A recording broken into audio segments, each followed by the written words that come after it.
चिलिया मेरा भोला समन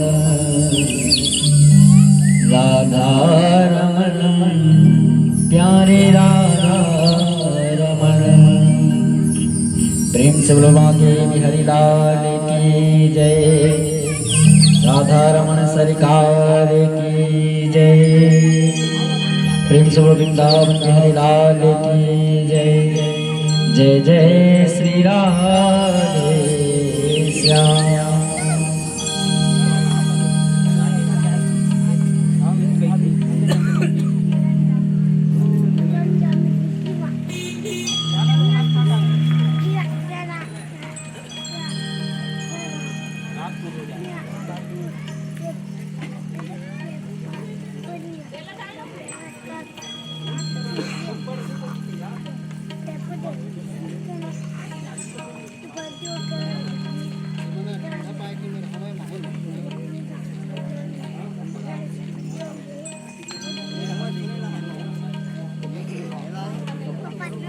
आरती पापियों को पाप से आरती, भागवत भगवान की है आरती।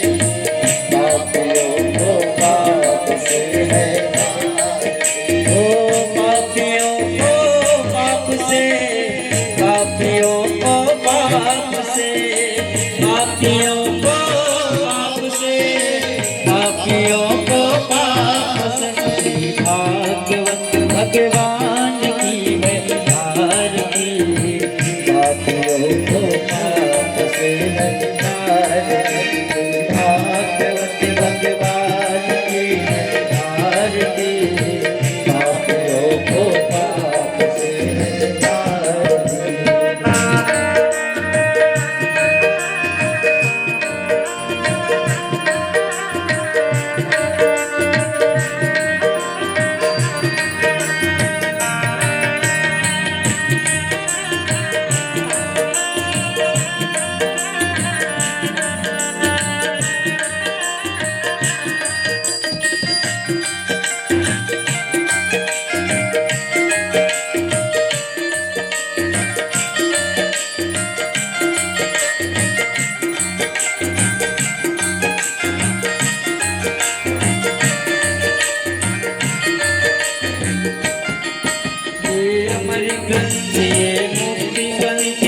पंचम वेद निराला, नव ज्योति जगाने वाला, ये अमर ग्रंथ रे मुक्ति पंथ रे।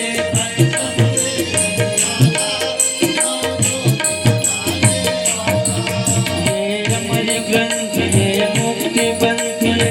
पंचम वेद निराला, नव ज्योति जगाने वाला, ये अमर ग्रंथ रे मुक्ति पंथ रे।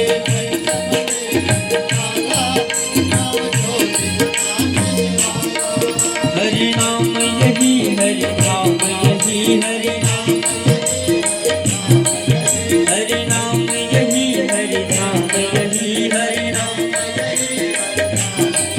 जग के मंगल की आरती, पापियों को पाप से नहारती।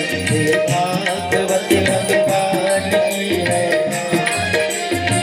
पापियों को पाप से है तारती।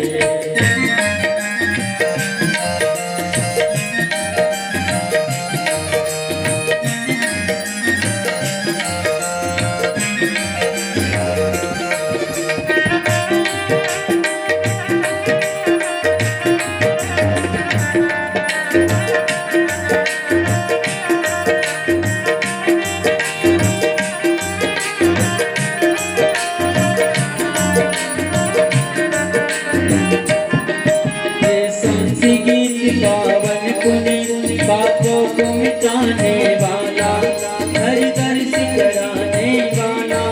ये शांति गीत पावन पुनि पापों को मिटाने वाला, ये शांति गीत पावन पुनि पापों को मिटाने वाला, हरि दर्शन कराने वाला।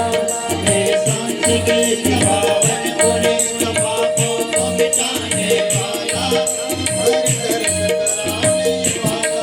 ये सुख करनी ये दुख हरनी, ये सुख करनी ये सुख करनी ये दुख हरनी, ये सुख करनी श्री मधुसूदन की आरती। पापियों को पाप से निहारती। भागवत भगवान की है, पाप से है तारती।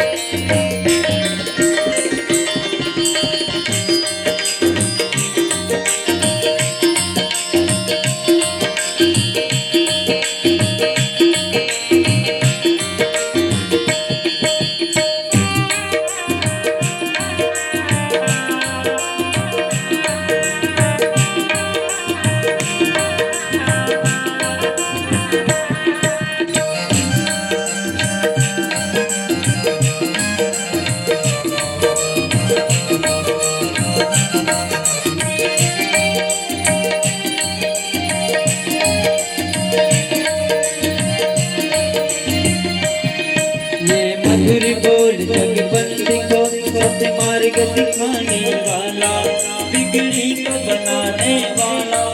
ये मधुर बोल जगबंदी बोल सत्य मार्ग बताने वाला, ये मधुर बोल जगबंदी को सत्य मार्ग दिखाने वाला, बिगड़ी को बनाने वाला। ये मधुर बोल जगबंदी को सत्य मार्ग बताने वाला, बिगड़ी को बनाने वाला। श्री राम यही घनश्याम यही, श्री राम यही घनश्याम, श्री राम यही घनश्याम यही, श्री राम प्रभु की महिमा की आरती। पापियों को पाप से है तारती। भागवत भगवान की आरती। पापियों को पाप से है तारती। पापियों को पाप से, पापियों को पाप से, पापियों को पाप से, पापियों को पाप से। भागवत भगवान की है आरती। पापियों को पाप से तारती। भागवत भगवान की है आरती। पापियों को पाप से तारती। कर्पूरी गौरव करुणावतार संसार सारम दुर्गेन्द्र सदा वसन्तं विद्यारविन्द भवभवानी सीतं। मंदारे माला पुरिताले धाया, कपाले माला तुलसी आय। दिगंबराय च दिगंबराय, नमः शिवाय च नमः शिवाय। अच्युतं गुरुस्वामी राम नारायणं, कृष्णदामोदरं वासुदेवं, सिन्धुवं माधवं गोपिकावल्लभं, जानकी नायिकां रामचन्द्रं। तमेव माता पिता तमेव, तमेव बन्धु च सखा तमेव, त्वमेव सर्वोत्तमं देवदेव हरे राम राम राम हरे हरे हरे कृष्णा कृष्ण कृष्ण हरे हरे हरे राम राम राम हरे हरे हरे गोकुल के राजा अखियाँ बरस रही अब तो आजा वाले गोकुल के राजा मेरी अखियाँ बरस रही अब तो आजा आजा आजा आजा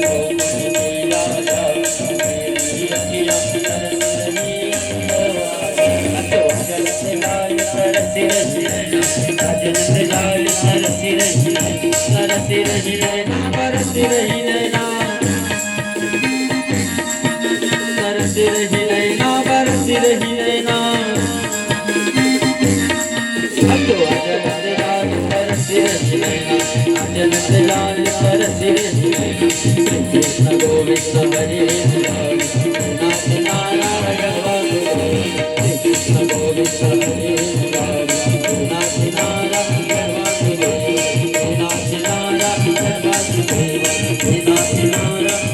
नारायण कृष्ण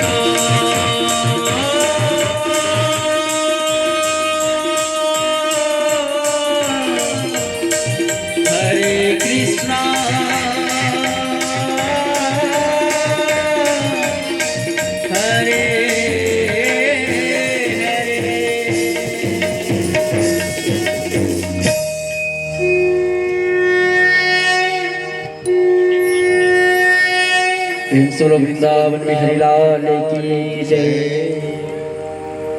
हरि ओम यानि कानि च पापानि जन्मान्तरकृतानि च तानि सर्वाणि नश्यन्ति प्रदक्षिणां पदे पदे।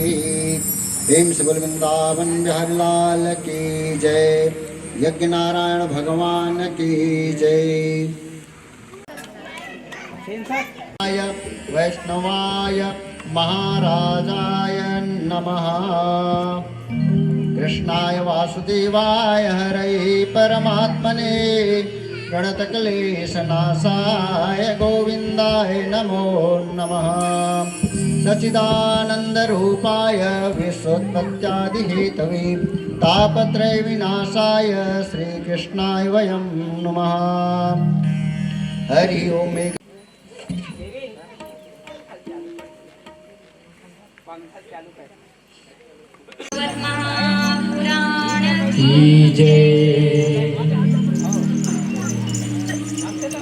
गजाननं भूतगणादिसेवितं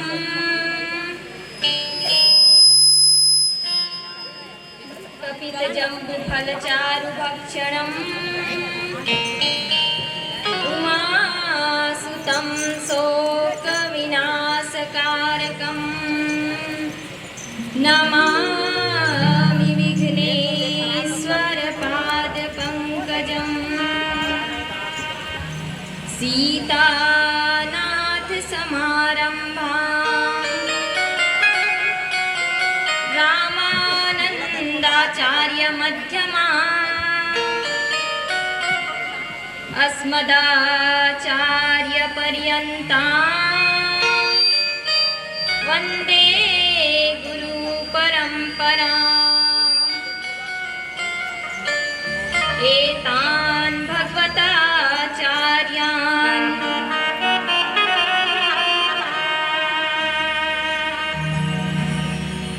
प्रणमामि पुनः पुनः।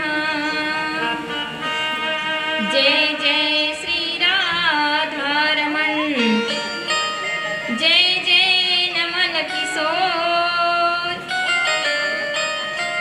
जय गो गोपी चित चोर प्रभु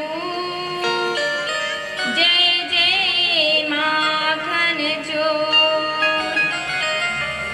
गुरु ब्रह्मा गुरु विष्णु गुरुदेव महेश्वरा गुरु साक्षात् परं ब्रह्मा तस्मै श्री गुरुवे नमः।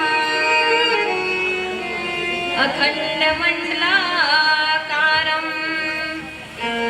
व्याप्तं चैन चराचरं तदपदं दर्शितं येन तस्मै श्री गुरुवे नमः। नारायणं नमस्कृत्य नरं चैव नरोत्तमं देवीं सरस्वतीं व्यासं ततो जयमुदीरये। कृष्णाय वासुदेवाय हरे परमात्मने प्रणतः क्लेशनाशाय गोविन्दाय नमो नमः। वराहपीठं नटवरवपुः कर्णयो कर्णिकारं विभद्रवासं कनककपीशं वैजयन्तीं च मालम्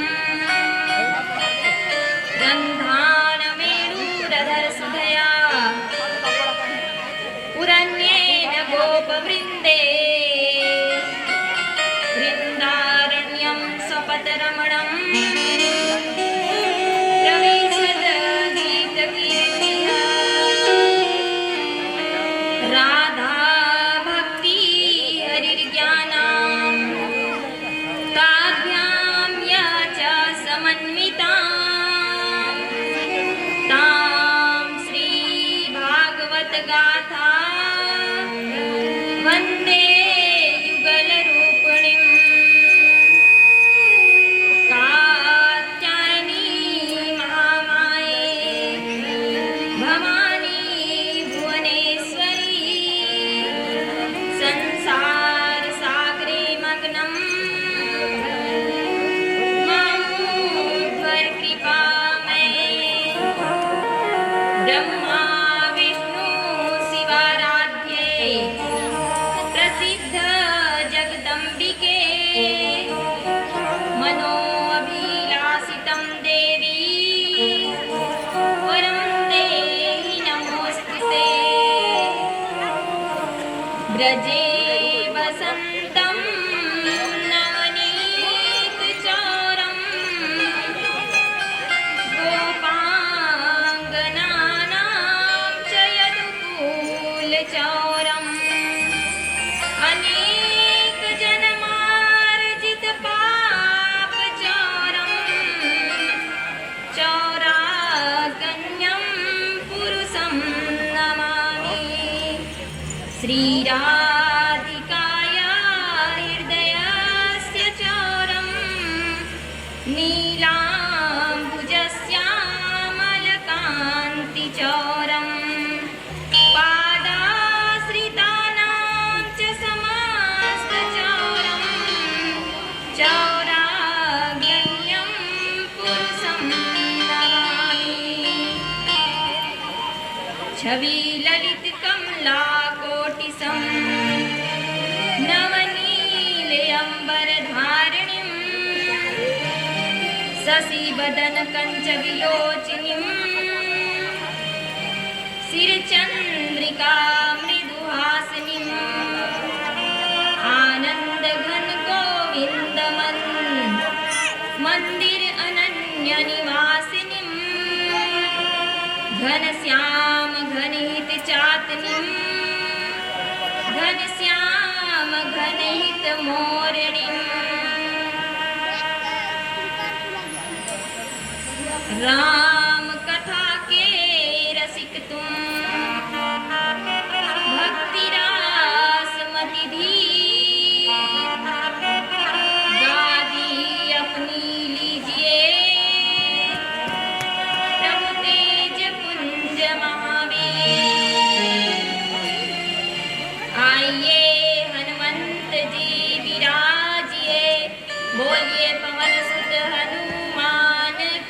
जय।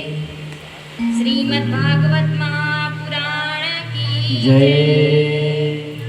राधा रानी सरकार की जय।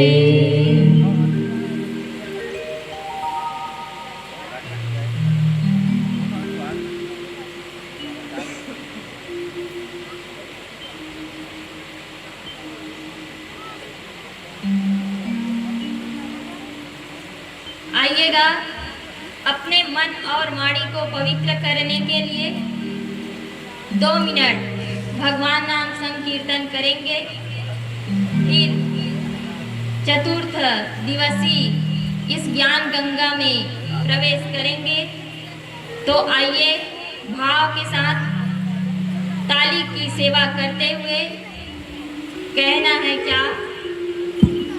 श्री कृष्ण गोविंद हरे मुरारे, जीवन की नैया कन्हैया सहारे। श्री कृष्ण गोविंद हरे मुरारे, जीवन की नैया कन्हैया सहारे। श्री कृष्ण गोविंद हरे मुरारे, जीवन की नैया कृष्ण तारे। श्री कृष्ण गोविंद हरे मुरारे, जीवन की नैया कन्हैया सहारे। श्री कृष्ण गोविंद हरे मुरारे, जीवन की नैया कृष्ण सहारे।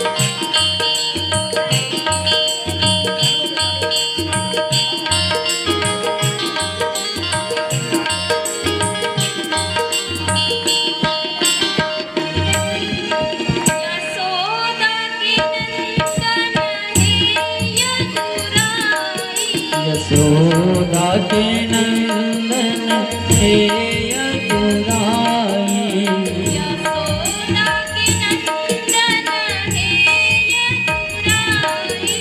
यशोदा के नंदन हे यशोदाई। अद्भुत निभाई सुदामा से मिताई।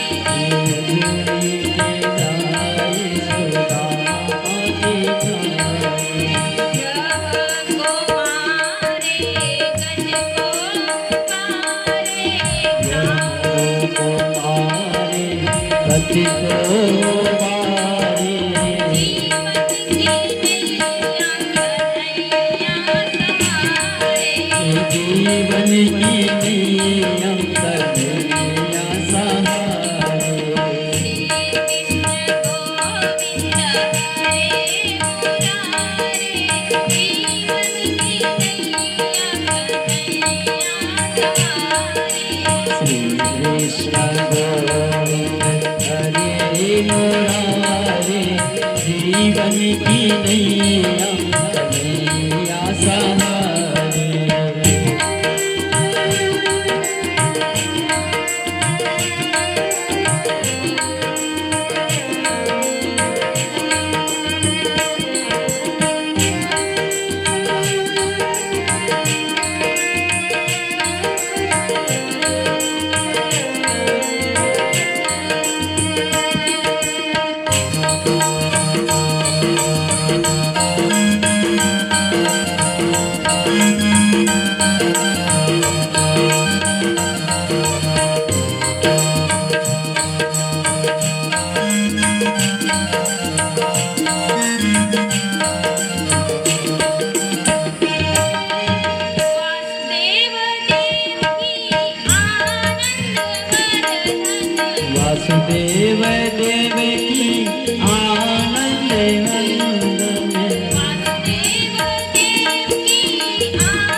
केशव वृंदावन हरिलाल की जय। बांके बिहारी लाल की जय। जय जय श्री राधे, जय जय श्री राधे, राधे राधे, श्याम से मिला दे।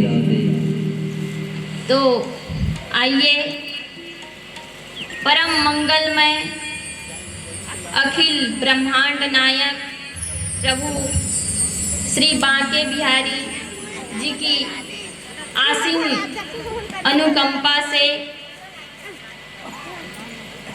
उनकी महती कृपा से आज चतुर्थी दिवस श्रीमद् भागवत महापुराण सप्ताह ज्ञान यज्ञ की इस पावन गंगा में गोता लगाने जा रहे हैं। श्रीमद् भागवत महापुराण सप्ताह ज्ञान यज्ञ का सुंदर आयोजन निषाद परिवार द्वारा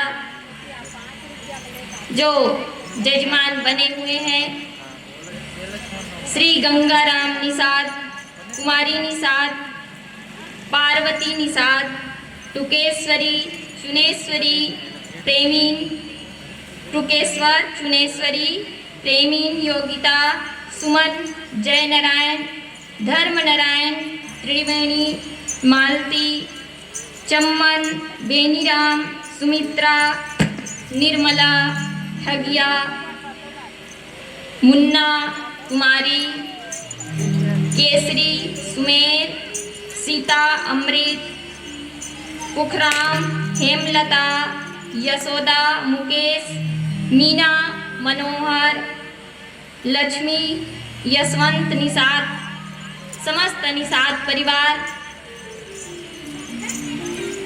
एवं समस्त ग्रामवासी आज चतुर्थीय श्रीमद् भागवत महापुराण की जो चतुर्थ दिवस की ज्ञान गंगा है उसमें समस्त भक्तगण, समस्त संतजन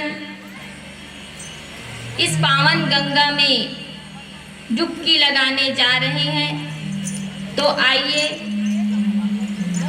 श्री सुखदेव जी महाराज राजा परीक्षित को नाना प्रकार की कथा श्रवण करा रहे हैं और बताए कि प्रभु ने कैसा अपना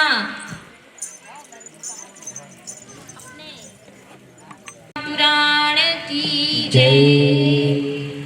बांके बिहारी लाल की जय। तो श्री सुखदेव जी महाराज नाना प्रकार के कथा श्रवण करा रहे हैं राजा परीक्षित को और बता रहे हैं कि किस प्रकार से प्रभु श्री हरि अपने भक्तों की रक्षा के लिए अनेकों अवतार लेकर के आते हैं। किस प्रकार से प्रभु श्री हरि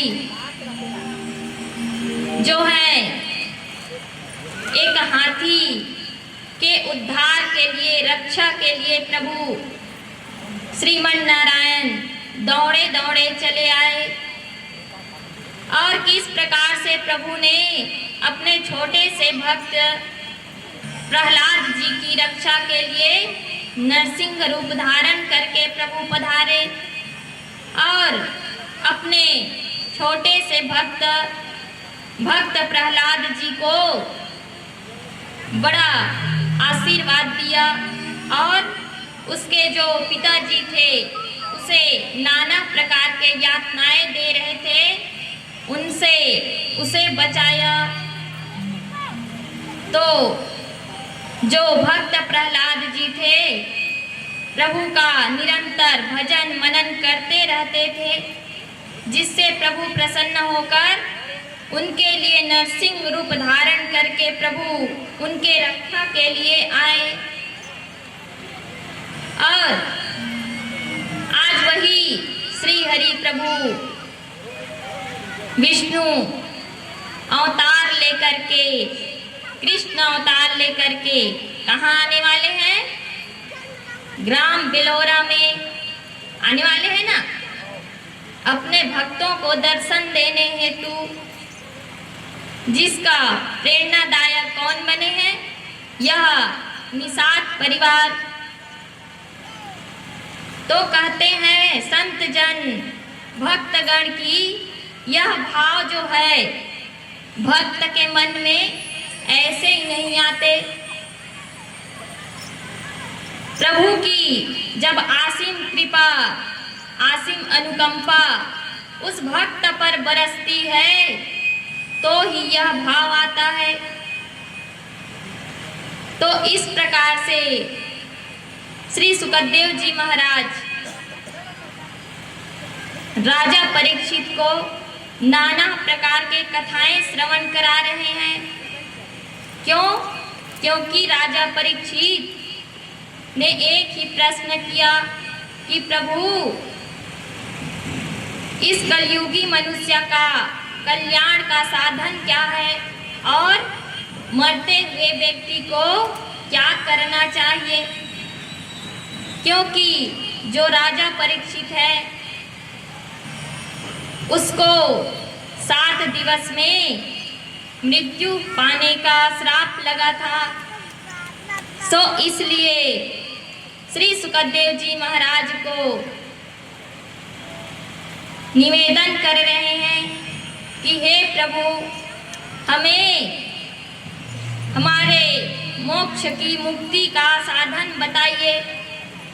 तो श्री सुखदेव जी महाराज नाना प्रकार के कथाएं श्रवण करा रहे हैं और आगे श्री सुखदेव जी महाराज कथा श्रवण करा रहे हैं कि हे राजन,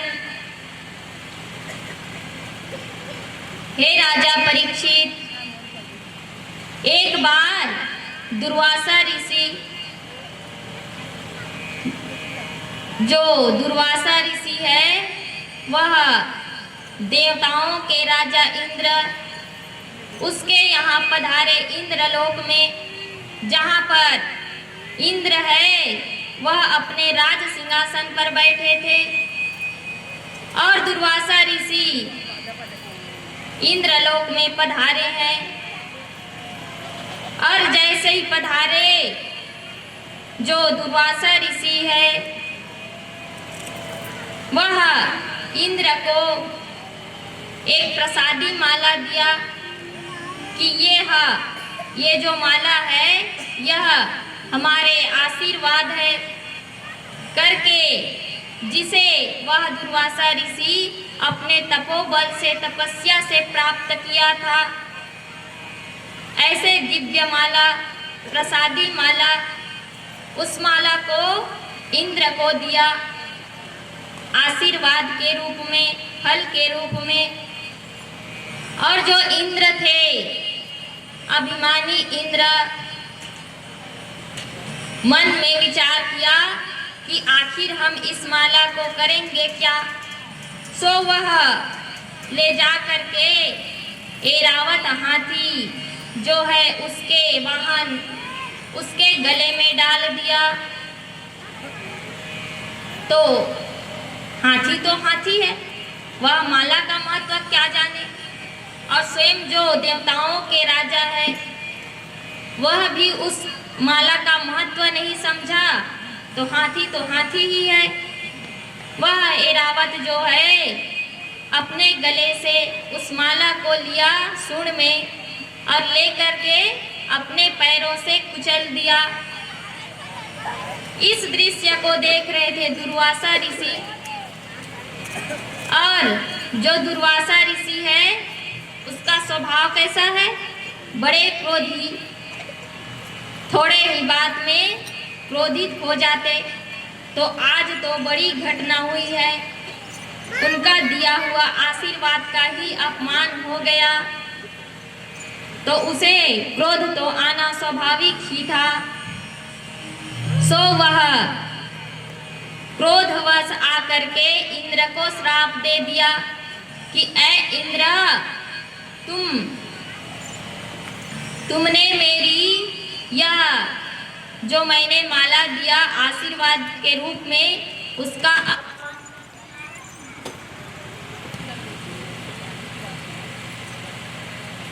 तुमने आज इस हमारे दिए हुए माले का अपमान नहीं, हमारा अपमान किया है, तो इसीलिए तुम्हारा अभिमान टूट जाए।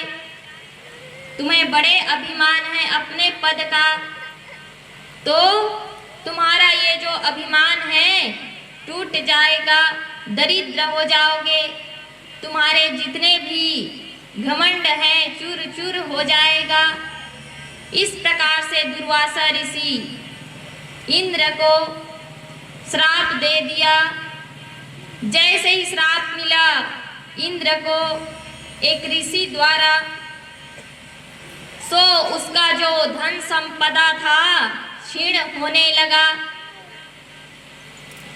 और जो असुर थे वह अपने आधिपत्य स्वर्गलोक पर जमाया, और इंद्र निर्बल होने लगा। उसके जो यश है कीर्ति है वह क्षीण होने लगी। समस्त देवतागण, अग्निदेव, सूर्यदेव, चंद्रदेव, वरुण देव और देवताओं के राजा इंद्र, समस्त देवतागण मिल करके गए ब्रह्मा जी के पास और हाथ जोड़ करके बोले कि हे ब्रह्मा जी, हमें इस विकट जो समस्या आ पड़ी है हम पर, इससे हमें छुटकारा दिलाइए। क्योंकि जो दुर्वासा ऋषि जी हैं उनसे हमें श्राप मिला कि हमारा जो धन है वह छीन हो जाएगा, हम लक्ष्मीहीन हो जाएंगे।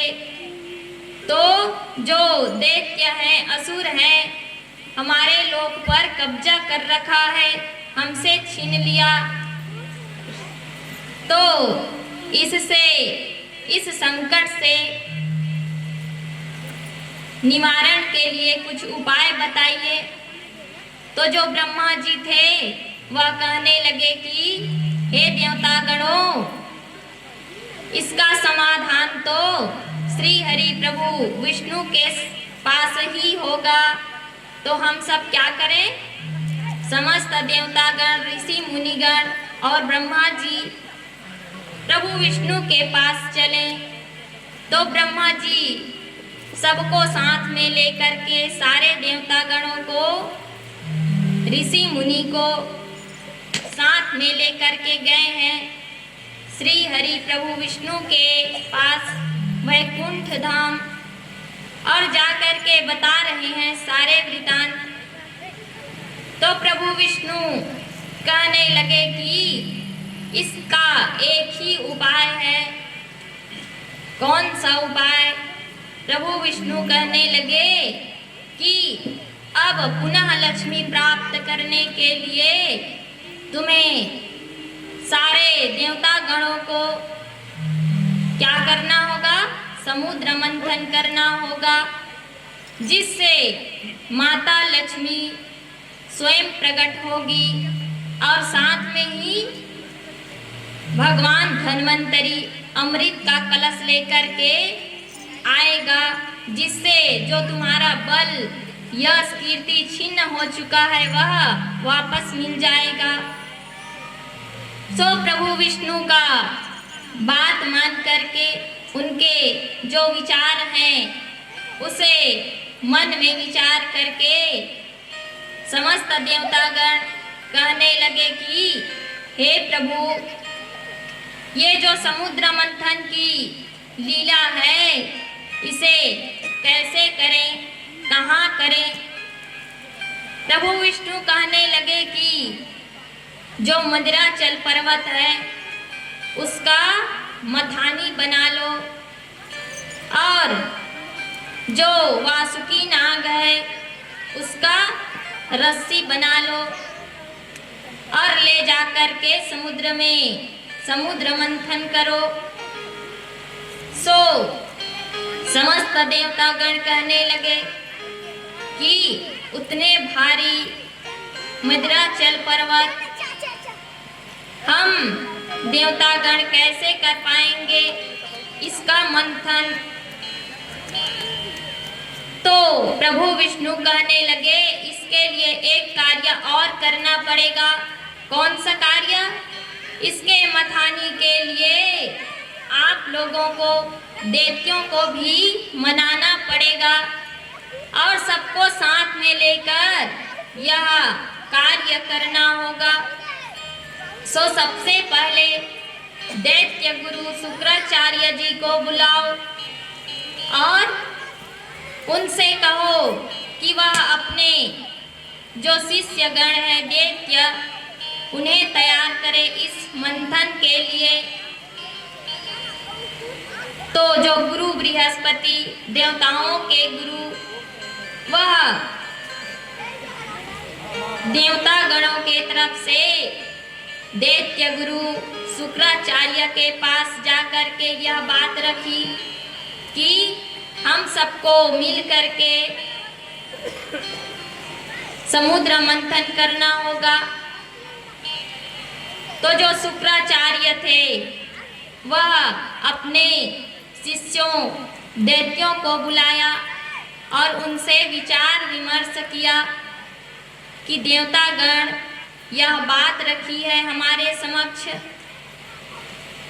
सो गुरु शुक्राचार्य की बात सुन करके जो दैत्यगण थे कहने लगे इसमें हमारा क्या लाभ है और इसमें जो भी लाभ होगा वह तो देवताओं को ही मिलेगा, तो हम क्यों परिश्रम करें, हम अपना समय क्यों व्यर्थ गंवाएं। तो जो देवतागण थे उनके समक्ष जो दैत्य बोले थे वही बात ला करके शुक्राचार्य ने बोला। तो देवतागण थे कहने लगे ठीक है, हम भी उन्हें अमृत देंगे, जो कुछ भी वस्तु निकलेगा उन्हें आपस में बांट लेंगे। सो इस बात को मान करके सारे दैत्यगण और देवतागण तैयार हो गए और मदिराचल पर्वत को मथानी बनाया और वासुकी नाग को रस्सी बनाई और प्रारंभ किया समुद्र मंथन। जैसे ही वासुकी नाग को खींचने के लिए तैयार हुए, मथानी बना करके मदिराचल पर्वत को, तो उसी समय प्रभु विष्णु आकर के देवता गणों को बुलाए और बुला करके जो इंद्र थे उसे कहा कि हे देवराज इंद्र, तुम एक कार्य और करना कि सारे दैत्य गणों को कहना कि हम लोग जो वासुकी नाग है उसके मुख के तरफ को पकड़ेंगे और जो पुंछ है उसे आप लोग पकड़ना, क्योंकि आप लोग हमसे नीचे के हो, हमसे छोटे हो,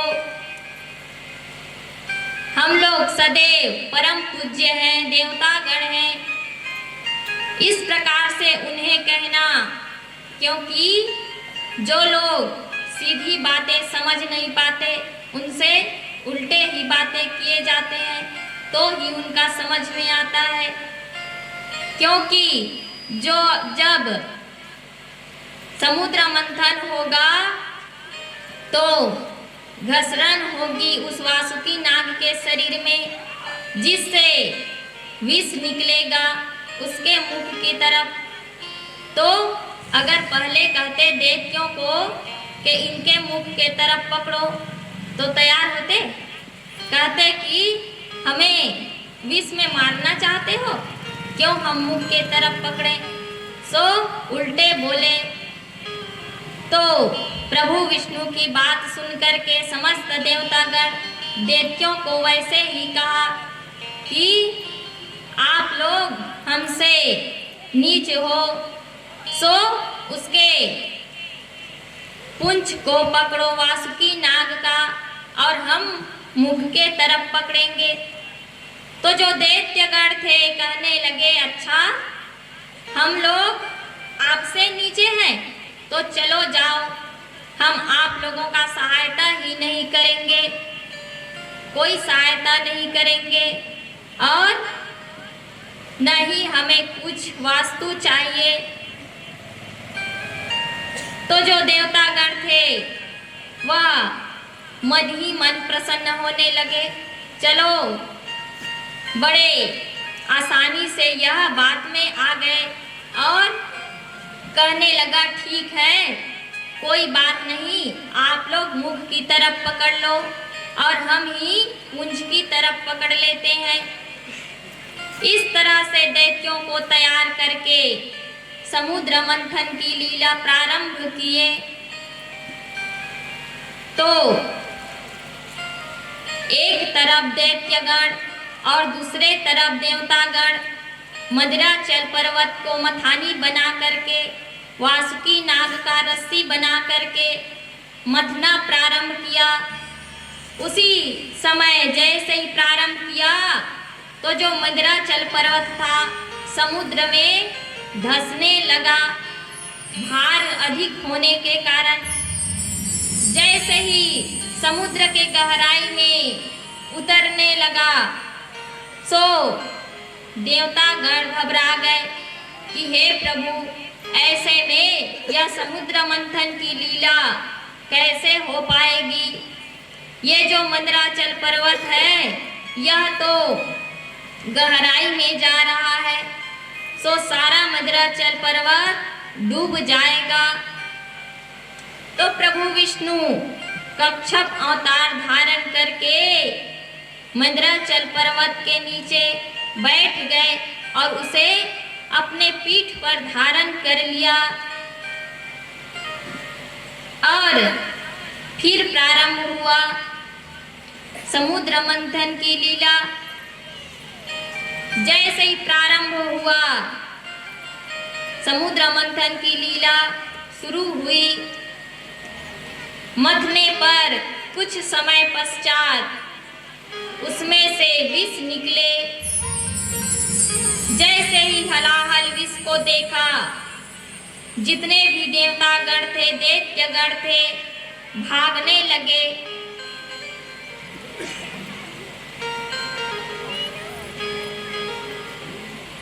और उस विष के हलाहल भयंकर विष को देख करके सभी लोग भयभीत होने लगा। सो प्रभु विष्णु को पुकारने लगे कि हे प्रभु, इस विष से हमारी रक्षा करो, वरना ये जो हलाहल विष है सारे सृष्टि को, सारे भूमंडल को, सारे ब्रह्मांड को नष्ट कर देगा अपना प्रभाव से।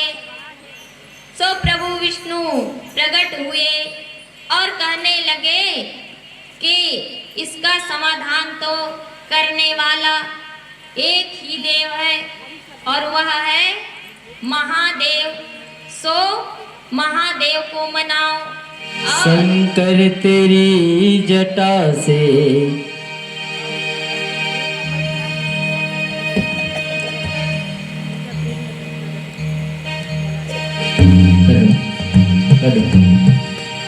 ओ भोले तेरी जटा से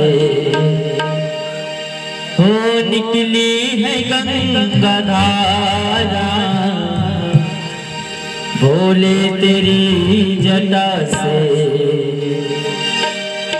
शंकर तेरी जटा से निकली है गंगा धारा।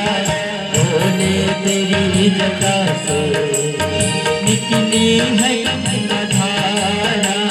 शंकर तेरी जटा से निकली है गंगा धारा। निकली है गंगा धारा। निकली है गंगा धारा। निकली है गंगा धारा। भोले तेरी जटा से निकली है गंगा धारा। भोले तेरी जटा से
दास, गिरजा है संग दास, सब विश्व के आधारा, बोले तेरी जटा से निकली है गंगाधारा, बोले तेरी जटा से, बोले तेरी जटा से निकली है गंगाधारा, बोले तेरी जटा से निकली है गंगाधारा, आलू घटा के अंदर, आलू घटा के अंदर, जिंदा नहीं उजारा, बोले तेरी जटा से निकली है गंगाधारा, बोले तेरी जटा से।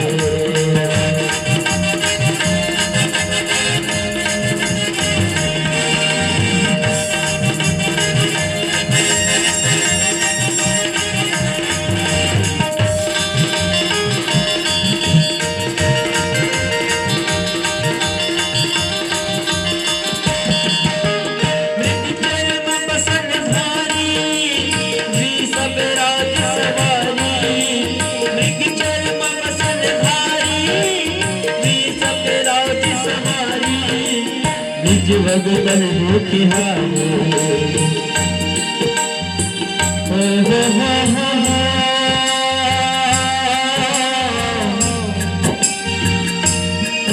मृगी चर्म बसन भारी, मृगी चर्म बसन भारी, सवेरा सवारी,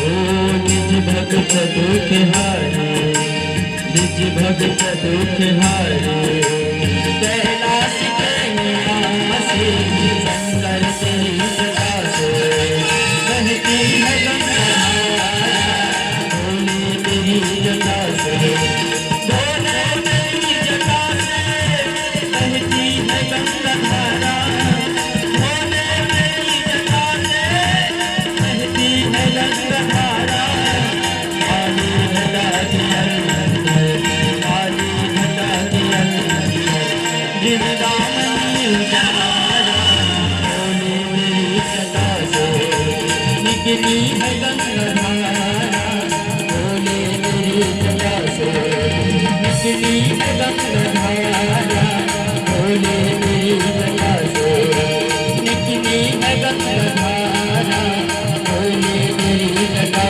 से बहती है गंगाधारा, बोले तेरी जटा से।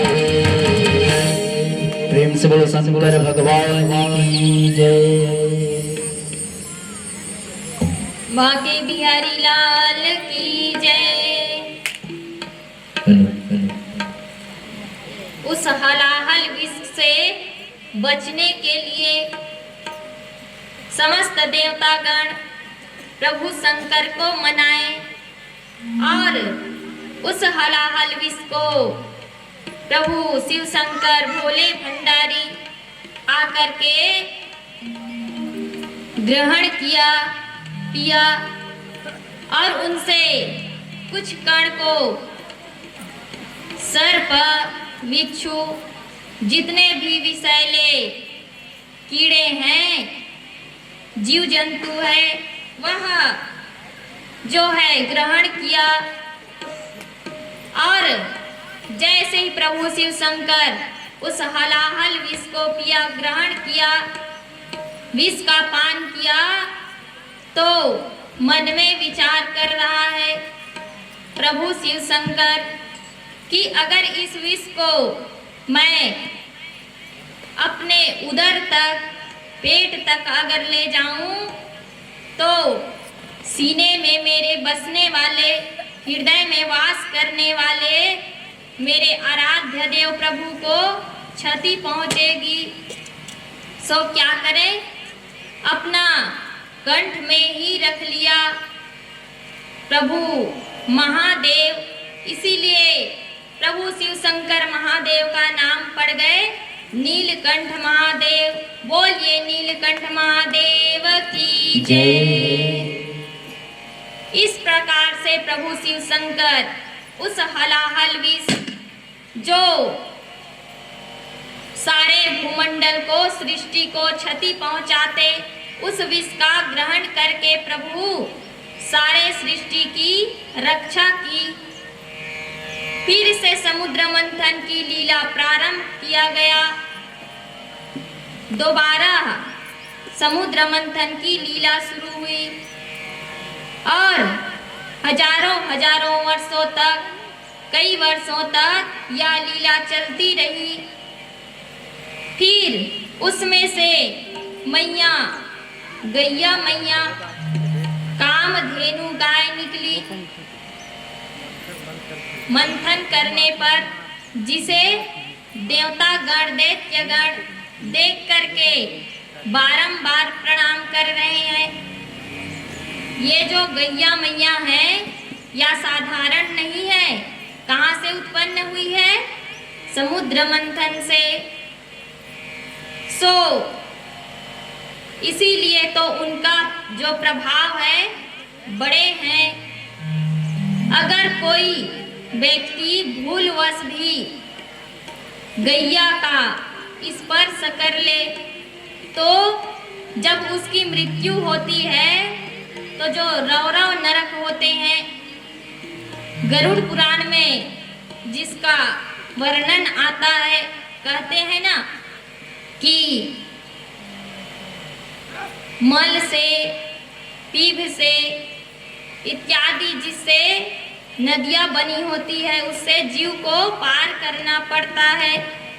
तो उनसे पार लगने में जो जीव गैया मैया की सेवा नहीं की होती, परंतु भूलवश भी अगर स्पर्श हो जाए तो स्वयं गैया मैया जाकर के उस जीव के समक्ष खड़े हो जाती है और कहती है कि तुम मेरे पुंज को पकड़ लो।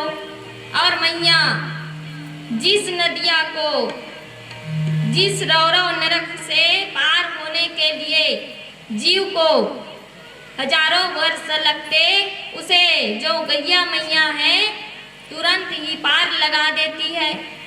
तो सोचो, अगर भूलवश स्पर्श होने पर इतना प्रभाव है तो जान करके सेवा करने पर कितना उसका महत्व होगा। तो इस प्रकार से समुद्र मंथन की लीला में गौ माता निकली, कामधेनु, और फिर से समुद्र मंथन प्रारंभ हुआ।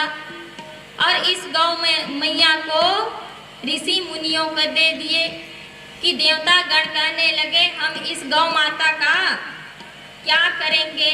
सो ऋषि मुनि महात्मा जन रखेंगे तो इससे जो मैया से गोरस निकलेगी उसका जो सदुपयोग होगा पूजा में, पाठ में, सो ऋषि महात्मा को ही उस कामधेनु मैया को सौंप दिया। फिर से मंथन प्रारंभ हुआ,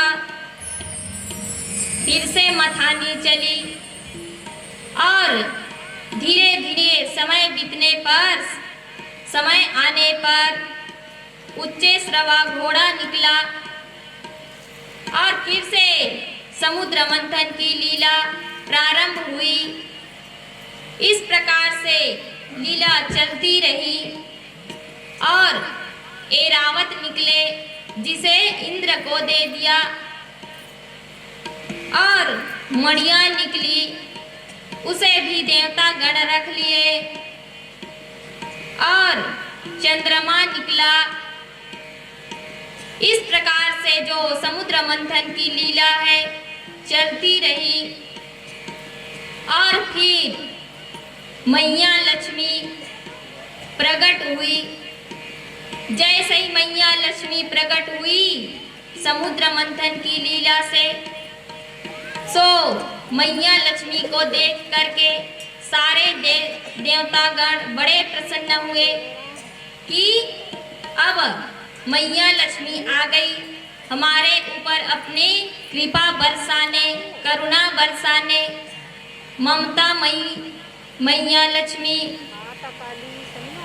सो मैया लक्ष्मी हाथों में पुष्प की माला लेकर के मैया धीरे धीरे आगे बढ़ी और जाकर के श्री हरि प्रभु विष्णु के गले में उस वरमाला को डाली।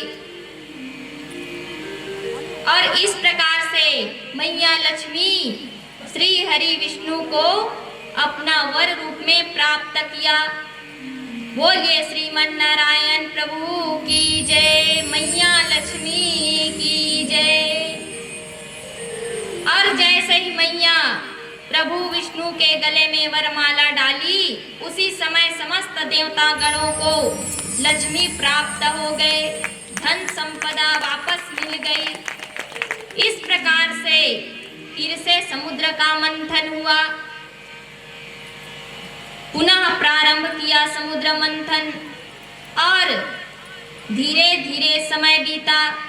समय बीतने के बाद उसमें से मदिरा निकले। उस मदिरा को जो देवता गण थे कहने लगे, इसका हम क्या करेंगे, ये तो तुम लोगों के लायक है, और दैत्य गणों में बंटवा दिया। अब तो जो दैत्य गण थे मदिरा को पान करने के बाद उनके जो बुद्धि है वह विस्मित हो गए और मदिरा के मद में भरे। पुनः समुद्र मंथन की लीला प्रारंभ की। समस्त देवता गण, दैत्य गण, और समय आने पर सुंदर से कलश में, सोने के कलश में, जिसमें जड़ियां मड़ियां समस्त जड़ी हुई सोने के कलश को हाथ में लिए हुए भगवान धन्वंतरी प्रकट हुए। उस कलश में क्या था? अमृत से भरा हुआ कलश हाथ में लेकर के भगवान धन्वंतरी समुद्र से प्रकट हुए। बोलिए धन्वंतरी भगवान की जय। जैसे ही देखा, जो दैत्यगण थे, देवता गण थे, सभी झूम उठे, क्योंकि जिसके लिए इतना परिश्रम किया आखिर में वह प्राप्त हो ही गया। और जो दैत्यगण थे उस अमृत को हासिल करने के लिए दौड़ पड़े, और समस्त देवता गण भी दौड़ रहे हैं और जाकर के भगवान धन्वंतरी के हाथ से छीन करके दैत्यगण वहां से निकल गए, ताकि ये जो देवता गण हैं वह इस अमृत का पान न कर सके, और सारे अमृत हम दैत्यगण ही पान करके इन पर राज्य करें। सो दैत्यगण उस अमृत को लेकर के भागने लगे। तो प्रभु विष्णु जो है अपने वाहन गरुड़ जी को बुलाया और बुला करके कहा कि वह जो अमृत का घड़ा है, कलश है, उस कलश को तुम दैत्यों से छुड़ा करके वापस देवता गणों को दे दो। तो जो दैत्य गण थे अमृत के कलश को लेकर के भाग रहे थे। इधर प्रभु विष्णु का वाहन गरुड़ देव जी महाराज गए उड़ते हुए और जाकर के दैत्य गणों के हाथों से अमृत का कलश छीन करके उड़ने लगा। और जैसे ही उड़ने लगा तो उसमें से कुछ बूंदें पृथ्वी पर गिरी। जहां जहां वह अमृत का बूंद गिरा, वहां वहां कुंभ का मेला लगा। कहां कहां पर गिरे हैं अमृत? जिसका बूंद गिरा हरिद्वार, प्रयागराज, उज्जैन, नासिक, इन 4 जगहों पर अमृत का जो बूंद है वह नीचे गिरे पृथ्वी पर। जहाँ पर कुंभ की मेला लगता है। जो मेला 12 वर्षों में एक बार एक तीर्थ में होता है, उसे महाकुंभ कहा जाता है। और 3-3 वर्ष के अंतराल में लगता है, उसे अर्ध कुंभ कहा जाता है। इस प्रकार से जो अमृत का कलश है, उसे गरुड़ जी महाराज लेकर के जा करके देवता गणों को सौंप दिया। अब तो जो दैत्य गण थे, वह देवता गणों को चिल्लाने लगे, झगड़ने लगे कि हमारे साथ अन्याय कर रहे हो और तुम लोग हमें अमृत पान नहीं करा रहे हो, अकेले पीना चाहते हो। तो जो देवता गण थे, देवराज इंद्र, वरुण देव, अग्निदेव, चंद्रदेव, सूर्यदेव, समस्त देवतागण, ऋषि मुनिगण और इंद्रदेव, देवराज इंद्र प्रभु विष्णु को मनाए, विनती की कि इस अमृत का पान अगर दैत्यगण कर लेंगे प्रभु, तो और भी अत्याचारी करेंगे, हाहाकार मचाएंगे। सो इससे इस अमृत का जो कलश है उसे प्राप्त ना हो। तो प्रभु विष्णु जो है, देवताओं के हित के लिए प्रभु हरि मोहिनी का रूप धारण करके प्रभु धीरे धीरे जहाँ पर दैत्यगण है, देवतागण है, आए हैं। जैसे ही प्रभु का रूप देखा, जो दैत्यगण थे प्रभु के रूप को देख करके बड़े मोहित हो रहे हैं। सो अमृत को भूलने लगे कि उसे अमृत पान करना है। उनके जो मन है प्रभु के मोहिनी स्वरूप में मोहित हो उठे। मोहनी रूप बनायो रे बिहारी जी ने, हाँ हाँ बिहारी जी ने, हो बिहारी जी ने। मोहनी रूप बनायो रे बिहारी जी ने, मोहनी रूप बनायो रे बिहारी जी ने, मोहनी रूप बनायो रे बिहारी जी ने, मोहनी रूप बनायो रे बिहारी जी ने, मोहनी रूप बनायो रे बिहारी जी। हाँ हाँ बिहारी जी, ओ हो बिहारी जी, हाँ हाँ बिहारी जी, ओ हो बिहारी जी। मोहनी मोहनी मोहनी रूप बनायो रे बिहारी जी, मोहनी रूप बनायो रे बिहारी जी, मोहनी रूप बनायो रे बिहारी जी।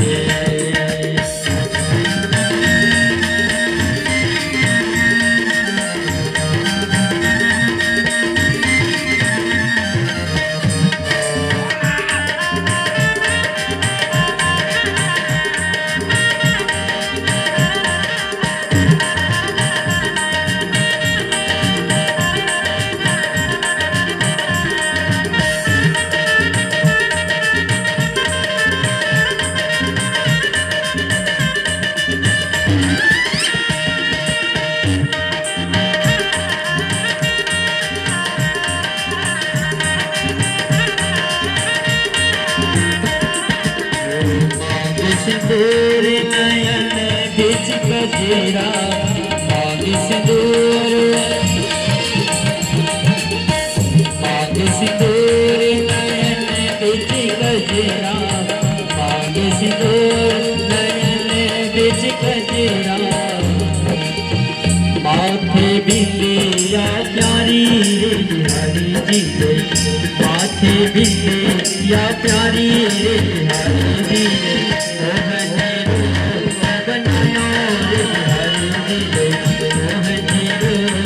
बनायो रे बिहारी जी ने।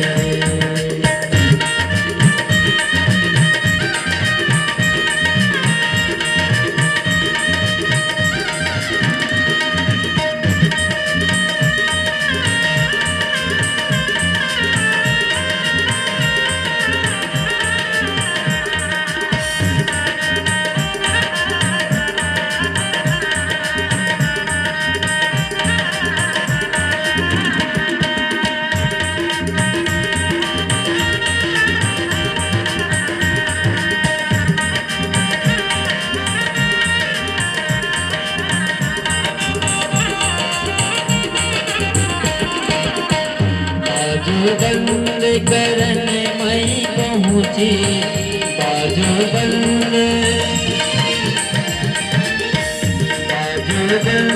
करने मई पहुँची बाजू बंद करने मई पहुँची छोड़ी अखिलों से भारी रे बिहारी जी ने छोड़ी अखिलों से भारी रे बिहारी जी ने तेरो बनायो रे बिहारी जी ने तेरो बनायो रे बिहारी जी। हाँ बिहारी जी ओ बिहारी जी हाँ बिहारी जी ओ बिहारी जी मोहनी मोहनी मोहनी रो बनायो रे बिहारी जी मोहनी रो बनायो रे बिहारी जी।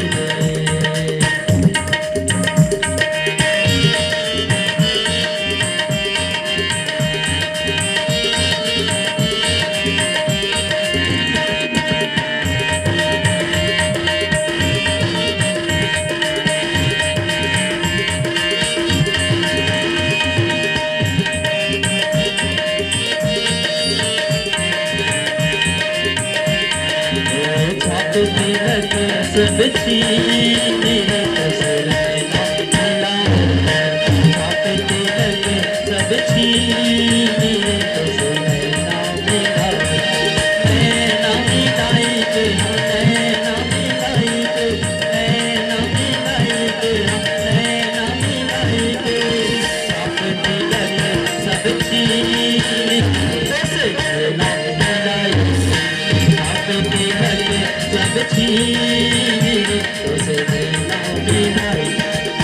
कलकंठा मोतिन की माला कलकंठा मोतिन की माला मोतिन की माला मोतिन की माला मोतिन की माला मोतिन की माला कलकंठा मोतिन की माला कलकंठा मोतिन की माला। सभी लोग जयकारा लगाएंगे प्रेम से बोलो अपनी अवतार की जोर से हुई। पीछे वाले दीदी मन से भी निवेदन है दोनों हाथ ऊपर करके जिसको भी नृत्य करना है वो अपने जगह पर खड़े होकर नृत्य कर सकते हैं है ना। कोई यहाँ शर्माने वाला बात नहीं है। भगवान के सामने में नृत्य करने में कोई शर्म की बात नहीं करना चाहिए है ना। प्रेम से बोलो भगवान की।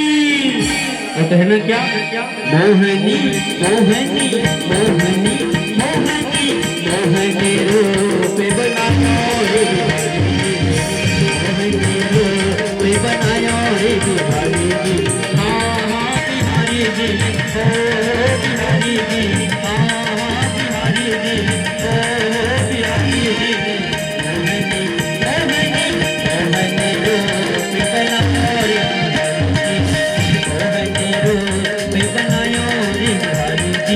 मोहनी मोहनी रूप बनायो रे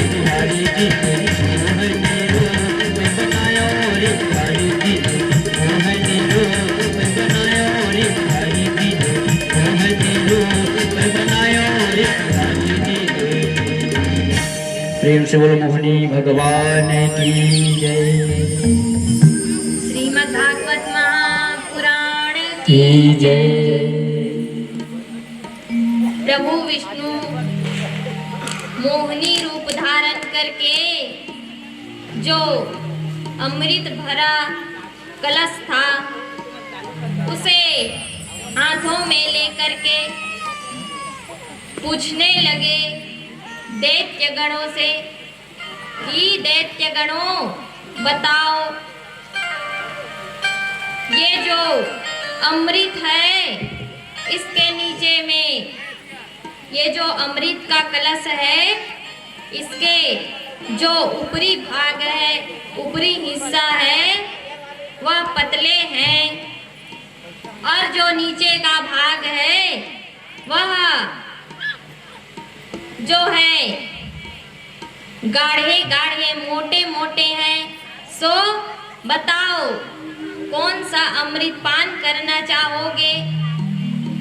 तो दैत्यगण कहने लगे कि हमें तो नीचे वाला अमृत चाहिए, सो गाढ़े गाढ़े, जिससे हम अधिक दिनों तक अमर हो जाएं और हमारा बल बढ़ जाए और इस देवता गणों पर विजय प्राप्त करके स्वर्ग को हासिल कर लें, इन पर राज्य करें। सो दैत्य गणों को एक कतार में बैठा दिया। प्रभु विष्णु मोहिनी रूपधारी और देवता गणों को एक कतार बना करके बैठा दिया और देवता गणों को अमृत पान कराने लगे। तो जो दैत्यों में राहु था सो मन में विचार किया कि ये जो मोहिनी रूप धारण करके आया है अवश्य ही हमारे साथ कोई छल करने आया होगा जो देवताओं का सहायक होगा। यह मन में विचार करके जा करके बैठ गए सूर्य देव और चंद्र देव के समीप और जा करके अमृत पान करने के लिए बैठ गया। इधर प्रभु विष्णु मोहिनी रूप धारण करके अमृत का पान करा रहे हैं देवता गणों को। और जैसे ही राहु के हाथों में डाला अमृत, जो राहु है अमृत का पान करने वाला था, उसी समय जो सूर्य देव थे चंद्र देव थे पहचान गए कि ये कोई देवता गण नहीं, ये तो दैत्य गण है, दैत्य गणों में से ही कोई दैत्य है। तो प्रभु विष्णु को तुरंत बताए कि ये कोई दैत्य है जो देवता गणों के बीच में आकर के उनके साथ में आकर के बैठ गया है, जो अमृत पान कर रहा है। तब तक जो राहु था उस अमृत का पान कर लिया और प्रभु विष्णु तुरंत अपने चतुर रूप भुज में प्रकट हुए और प्रभु अपने सुदर्शन चक्र से राहु का सिर जो है धड़ से अलग किया। जैसे ही धड़ से अलग हुआ राहु का सिर अमृत पान कर चुका था, इसलिए वह अमर हो चुका था। सो धड़ का धड़ और जो सिर है दोनों जीवित रहे। इसी से जो उसका धड़ है उसका नाम पड़ गया केतु। और यही राहु केतु जो है सूर्य और चंद्रमा से, क्योंकि तुम लोगों ने देवता को जो भगवान है श्री हरि उन्हें बताया था कि हम अमृत पान कर रहे हैं। ऐसा मन में क्रूरता लेकर के भाव बना करके क्या करता है, जो सूर्य देव है और चंद्र देव है उन्हें अमावस्या और पूर्णिमा में ग्रसित करता है, पीड़ा पहुंचाता है, क्षति पहुंचाता है, जिसे ही सूर्य ग्रहण या चंद्र ग्रहण कहा जाता है। इस प्रकार से प्रभु समस्त देवता गणों को अमृत पान कराए सुखदेव जी महाराज राजा परीक्षित को कथा श्रवण करा रहे हैं कि किस प्रकार से प्रभु मोहिनी रूप धारण करके देवता गणों के हित के लिए मोहिनी रूप भी धारण कर लिया प्रभु श्री हरि विष्णु और देवताओं को अमृत पान कराया। और ये जो राहु था इसके सिर जब कटे सुदर्शन चक्र से तो जो उसके रक्त के बूंद थे वह पृथ्वी में पड़ा, उसी से जितने भी उद्बीज हैं वह उत्पन्न हुए। इस प्रकार से श्री सुखदेव जी महाराज राजा परीक्षित को कथा बता रहे हैं, कथा श्रवण करा रहे हैं। इधर जो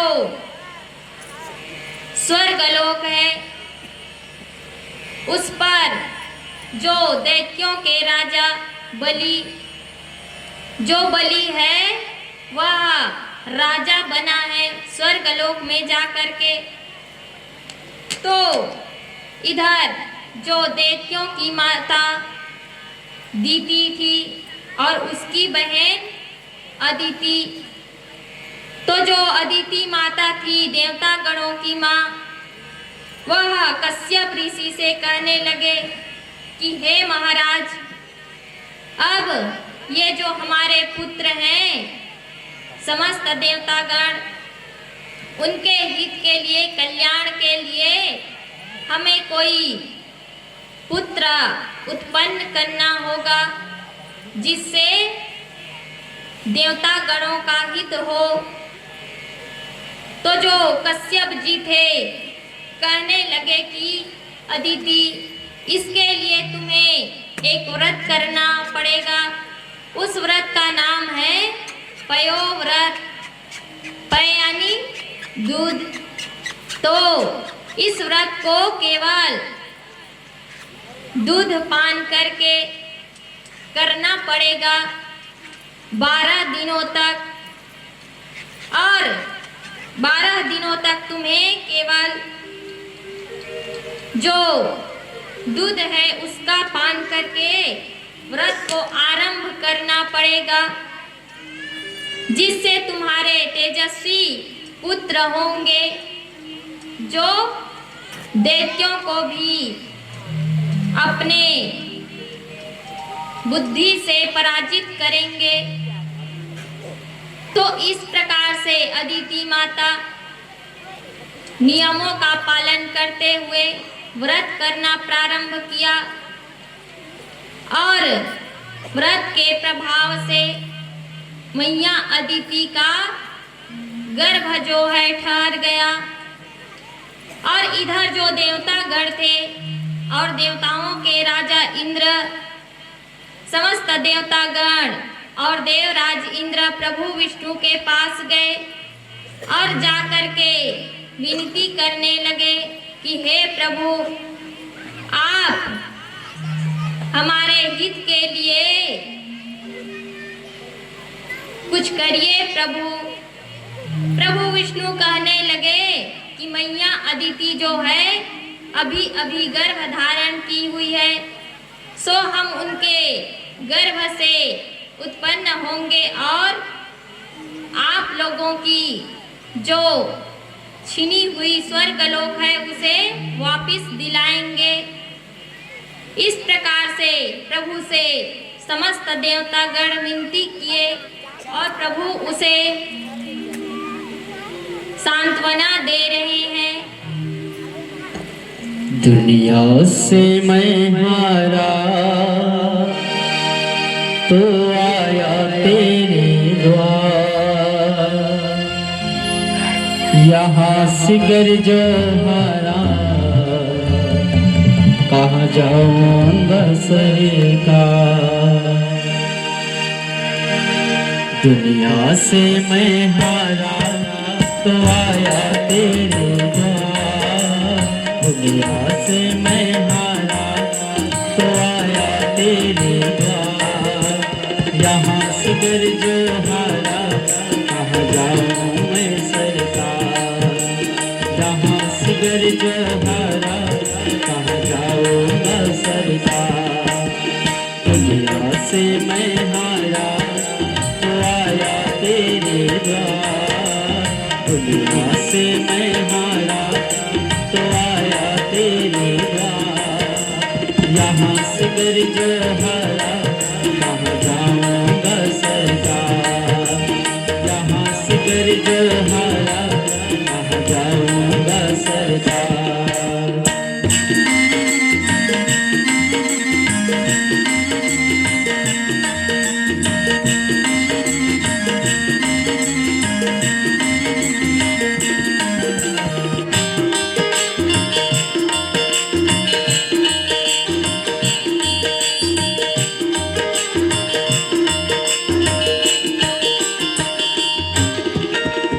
सुखी में प्रभु जी तेरी याद न आई।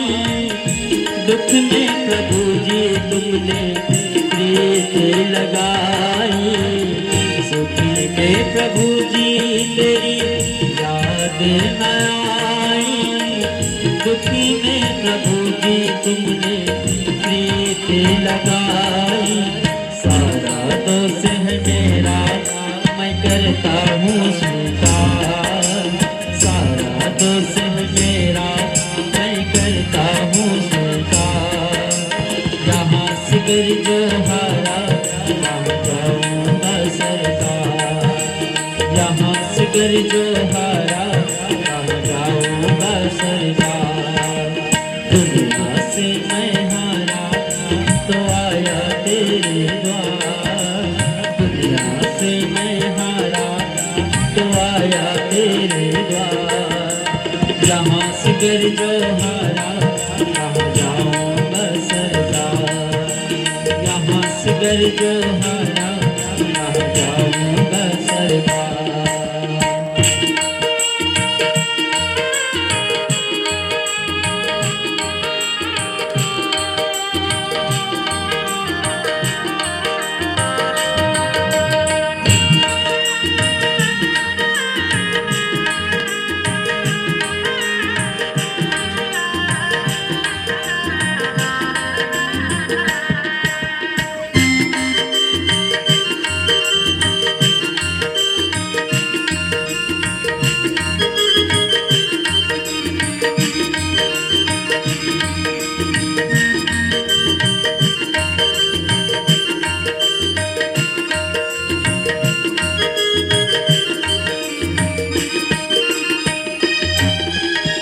सभी कुछ लुटा बस लाज बसी है।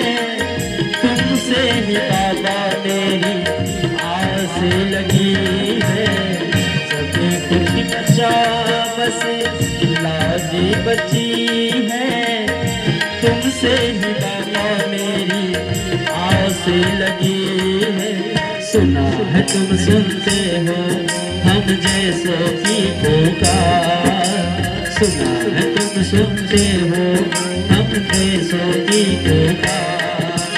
यहाँ से गर्ज हारा कहाँ जाऊंगा सरकार। यहाँ से गर्ज हारा कहाँ जाऊंगा सरकार।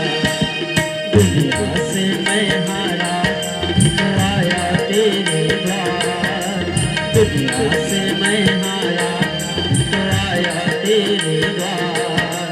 यहाँ से गर्ज हारा कहाँ जाऊंगा सरकार। यहाँ से गर्ज हारा कहाँ जाऊंगा सरकार।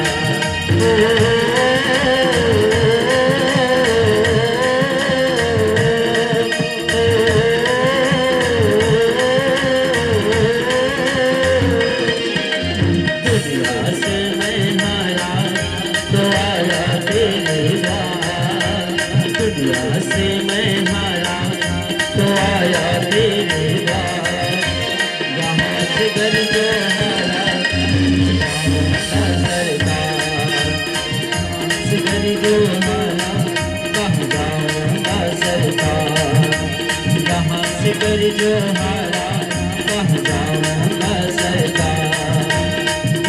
असगर जो हारा कहाँ जाओगा सरकार।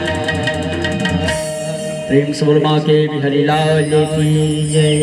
श्रीमद् भागवत महापुराण की जय। इधर मैया अदिति जो है गर्भ धारण कर चुकी थी। प्रभु श्री हरि विष्णु वामन रूप लेकर के प्रभु मैया अदिति के यहाँ भादो के महीने में द्वादशी तिथि को, भादो की महीने शुक्ल पक्ष द्वादशी तिथि को प्रभु श्री हरि विष्णु वामन रूप में प्रकट होते हैं। बोलिए प्रभु वामन की जय। प्रभु श्री हरि विष्णु वामन रूप धारण करके मैया अदिति के यहाँ प्रकट हुए। जैसे ही प्रभु वामन रूप में प्रकट हुए हैं देवता गणों के हित के लिए, सो प्रभु वामन को जो मैया अदिति है वह उन्हें वस्त्र पहनाए, लंगोटियां पहनाए और सभी ने कुछ ना कुछ दिया है प्रभु वामन को। और जो ब्रह्मा जी थे वह कमंडलू दिया है, इंद्र जो है वह छत्र दिए हैं और जो चंद्रमा है वह दंड दिया है वामन भगवान को। और मैया पार्वती जो है जो उनके भिक्षा के पात्र है उसमें अन्न दिया है। और जो देवताओं के गुरु बृहस्पति देव जो है वह वामन भगवान को जनेऊ दिया है। इस प्रकार से समस्त देवतागण कुछ न कुछ प्रदान किए हैं भगवान वामन को। और प्रभु वामन का अद्भुत रूप है, छत्र लिए हुए, हाथ में दंड लिए हुए और कमंडलू लिए हुए, प्रभु जनेऊ धारण किए हुए, मस्तक पर सुंदर सा तिलक लगाया हुआ, प्रभु छोटे से रूप में बड़े ही सुंदर दिखाई पड़ रहे हैं। सबके मन को हर्षित करने वाले प्रभु वामन, सबके चित्त को चुराने वाले, अपने भक्तों के मन को हरने वाले प्रभु वामन रूपधारी प्रभु विष्णु वामन रूप धारण करके सबके मन को लुभा रहे हैं, प्रसन्न कर रहे हैं, आनंद प्रदान कर रहे हैं। और प्रभु वामन रूप में यज्ञ किए और पूजा पाठ भजन करने के बाद प्रभु को सुनाई पड़ा कि जो राजा बलि है वह यज्ञ करवा रहा है। तो प्रभु समस्त देवता गणों के हित के लिए आज उनके साम्राज्य को वापस दिलाने हेतु प्रभु श्री हरि विष्णु वामन रूप में जहाँ पर राजा बलि यज्ञ कर रहे थे जा रहे हैं प्रभु वामन रूप में। जो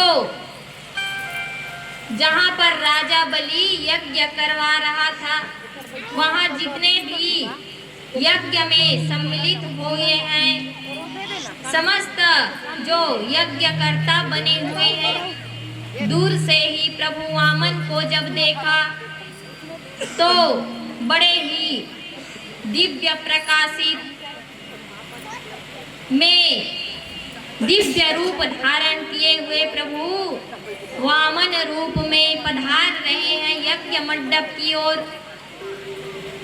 जब दूर से ही यज्ञ करता और वहाँ जितने भी लोग उपस्थित थे प्रभु को देखा है तो मन में विचार कर रहे हैं, उनके दिव्य स्वरूप को देख करके, उनके झांकी को देख करके दूर से ही अंदाजे लगा रहे हैं कि लगता है स्वयं सूर्य देव आज इस यज्ञ में पधार रहा है और अपने मन में गणना कर रहे हैं कि आज इस यज्ञ में सूर्य देव स्वयं आ रहे हैं।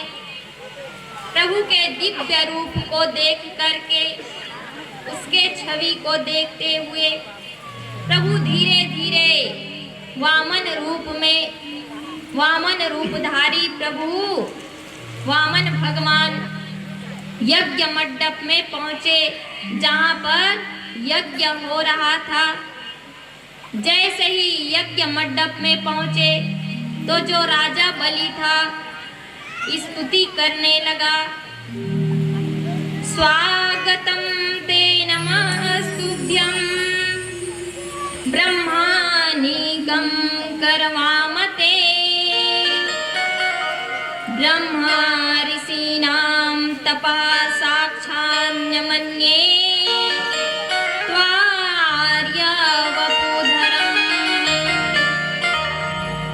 इधर उनके सुंदर से रूप को देख करके ब्रह्मा जी भी हाथ जोड़ करके स्तुति कर रहे हैं। स्वागतम बामिना सुस्वागतम बामिना, स्वागतम सुस्वागतम शरणागतम बामिना, स्वागतम बामिना सुस्वागतम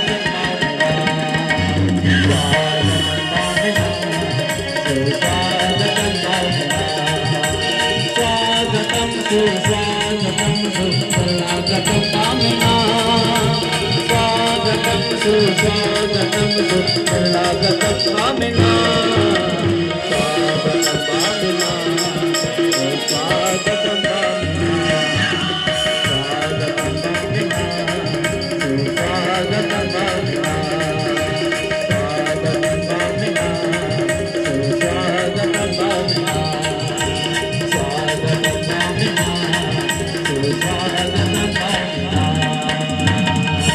प्रेम से बोलो वामन भगवान की जय। श्री वृंदावन बिहारी लाल की जय।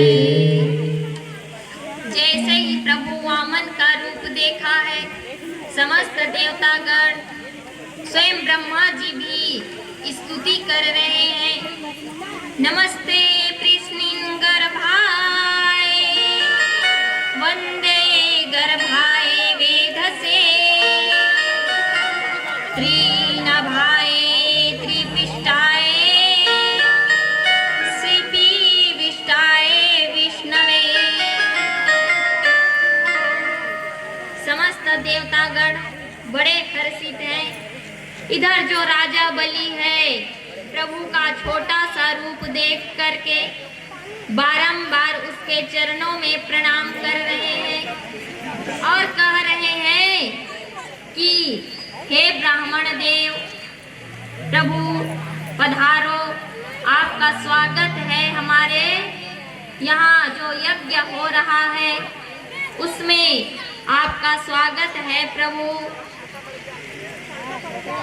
तो जो प्रभु वामन है कहने लगा कि राजा बलि, हमें सुनाई पड़ा कि तुम यज्ञ करवा रहे हो, सो हम आपके यहाँ पधारे।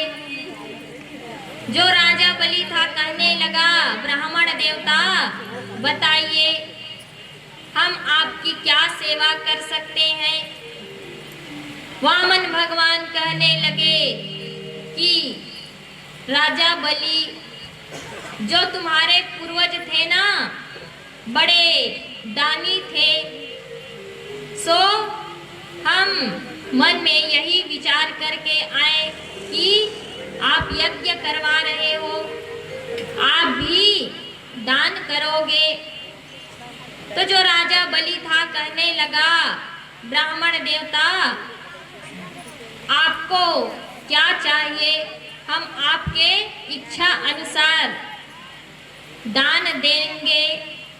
सो भगवान वामन कहने लगा, राजा बलि हमें ज्यादा कुछ नहीं चाहिए, बस अपने जो हमारे चरण हैं इसमें 3 पग भूमि चाहिए। सो जो राजा बलि था कहने लगा, ब्राह्मण देवता आप छोटे से हो और आपके छोटे छोटे चरण, इतने में कितना बड़ा ही भूमि आएगा। आपको और भी कुछ चाहिए हो तो बताओ, क्या आपको कोई रहने के लिए स्थान चाहिए या आपके लिए कोई ब्राह्मण कन्याएं ढूंढ दे, आपको क्या चाहिए ब्राह्मण देव। वामन भगवान प्रभु कहने लगे, नहीं राजा बलि हमें और कुछ नहीं चाहिए, हमें केवल और केवल अपने चरण के अनुसार 3 ही चरण 3 ही पग भूमि चाहिए और ज्यादा कुछ नहीं। राजा बलि कहने लगा, प्रभु हम तो आपके लिए बहुत सारे जमीन दान में दे देंगे, और भी कोई इच्छा हो तो मांग लो।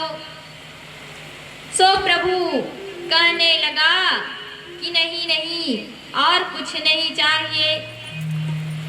राजा बलि के बातों को सुनकर के जो उनके गुरु हैं शुक्राचार्य जी महाराज, दैत्यों के गुरु शुक्राचार्य कहने लगा अपने शिष्य राजा बलि से कि बलि सतर्क हो जा, ये कोई देवताओं का छल ही है और मुझे तो लगता है ये और कोई नहीं विष्णु है जो तुमसे कुछ ना कुछ छल करने आया है। हरि वामन का भेष बनाए, बलि राजा को छलने आए। हरि वामन का भेष बनाए, बलि राजा को छलने आए। हरि वामन का भेष बनाए, बलि राजा को छलने आए। हरि वामन का भेष बनाए, बलि राजा को छलने आए।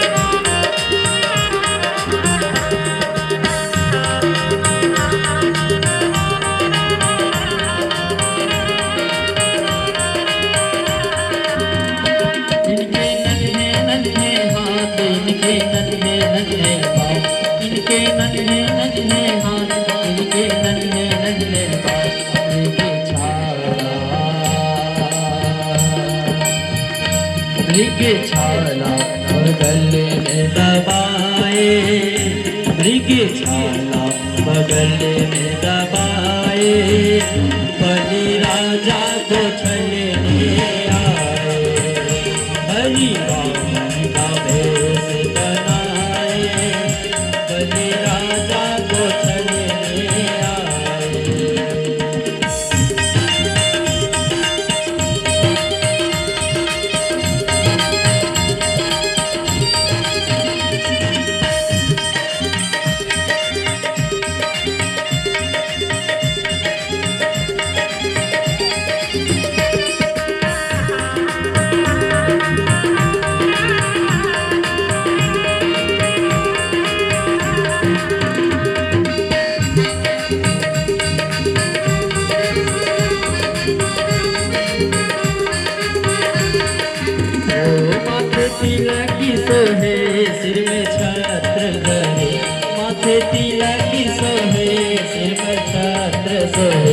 हाथों में कमंडल झुलाए, हाथों में कमंडल झुलाए, बलि राजा को छलने आए। हरि वामन का वेश बनाए, बलि राजा को छलने आए। हरि वामन का वेश बनाए, बलि राजा को छलने आए। हरि वामन का वेश बनाए, बलि राजा को छलने आए। प्रेम से बोलो वामन भगवान की जय। श्रीमद् भागवत महापुराण की जय। जो राजा बलि के गुरु हैं शुक्राचार्य समझा रहे हैं अपने शिष्य बलि को कि विरोचन नंदन सतर्क हो जाओ। ये जो छोटे रूप में आए हैं श्री हरि विष्णु ही है जो तुमसे छल करने आया है, तो सोच समझ करके ही इनसे बातें करना और दान करना। सो जो राजा बलि थे कहने लगा कि गुरुदेव ये तो मेरे अहोभाग्य है कि मेरे यहाँ साक्षात परम पिता जगत पिता जगदीश्वर प्रभु विष्णु पधारे हुए हैं और वह भी भिक्षा लेने हेतु खुल गए। गुरुदेव आज तो राजा बलि अपने गुरु के भी बात को काट दिया कि आज स्वयं मेरे यहाँ भगवान पधारे हैं, प्रभु आए हैं, जगत पिता आया है, सो मैं किसी का नहीं सुनूंगा।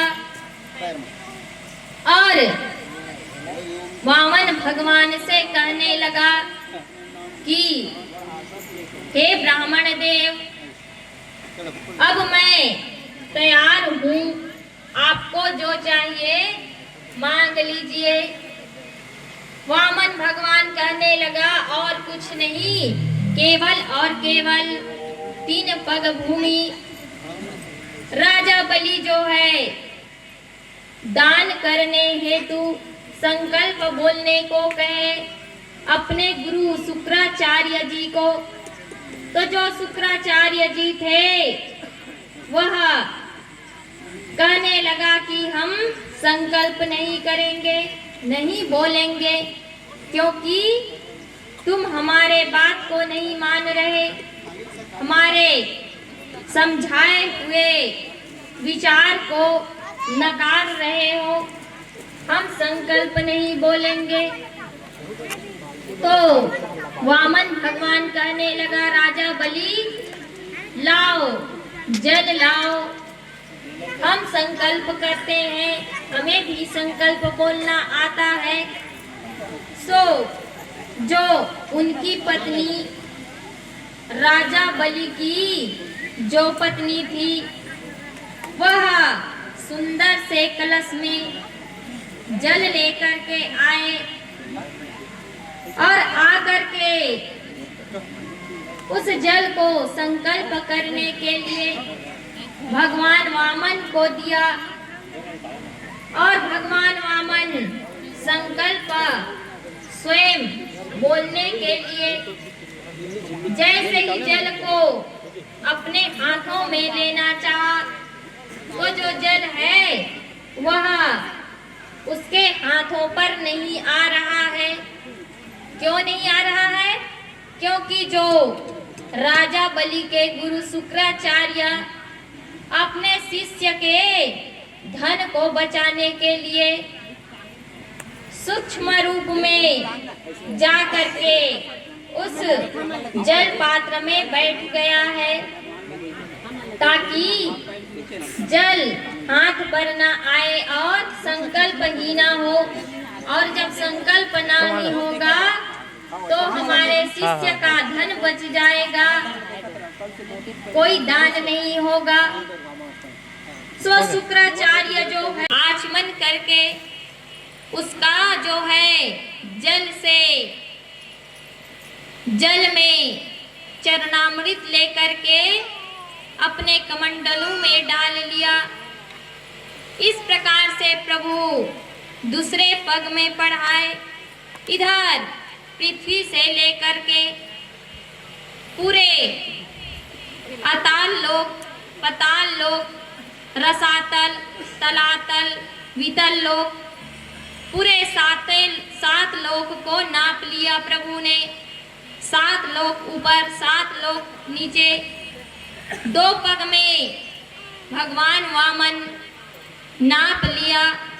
अब तो राजा बलि से कहने लगे भगवान वामन कि राजा बलि बताओ मैं तीसरा पग कहाँ रखूं।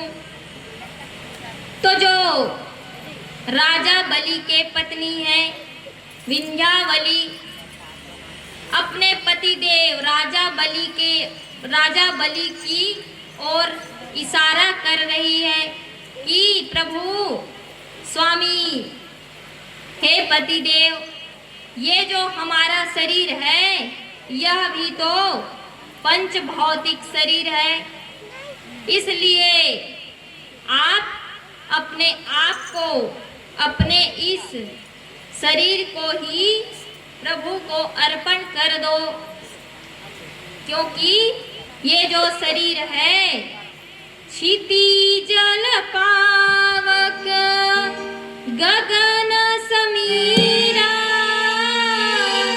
पंच रचित यह अधम शरीरा। राम सिया राम जय जय राम। राम सिया राम जय जय राम। क्षिति जल पावक, क्षिति जल पावक गगन समीरा पंच रचित यह अधम शरीरा। राम सिया राम जय जय राम। राम सिया राम जय जय राम। जो राजा बलि के पत्नी विंध्यावली है वह बता रही है अपने पति को कि ये जो हमारा शरीर है यह भी पंच भौतिक शरीर है, तो आप अपने शरीर को ही प्रभु को अर्पण कर दो। आज जो राजा बलि है अपनी पत्नी के बातें को समझ करके अपने जो शरीर है उसे प्रभु को अर्पण करने के लिए उनके समक्ष खड़े हैं, क्योंकि जो पत्नी होती है उसे क्या कहा जाता है? धर्म पत्नी। जो धर्म के कार्यों में हाथ बटाए, सहयोग करे, उसे ही कहा जाता है धर्म पत्नी। आज जब राजा बलि थोड़े देर के लिए विचलित हुए कि अब हम क्या करें, तो जो उसकी पत्नी है उसे धर्म के मार्ग को बता रही है कि आप अपना सर्वस्व दे दो, अपने इस पांच भौतिक शरीर को भी भगवान को अर्पण कर दो। लेकिन आजकल के क्या है, वाइफ है कि नहीं, कि धर्म पत्नी है, तो कई हैं, ऐसा नहीं है कि सबके सब। तो आज विंध्यावली अपने स्वामी को बताया।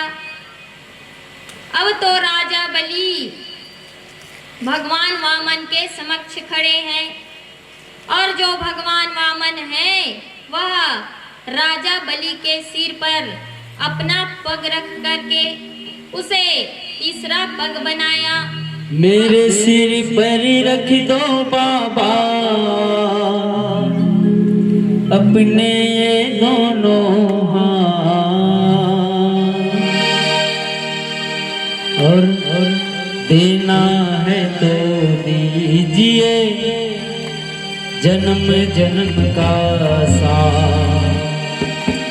मेरे सिर पर रख दो बाबा अपने ये दोनों हाथ, देना है तो दीजिए जन्म जन्म का साथ, देना है तो दीजिए जन्म जन्म का साथ। मेरे सिर पर रख दो बाबा, मेरे सिर पर रख दो बाबा अपने ये दोनों हाथ, देना है तो दीजिए जन्म जन्म का साथ, देना हो तो दीजिए जन्म जन्म का साथ।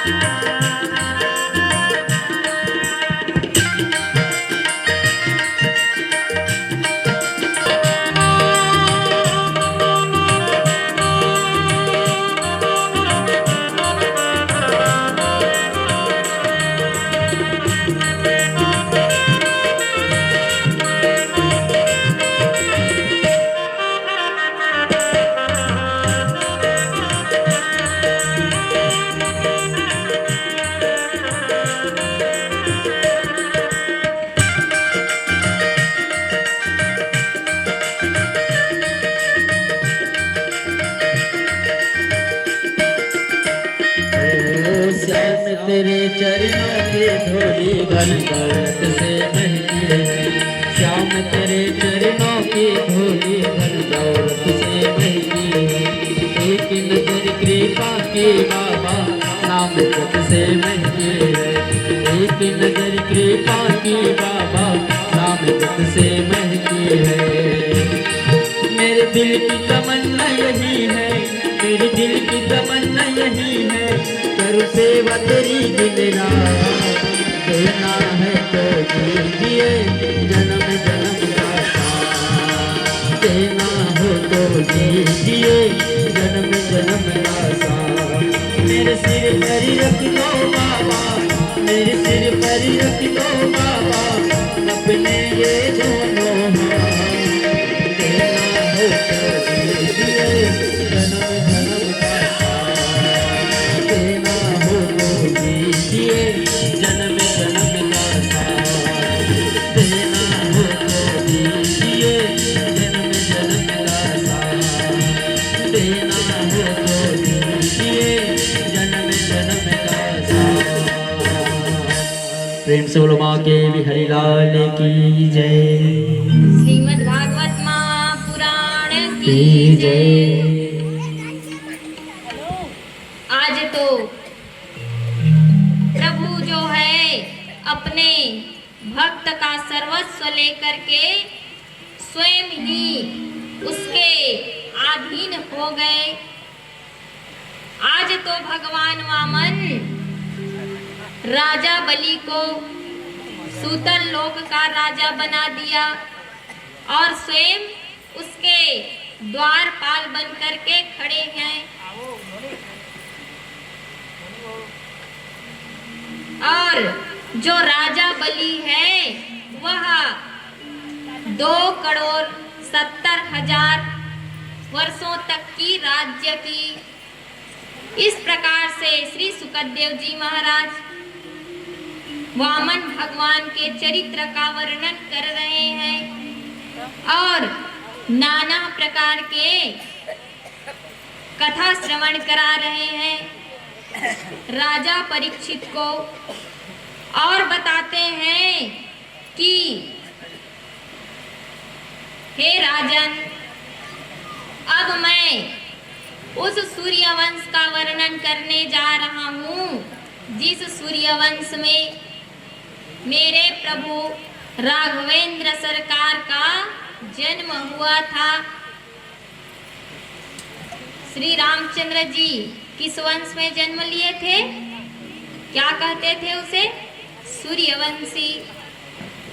तो जो श्री सुखदेव जी महाराज हैं, राजा परीक्षित को सूर्यवंशी राजाओं का वर्णन सुना रहे हैं। कह रहे हैं कि हे राजन, ब्रह्मा के पुत्र हुए मारीची और उससे हुए कश्यप जी, और कश्यप जी के पुत्र हुए सूर्यदेव, और इसी सूर्यवंश में एक राजा हुआ सरियाती।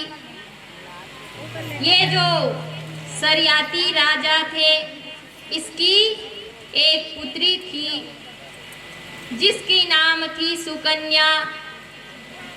एक रोज यह राजा सरियाती, ये जो राजा सरियाती है, अपने सैनिक जनों को साथ में लेकर के वन में भ्रमण करने के लिए गए एक रोज। सो उसकी जो पुत्री थी सुकन्या कहने लगी कि पिताजी, हम भी आपके साथ घूमने जाएंगे,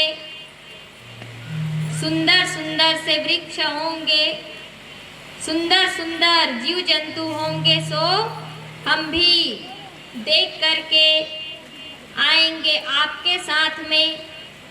सो राजा सरियाती अपने कुछ सेवकों को और अपने पुत्री सुकन्या को साथ में लेकर के गए और कहने लगे कि यहाँ पर थोड़े सतर्क से विचरण करना, घूमना, क्योंकि इस क्षेत्र में जो च्यवन ऋषि है वह तपस्या कर रहा है, तो कोई गलती ना हो, कोई अपराध ना हो, इसलिए सतर्कता से तुम लोग कार्य करना। और जो राजा सरियाती थे अपने सेवकों के साथ में विचरण करने लगा, और इधर जो उसकी पुत्री सुकन्या थी उनसे विलग होकर के, हट करके अकेले में अपने कुछ सहेलियों के साथ घूमने लगी। उस वातावरण का आनंद उठाने लगी। घूमते घूमते उसे एक प्रतिबिंब दिखाई पड़ा जिसमें से रोशनी आ रही थी, कुछ दिव्य सी प्रकाश उत्पन्न हो रही थी उस बाम्बी से। तो जो सुकन्या है वह सोच करके कि यह किस प्रकार का प्रकाश हो रहा है, जा करके एक तिनका उठा करके उस जहाँ से जो प्रकाश निकल रहे थे उस पर टच किया उस तिनके से, सो उनमें से रक्त बहने लगे। जैसे ही रक्त बहने लगा तो जो सुकन्या थी डर से वहां से भागते हुए अपने पिताजी के पास आए, राजा सरियाती के पास। उसी क्षण जो उनके सेवक थे उन्हें निरोध हो गया। तो जो सरियाती राजा था कहने लगा किसी ना किसी ने कुछ ना कुछ यहाँ पर अपराध किया है। तो उनकी जो पुत्री थी सुकन्या कहने लगी पिताजी, हमें एक बाम्बी रूप में वहाँ से प्रकाशित होते हुए दृश्य देखा हमने। सो उस पे जब हमने एक तिनके उठा करके टच किया तो रक्त बहने लगा और कोई अपराध नहीं हुआ है। तो जो राजा सरियाती थे अपने पुत्री को लेकर के उस बाम्बी के पास आया, और वो जो बाम्बी था और कोई नहीं स्वयं च्यवन मुनि जी तपस्या करते करते उनके शरीर पर बांबी बन गए थे, मिट्टी चढ़ गई थी और जो प्रकाशित हो रहे थे वह उसके नेत्र थे।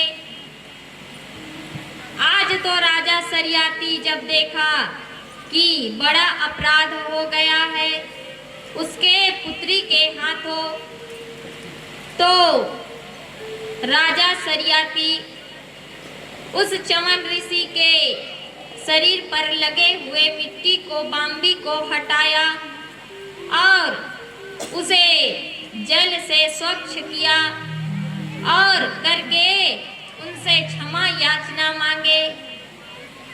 बार बार चरणों में दंडवत करने लगा। तो जो चवन ऋषि थे अपने ध्यान से उठे और उठ करके कहने लगा कि ये जो हमें नेत्रहीन होना पड़ा, यह कार्य किसने किया है। तो राजा सरियाती क्षमा मांगे कि हमारे जो पुत्री है उनसे भूल हो गई, भूलवश या अपराध हो गया। ऋषि मुनिवर आप इसे क्षमा कर दीजिए। तो राजा सरियाती बार बार दंडवत करके चरणों में क्षमा याचना मांग रहे हैं। इधर सुकन्या कहने लगी, पिताजी हमसे बड़े अपराध हुए हैं, सो हम इनके सेवा के लिए, देखभाल के लिए यहीं रुक जाते हैं। इससे हमारा जो हमसे जो अपराध हुआ है उसका भी जो है निवारण हो जाएगा।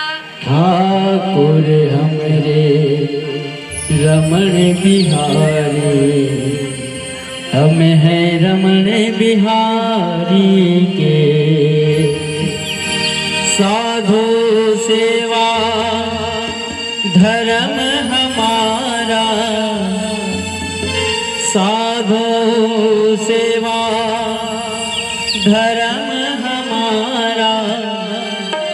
काम न दुनिया तारी से हमें, काम न दुनिया तारी से। ठाकुर हमरो रमण बिहारी, हम हैं रमण बिहारी के। ठाकुर हमरो रमण बिहारी, हम हैं रमण बिहारी के। साधु सेवा धर्म हमारा, साधु सेवा धर्म हमारा। काम न दुनिया दारी से। ठाकुर हमरो रमण बिहारी, हम हैं रमण बिहारी। ठाकुर हमरो रमण बिहारी, हम हैं रमण बिहारी।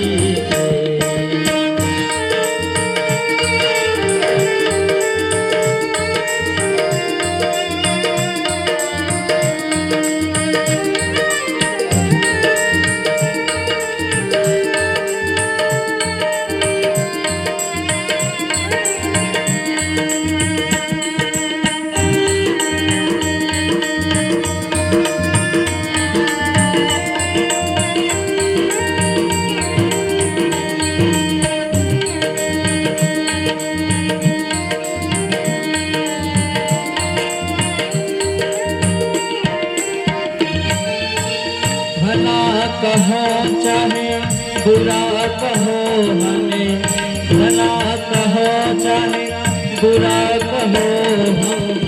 हो गए रमण बिहारी के हम, हो गए रमण बिहारी के।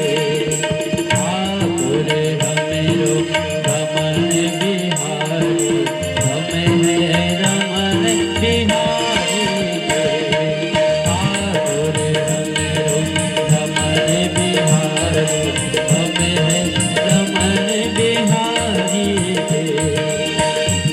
साधु सेवा धर्म हमारा, साधु सेवा धर्म हमारा, हम है रमनादारी से।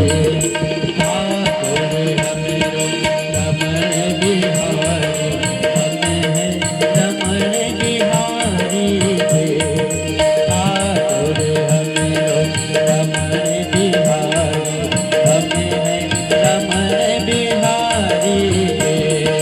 ठाकुर हमरो रमण बिहारी, हम है रमण बिहारी से।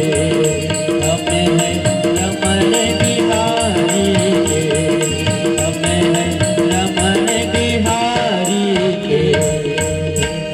प्रेम से बोलो भोले बाबा की जय, श्रीमद् भागवत महापुराण की जय। इधर जो सुकन्या थी वह चमन ऋषि मुनि के से क्षमा मांगते हुए उनकी सेवा के लिए उनके साथ रुक गए और उनके पूजा में पाठ में सहायता करने लगी, उनकी सेवा करने लगे। जब वह पूजा करते तो उनके लिए पुष्प लाते, फल लाते एवं उनके लिए भोजन बनाते, जल लाते, समिधा के लिए लकड़ी लाती। इस प्रकार से हवन इत्यादि के लिए उनके सहायता करने लगे, सेवा करने लगे। और जो उनके पिताजी सरियाती थे वापस अपने राज्य में चले गए। इधर धीरे धीरे समय बीता। एक रोज उनके यहाँ अश्वनी कुमार पधारे। इनके यहाँ सुकन्या और चवन मुनि के यहाँ। ये अश्वनी कुमार कौन है? देवताओं के वैद्य हैं। तो ये जो अश्वनी कुमार थे दोनों भाई पधारे हैं चवन ऋषि और सुकन्या के यहाँ। देखा तो उनका भी सेवा सत्कार की है सुकन्या ने। और ये जो अश्वनी कुमार थे कहने लगे चवन मुनि से कि हे मुनिराज, हमसे अगर कुछ आज्ञा हो तो हम आपकी सहायता कर दें। तो जो चवन ऋषि थे कहने लगे कि अश्वनी कुमारों, आप लोग हमारी यह सहायता करो कि हम सुंदर से नवयुवा बन जाएं। सो जो अश्वनी कुमार थे कहने लगे इनसे हमें क्या लाभ होगा। जो चवन ऋषि थे कहने लगे अश्वनी कुमार, इनसे आपको यह लाभ होगा कि जो देवता गण आपको यज्ञ का भाग नहीं देते। क्यों अश्वनी कुमारों को क्यों यज्ञ का भाग नहीं देते देवतागण? क्योंकि ये देवताओं के वैद्य थे और देवतागण कहते थे कि तुम हर घर जा कर के उन्हें स्पर्श करते हो, उनके हाथ देख करके, उनके नाड़ी पकड़ करके उनके जो स्वास्थ्य है वह ठीक करते हो। वैद्य राज हो तो घरों घर जाते हो, इसीलिए तुम्हें यज्ञ का भाग नहीं दिया जाएगा। तुम जात पात नहीं देखते, सबके यहाँ चले जाते हो। तो जो चमन ऋषि है कह रहा है कि अश्वनी कुमारों से जो यज्ञ का भाग देवता गण आपको नहीं देते वह यज्ञ का भाग हम आपको दिलाएंगे। इसीलिए आप हमारी भी सहायता कर दो। तो अश्वनी कुमार जो है च्यवन ऋषि को पुनः उन्हें युवा बना दिया और सुंदर से जो सुकन्या है और च्यवन ऋषि साथ में जीवन यापन करने लगे।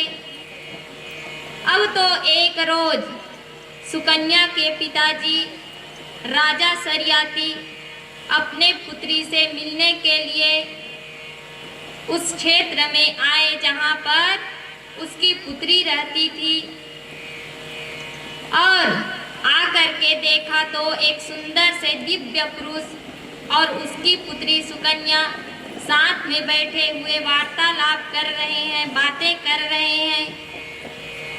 तो उनके पिताजी के मन में विचार आया कि ये मेरी जो पुत्री है जिसे मैंने एक मुनि के सेवा के लिए छोड़ा था, लगता है इसके मन बिगड़ गए और यह गलत मार्ग में आ गया, जो दूसरे पुरुष के साथ में बैठी है और इसके जो पति देव हैं च्यवन ऋषि जी वह भी दिखाई नहीं पड़ रहे। और मन में विचार करके उसे बहुत कुछ बुरे भले कहने लगे और कह करके कुटिया के बाहर से ही उन्हें देखकर वापस जाने लगे।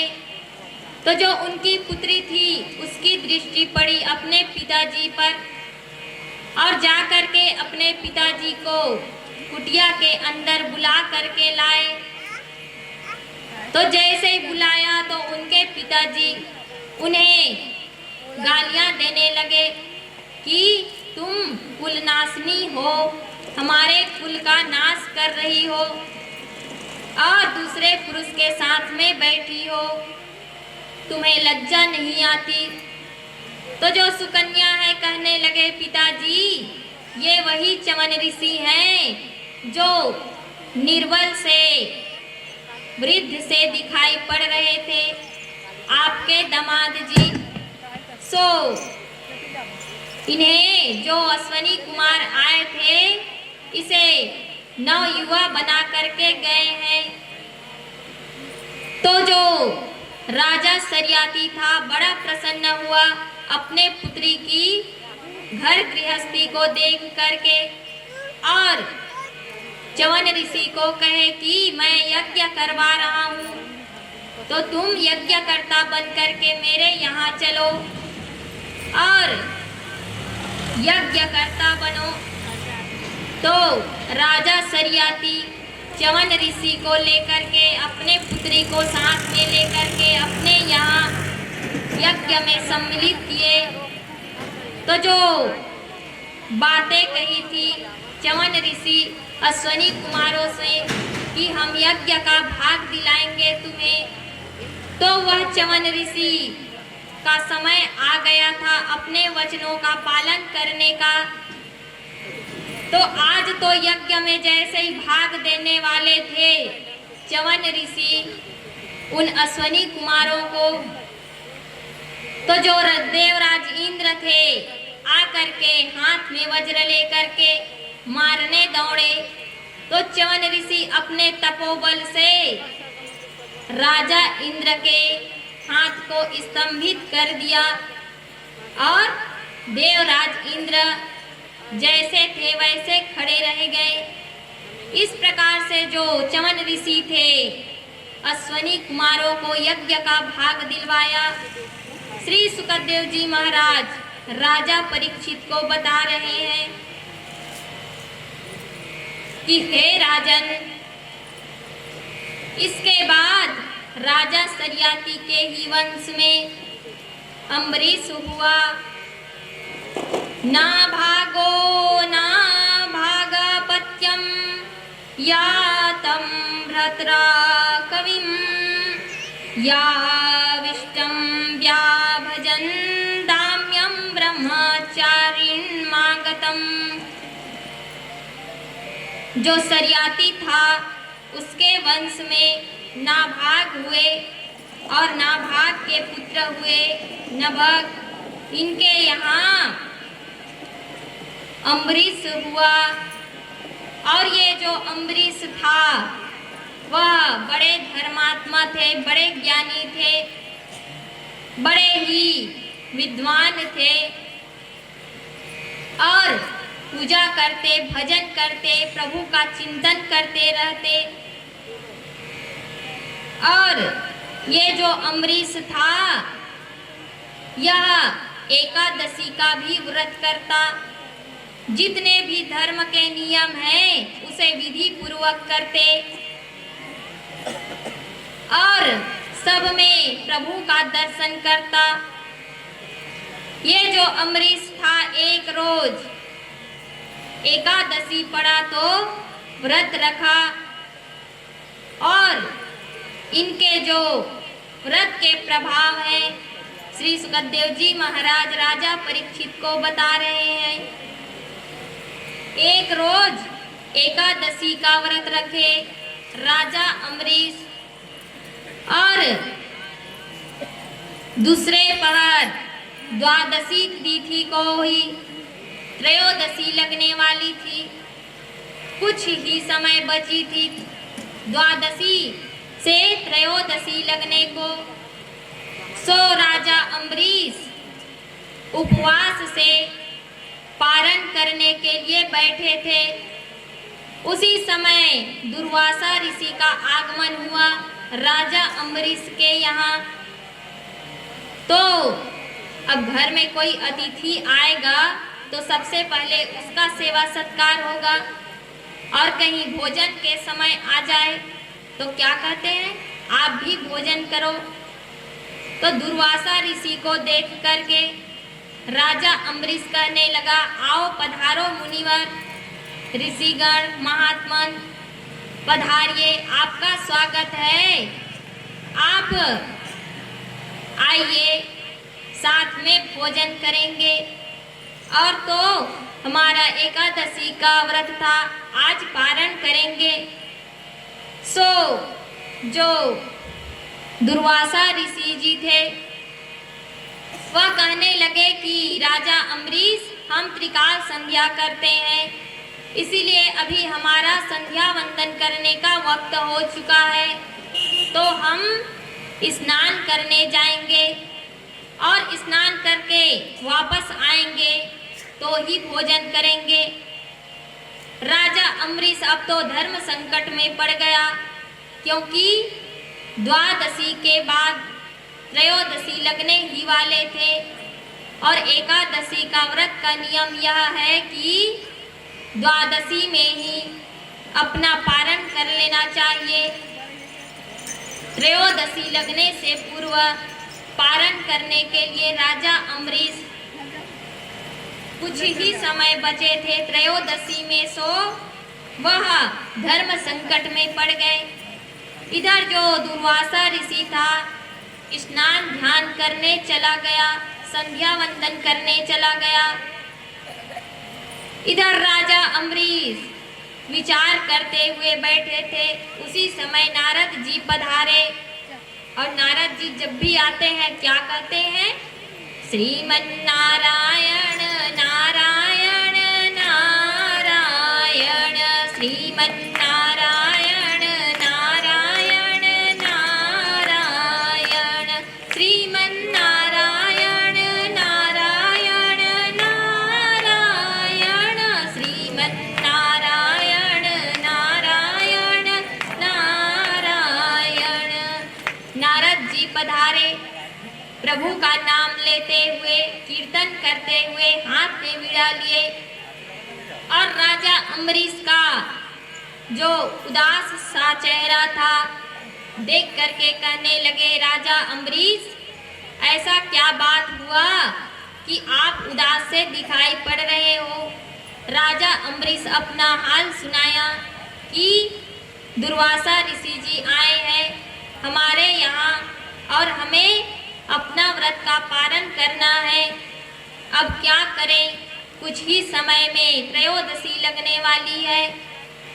तो नारद जी कहने लगा कि राजा अम्बरीश, एक कार्य करो, प्रभु का चरणामृत ले लो और तुलसी दल और अंजलि में लेकर के पारण कर लो, तो इससे तुम्हारा पारण भी हो जाएगा और तुम्हारा धर्म भी बच जाएगा कि घर में आए हुए अतिथि को छोड़ करके तुमने भोजन नहीं किया। अब तो राजा अम्बरीश वैसे ही पारण कर लिया अपना।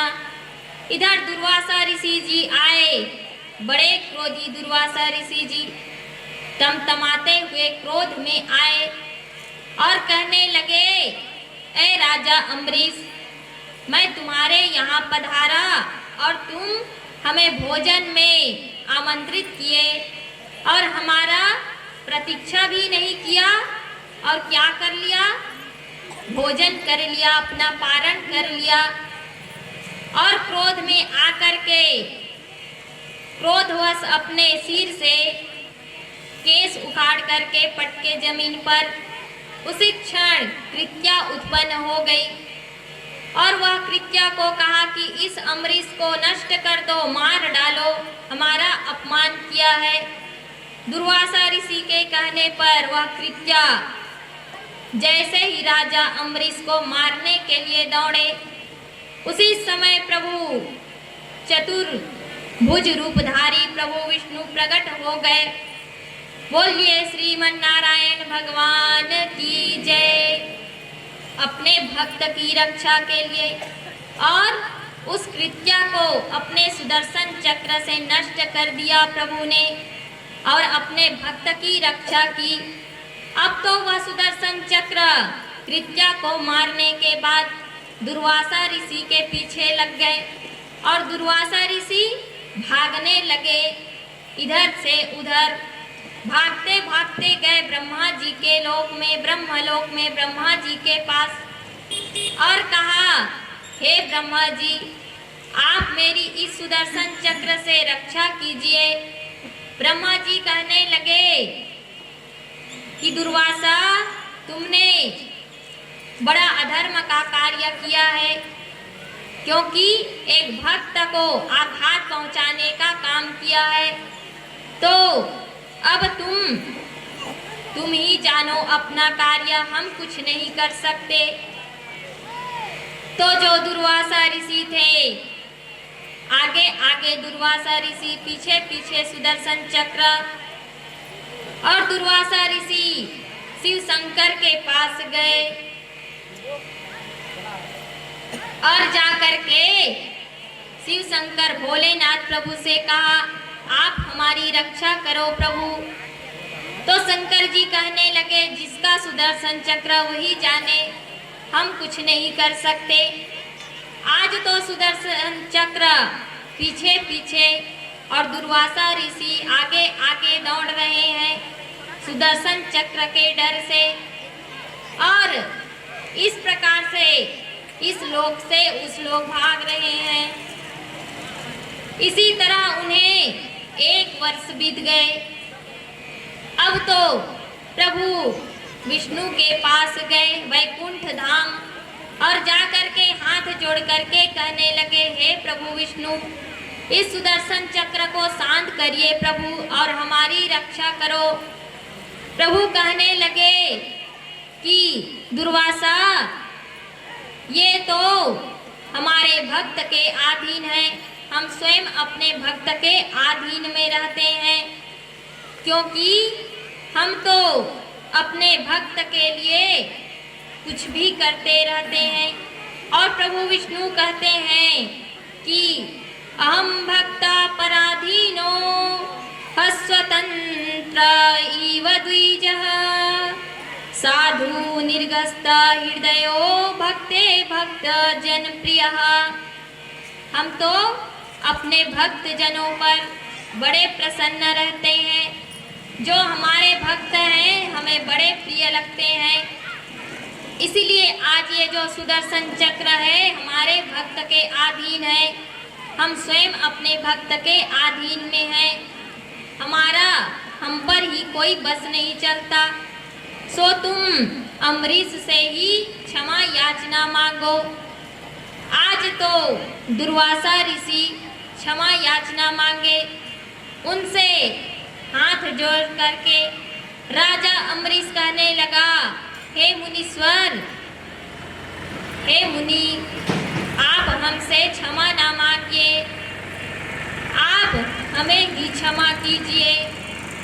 और जो सुदर्शन चक्र उनके पीछे कर रहे थे दुर्वासा ऋषि के, उसे शांत करने के लिए राजा अम्बरीश स्तुति कर रहे हैं। सुदर्शन महाज्वाला कोटि सूर्य समप्रभा अज्ञानधस्य मे देव विष्णु मार्ग प्रदर्शनम। हे सुदर्शन चक्र, आप क्षमा कर दीजिए और शांत हो जाइए और प्रभु के हाथों में वापस जा कर के विराजित हो जाइए।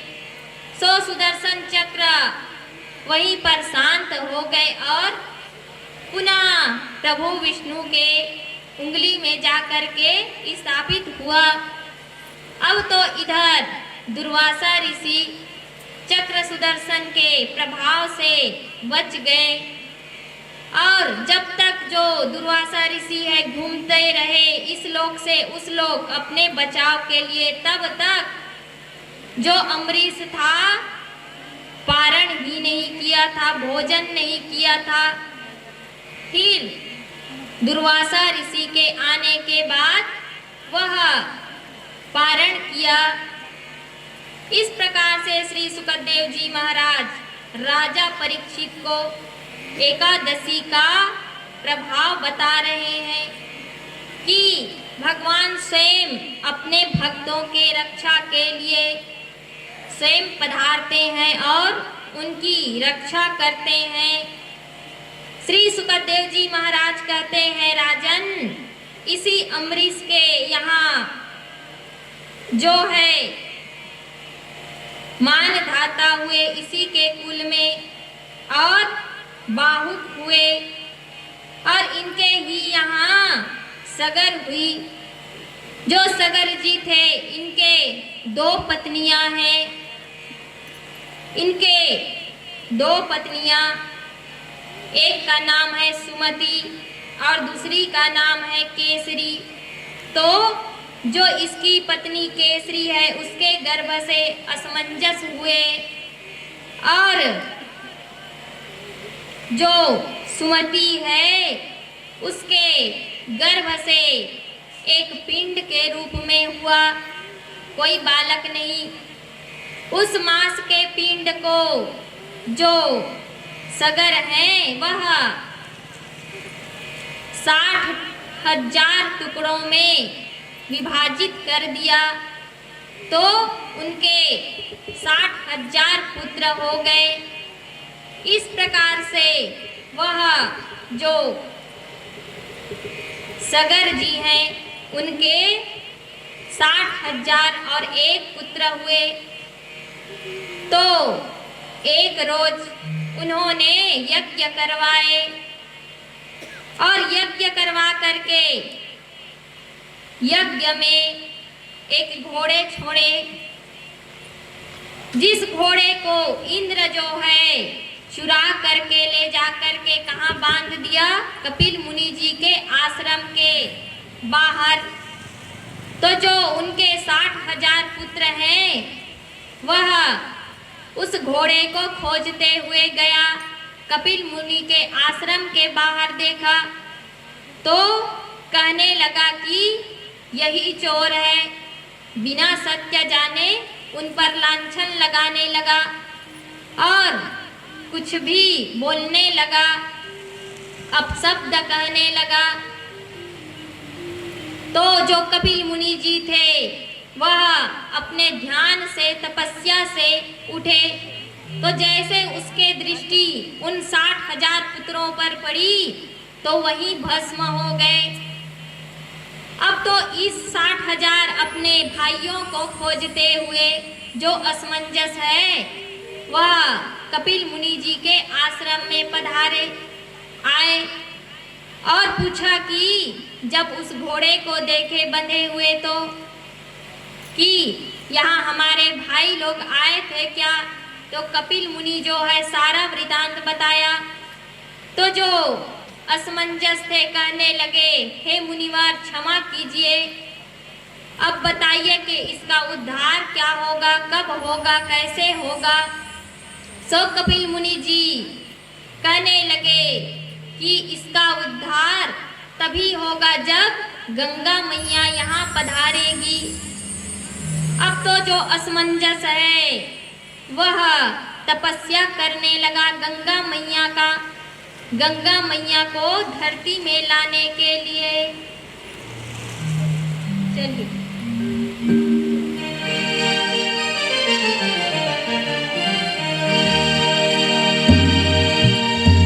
हे भोले शंकर पधारो,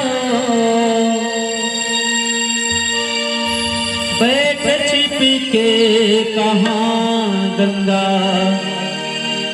जटा में तुम्हारी। हो गंगा जटा में तुम्हारी, हम प्यासे यहाँ।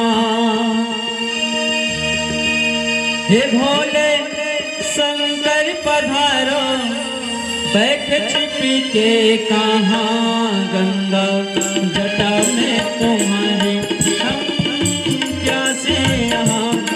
महासती के पति मेरी सुनो वंदना।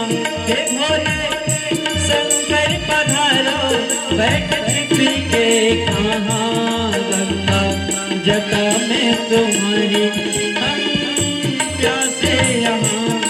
महासती के पति मेरी सुनो वंदना। आओ मुक्ति के दाता, बड़ा संकट यहाँ। हे भोले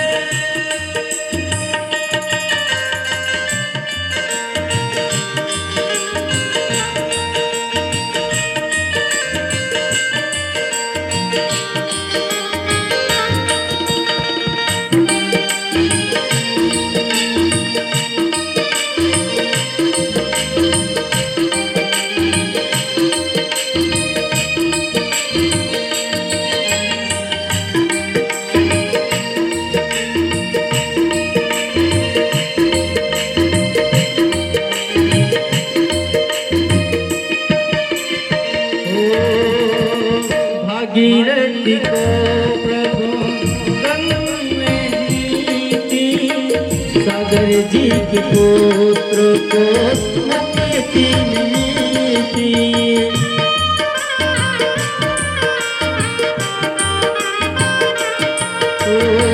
नीलकंठ महादेव हमें है भरोसा, इच्छा तुम्हारी बिना कुछ भी न होता।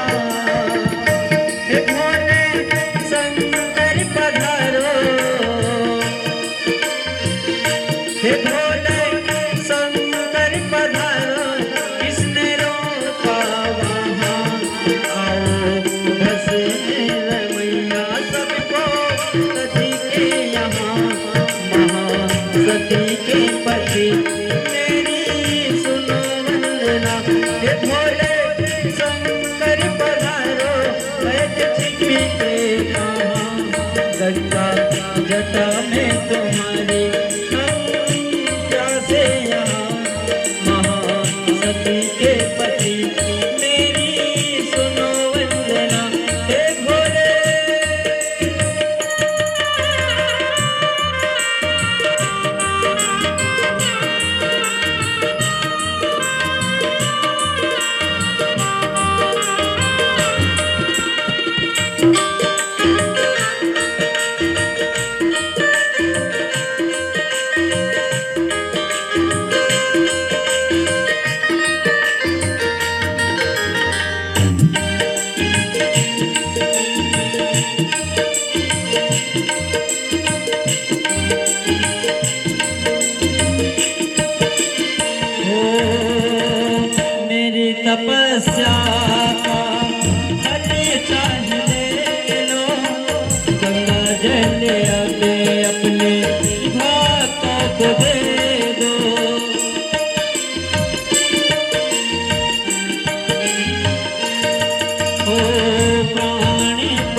कोई तेरी करुणा में उंगली उठाए ना, भिक्षा मैं मांगूं जन कल्याण की, भिक्षा मैं मांगूं जन कल्याण की, इच्छा करो पूरी गंगा स्नान की।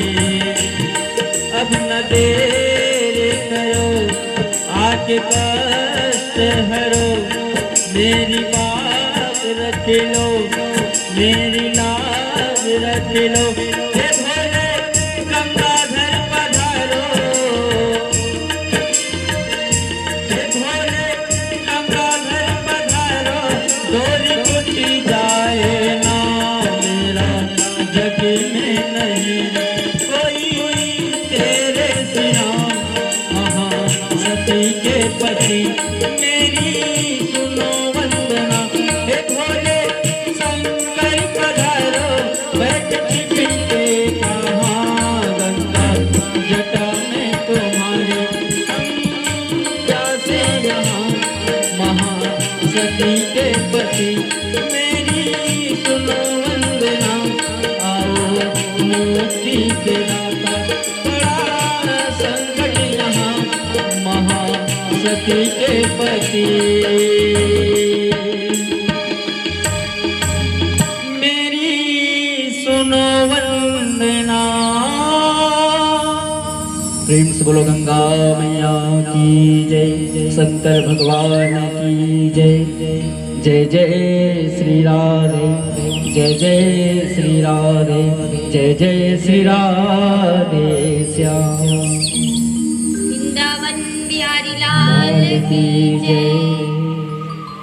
इधर जो असमंजस है गंगा मैया को लाने के लिए धरती पर तपस्या की, बड़े कठोर तपस्या की, परंतु गंगा मैया प्रसन्न नहीं हुई। इसके जो पुत्र हैं दिलीप भी तपस्या किया, पर गंगा मैया प्रसन्न नहीं हुई। इसके पुत्र हैं दिलीप के पुत्र भागीरथ जी तपस्या की, बड़े कठोर तपस्या किए, जिससे गंगा मैया प्रसन्न होकर के उन्हें दर्शन दिया।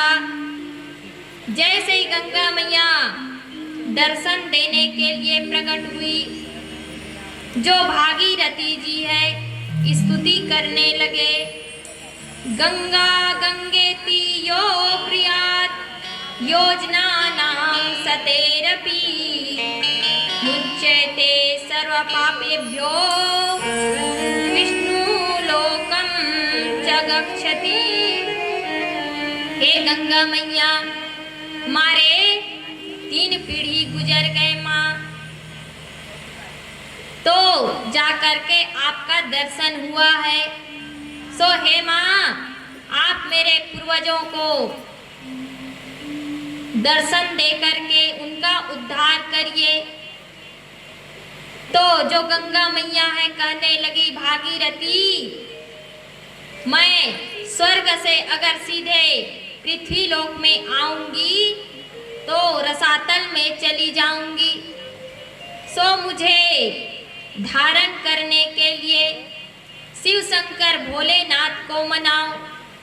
जो भागीरथी जी थे शंकर जी को मनाने के लिए तपस्या किए कि आप गंगा मैया को अपने जटा में धारण करो।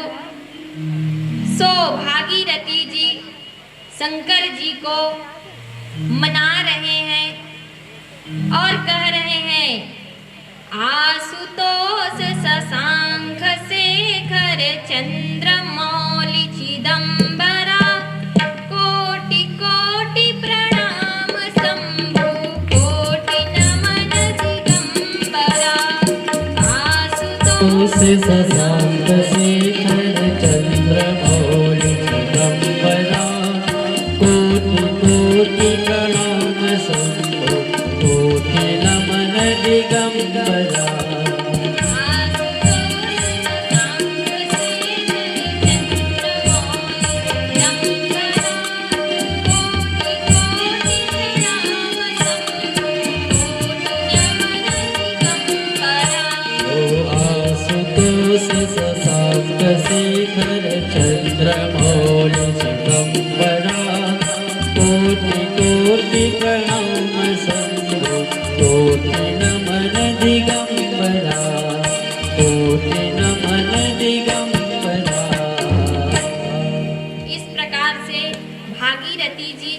शंकर जी की स्तुति की।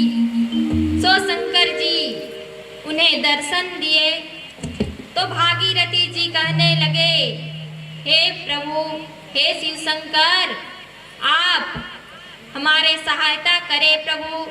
अपने जटा में गंगा मैया को विराजित करवाइए ताकि गंगा मैया रसातल में ना चली जाए।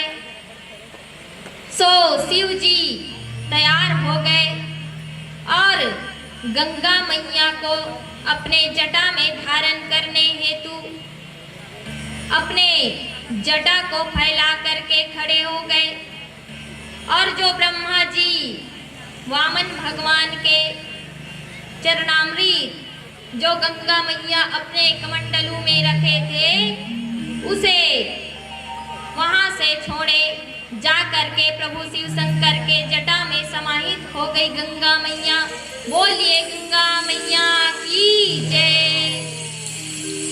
जो गंगा मैया है शिव जी के जटा में समा गई तो भागीरथी जी विनती करने लगे कि अब गंगा मैया को हमारे साथ भेजो। सो गंगा मैया को पृथ्वी लोक में लाने के लिए शिव शंकर भोलेनाथ अपने जटा से 3 बूंद गंगा मैया को निचोड़ करके अपने जटा को निकाला। सो 1 बूंद स्वर्ग गंगा कहलाई और दूसरा जो है वह पृथ्वी में गंगा मैया के नाम से प्रसिद्ध हुई और तीसरी जो है वह पाताल लोक में गई।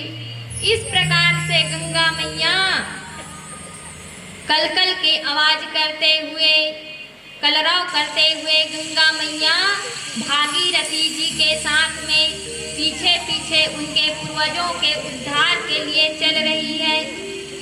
इधर भागीरथी जी आगे आगे बढ़ रहे हैं, पीछे पीछे गंगा मैया।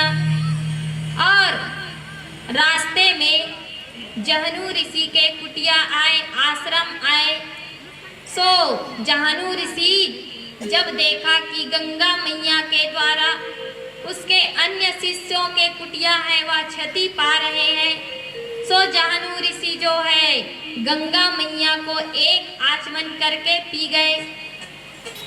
जो भागीरथी जी थे पीछे मुड़ करके देखा कि गंगा मैया के कोई आवाज नहीं आ रहा, तो देखा कि गंगा मैया अदृश्य हो चुकी है, कहीं दिखाई नहीं पड़ रही। तो भागीरथी जी जहनु ऋषि के पास गए और जाकर के विनती की कि हमारे पूर्वजों के उद्धार के लिए गंगा मैया का इस लोक में आना अति आवश्यक है। सो जहनु ऋषि जो है भागीरथी जी के विनती करने पर गंगा मैया को वापस धरती में लाए। तो जो जहनु ऋषि थे उसके जंघा को फाड़ करके गंगा मैया वापस पृथ्वी लोक में आई। इसी से गंगा मैया का नाम जाह्नवी गंगा पड़ गया।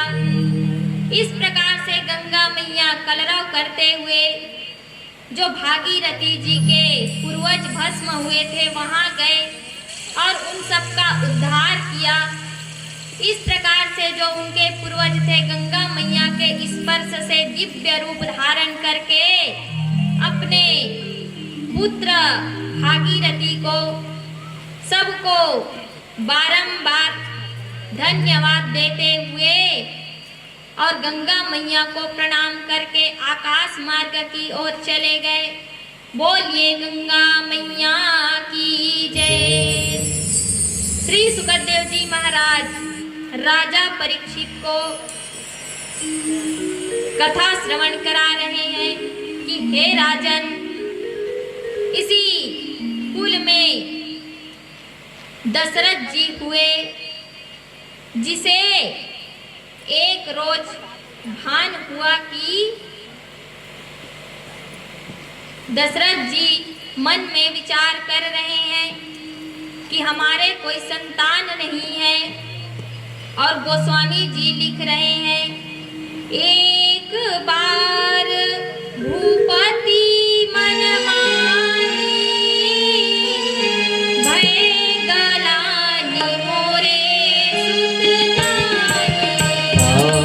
सिया राम जय जय राम, राम सिया राम जय जय राम।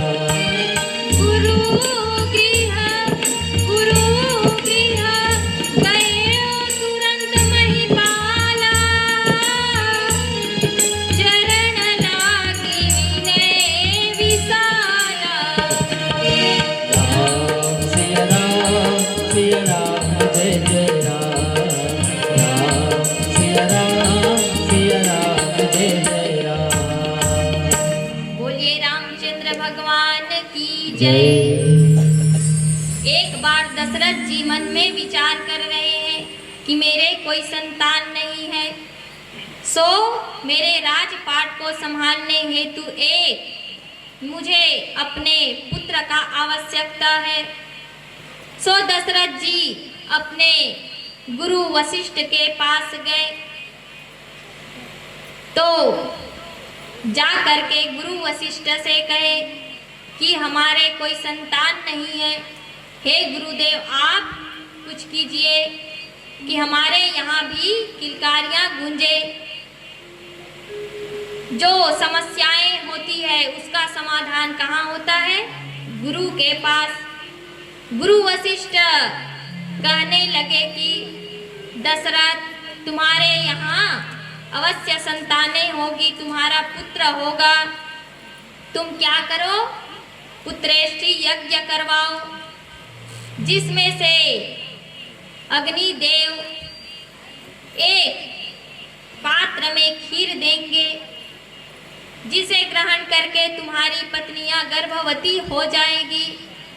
इधर दशरथ जी जो है आकर के पुत्रेष्टि यज्ञ करवाए, उसमें से यज्ञ कुंड से अग्निदेव कलश में खीर लेकर के उत्पन्न हुए और उस खीर को ले जाकर के दशरथ जी अपने तीनों रानियों में बांट दिया गया।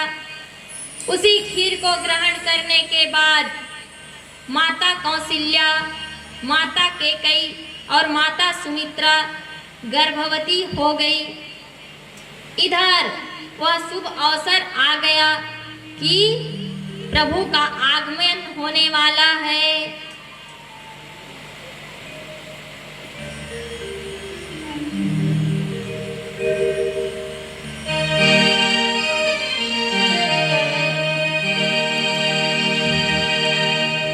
राम कहानी सुनो रे, राम कहानी, राम कहानी सुनो रे, राम कहानी। कहते सुनते आवे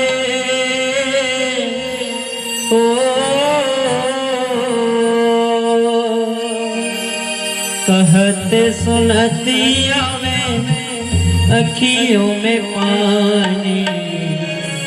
राम कहानी सुनो रे, राम कहानी, राम कहानी सुनो रे, राम कहानी।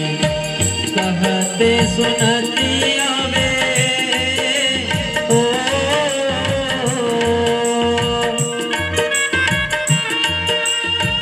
कहते सुनती आवे अखियों में पानी।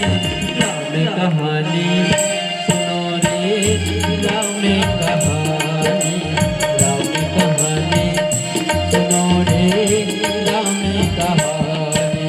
श्री राम जय राम जय जय राम, श्री राम जय राम जय जय राम, श्री राम जय राम जय जय राम, श्री राम जय राम जय जय राम।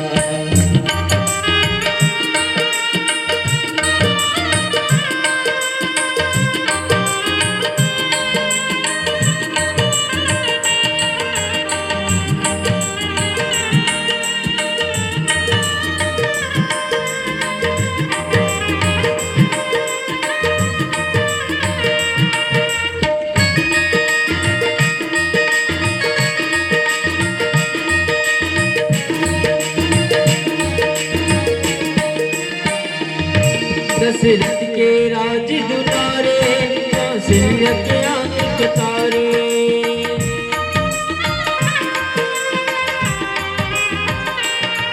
दशरथ के राज दुलारे, कौशल्या के आंख के तारे।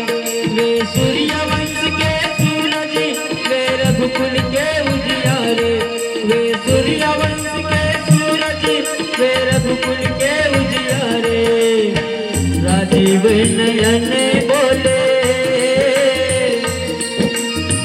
राजीव नयन बोले, राजीव नयन बोले, मधु भरी कहानी। राम कहानी सुनो रे, राम कहानी, राम कहानी सुनो रे, राम कहानी। श्री राम जय राम जय जय राम, श्री राम जय राम जय जय राम, श्री राम जय राम जय जय राम, श्री राम जय राम जय राम।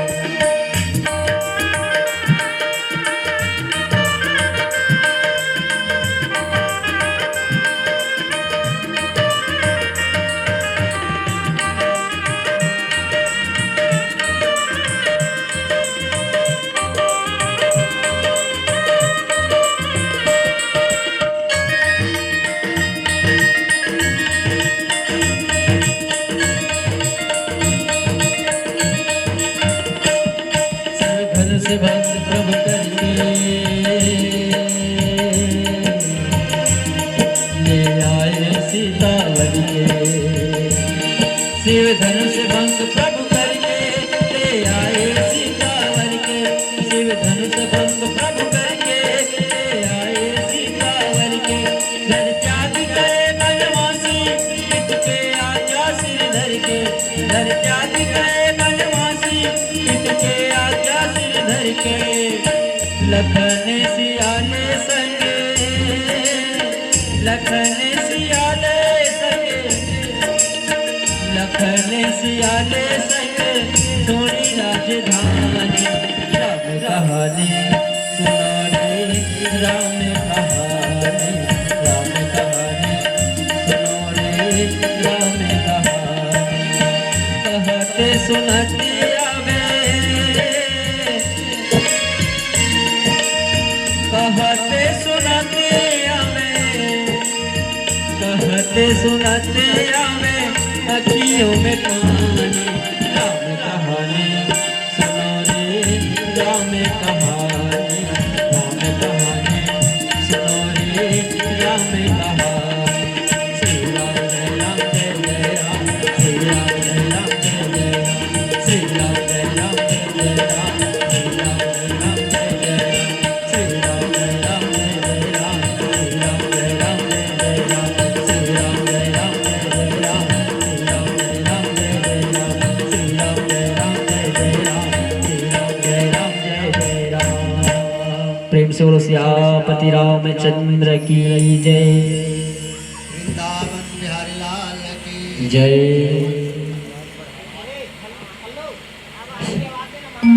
प्रेम से बोलो भागवत भगवान की जय।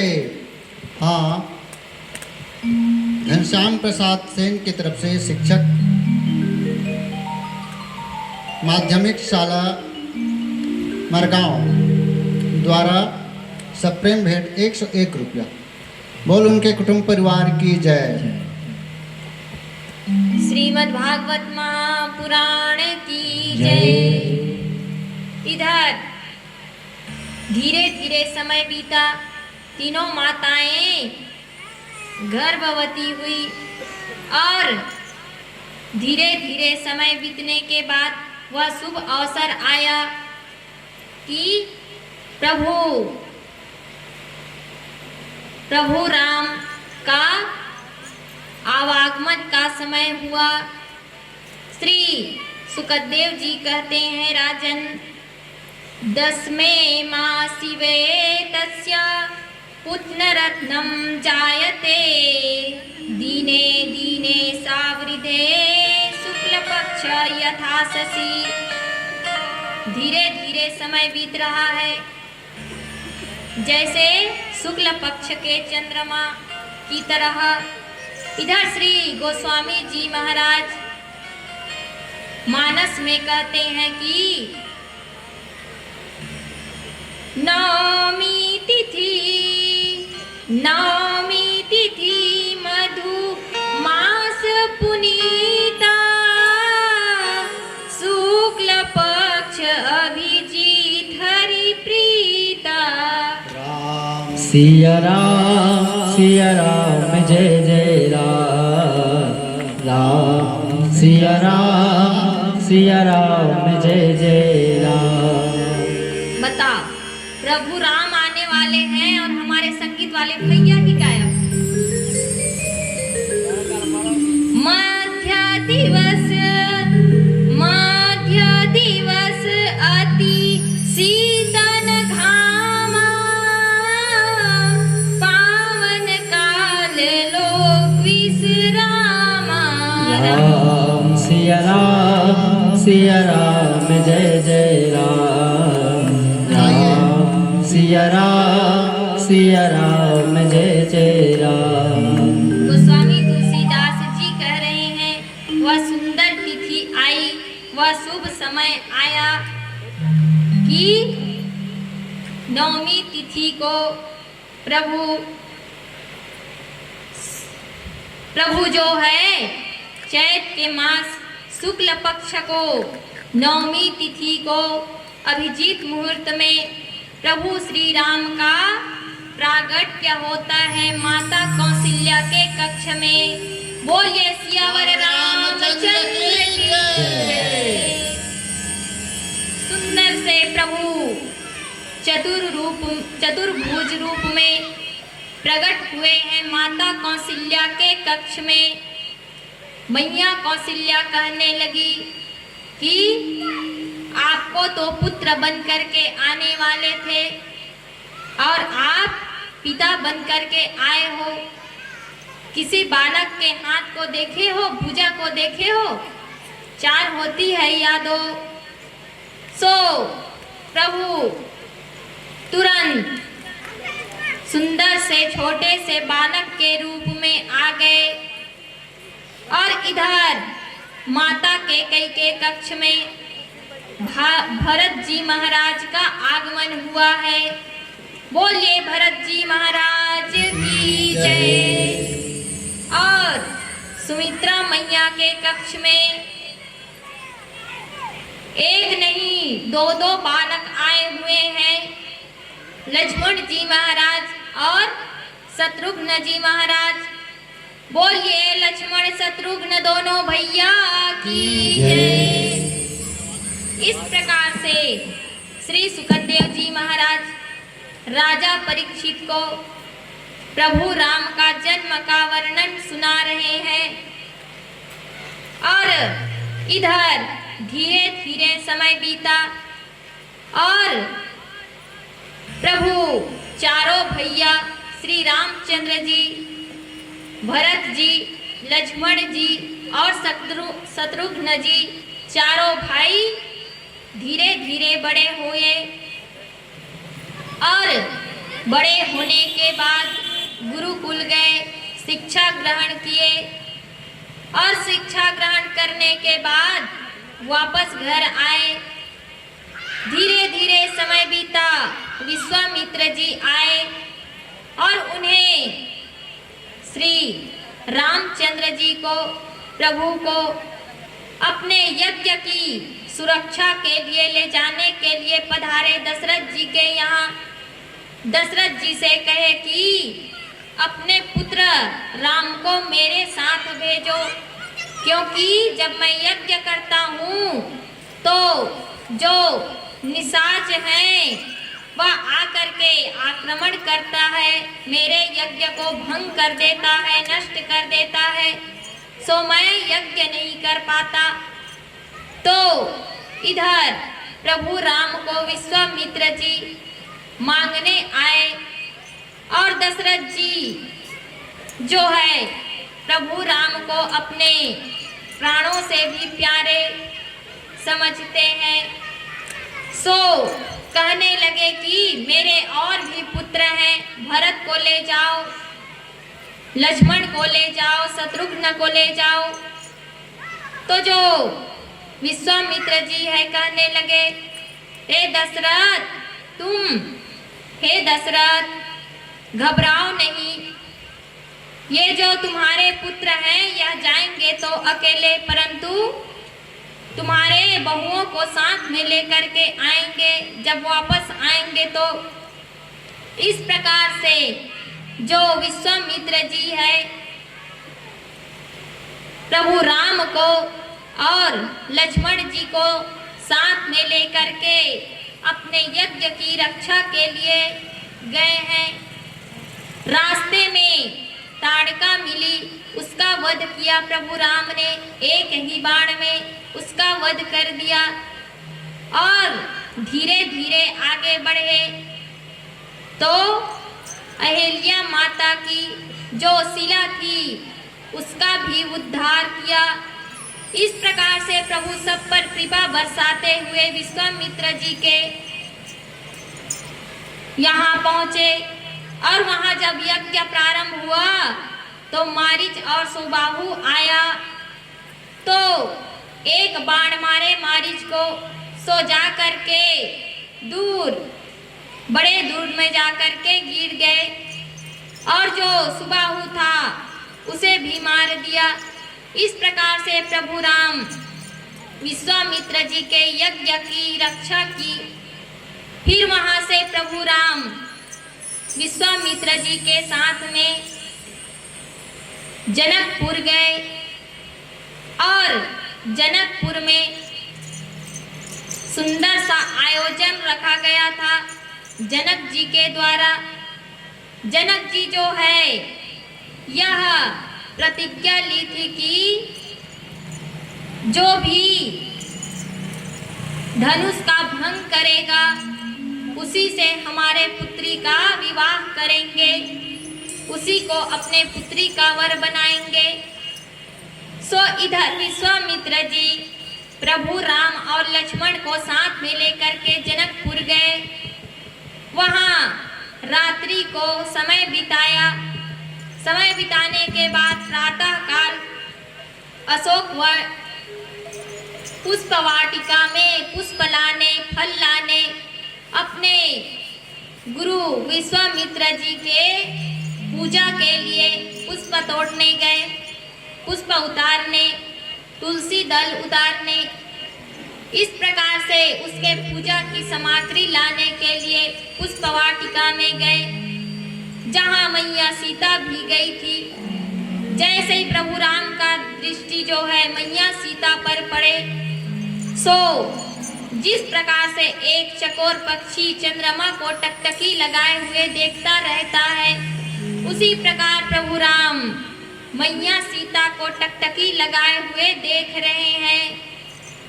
इधर जो लक्ष्मण जी है कुछ समय के बाद कहने लगा, भैया आपका ध्यान किधर है? उधर पूजा का समय बीता जा रहा है, गुरुदेव नाराज हो जाएंगे, सो जल्दी चलिए।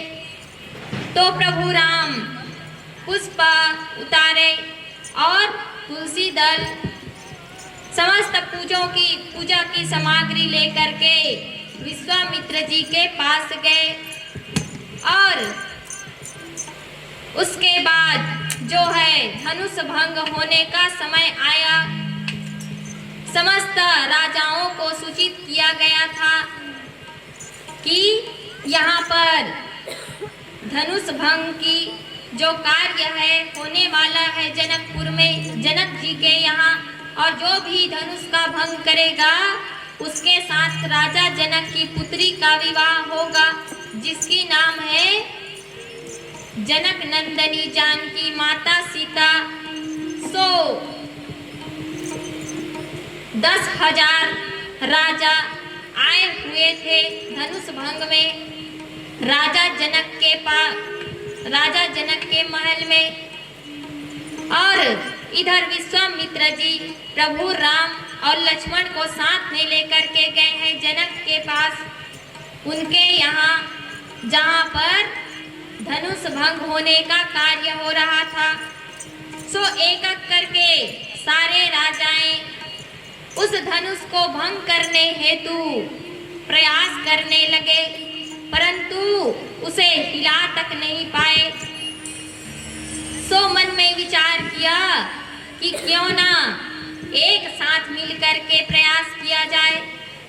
पूरे 10,000 राजा मिलकर के धनुष को उठाना चाहा, परंतु हिला तक नहीं पाए, डुला तक नहीं पाए। तो इधर विश्वामित्र जी प्रभु राम को आज्ञा दे रहे थे कि जाओ राम और तुम उस धनुष का भंग करो। सो विश्वामित्र जी के आज्ञा पाकर के प्रभु राम धनुष के समीप गए, जहां उस धनुष को रखा गया था, और जाकर के धनुष को कहने लगा, धनुष अब मैं तुझे 2 भागों में विभाजित करने जा रहा हूँ।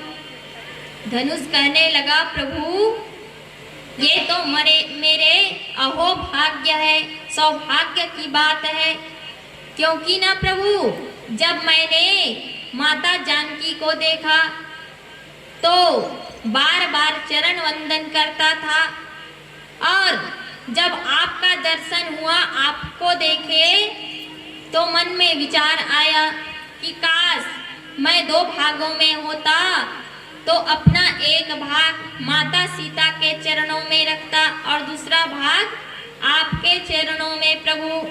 इसलिए हे प्रभु मैं 2 भागों में विभाजित होने के लिए तैयार हूँ। सो राम जी धनुष को उठाए और पलक झपकते ही उस धनुष का 2 विभाजित में भाग कर दिया। बोलिए श्री रामचंद्र भगवान की जय।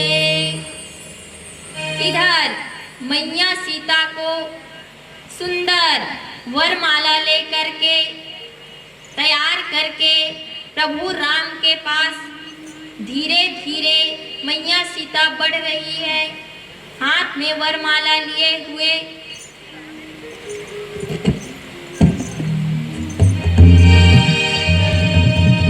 झुक जाओ तनिक रघुवीर, सिया मेरी छोटी है, छोटी है रे सिया छोटी है।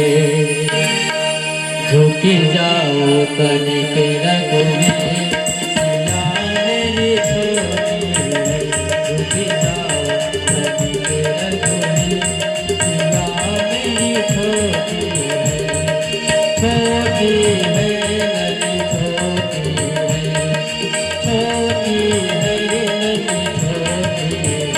झुक जाओ तनिक रघुवीर, सिया मेरी छोटी है, झुक जाओ तनिक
प्रेम से बोलो सियावर रामचंद्र की जय।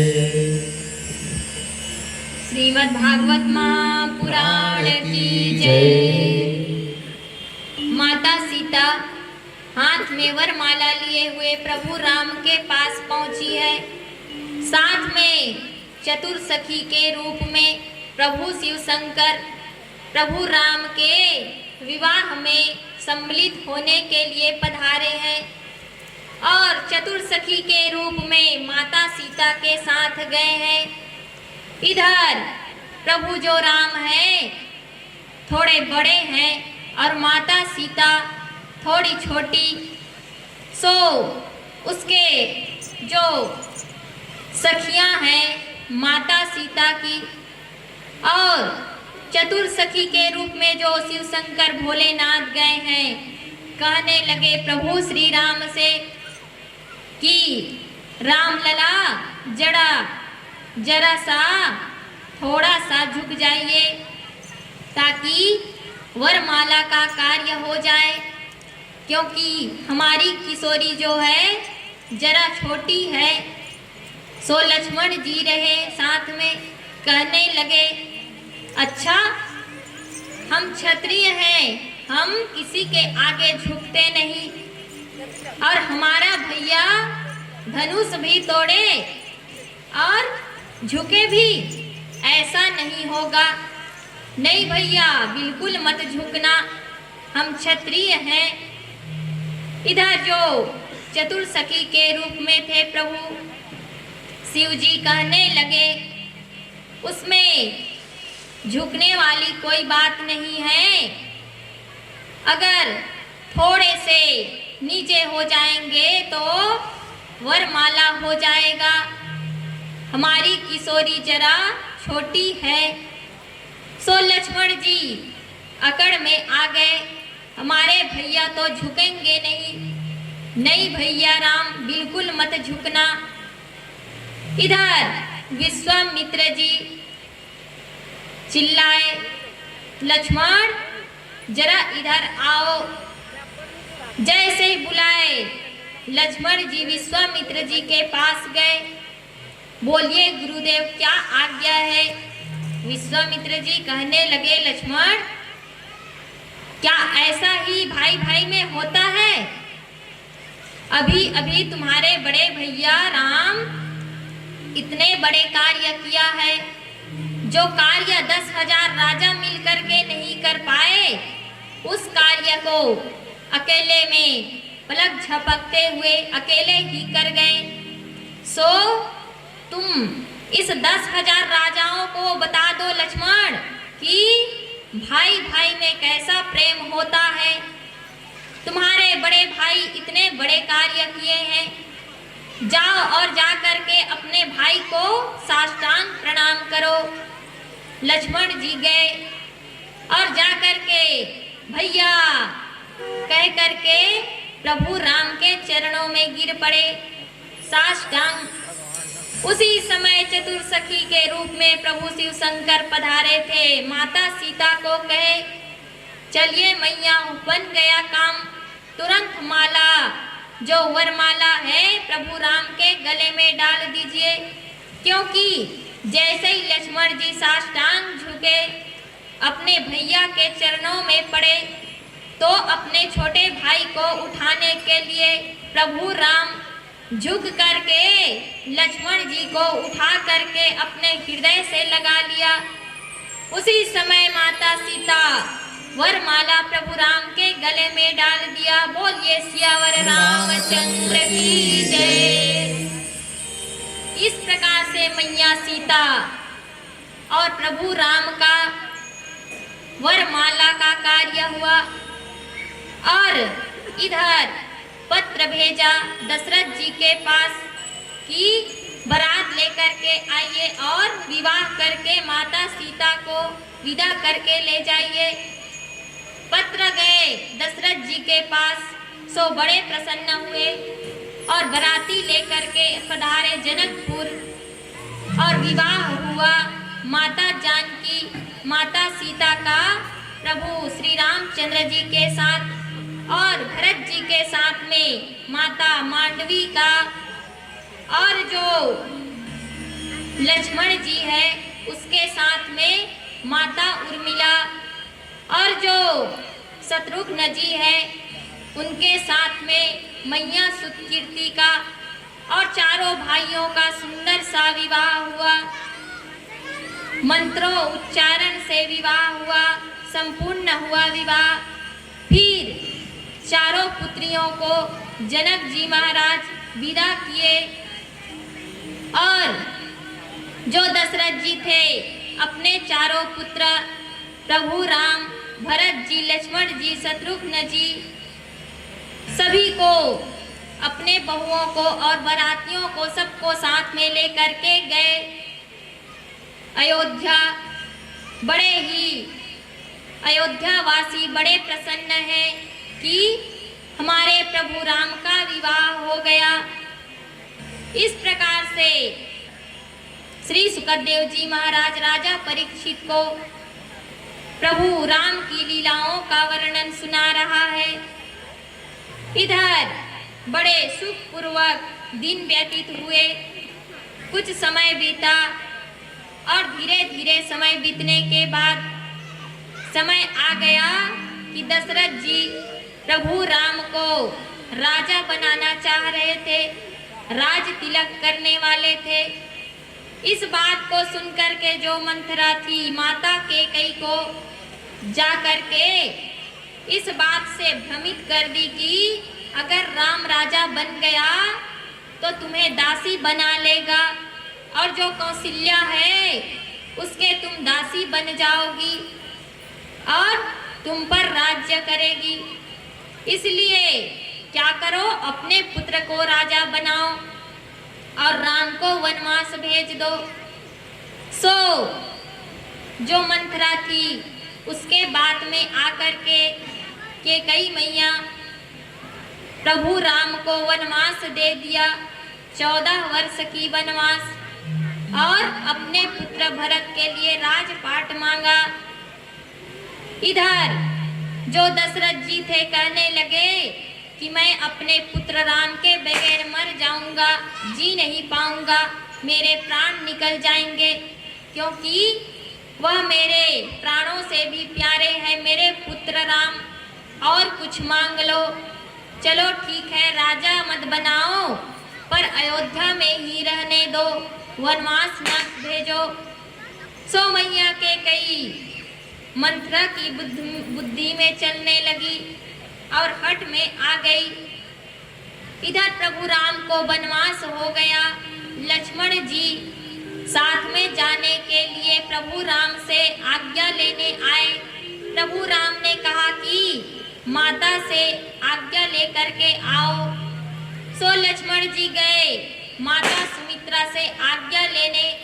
माता सुमित्रा कहने लगी, पुत्र लक्ष्मण, ये तो बड़े ही अच्छे सोच है, अच्छे विचार हैं तुम्हारे कि तुम आज प्रभु के साथ जा रहे हो, अपने बड़े भाई के सेवा के लिए जा रहे हो।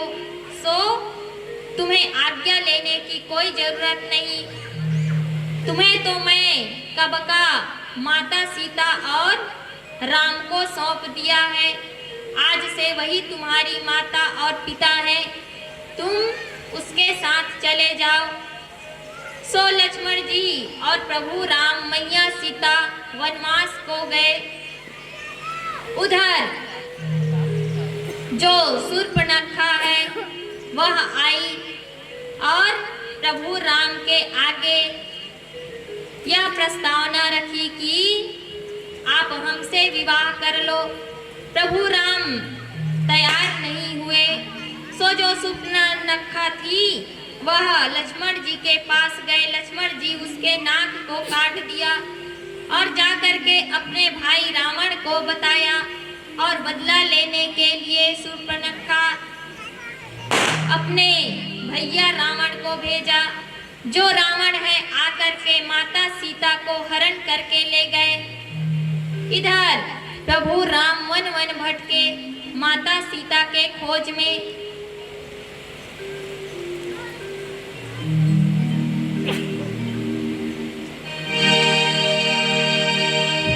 दशरथ के राजकुमार वन में फिरते मारे मारे। दशरथ के राजकुमार वन में फिरते मारे मारे। दशरथ के राज दुलार वन में फिरते मारे मारे।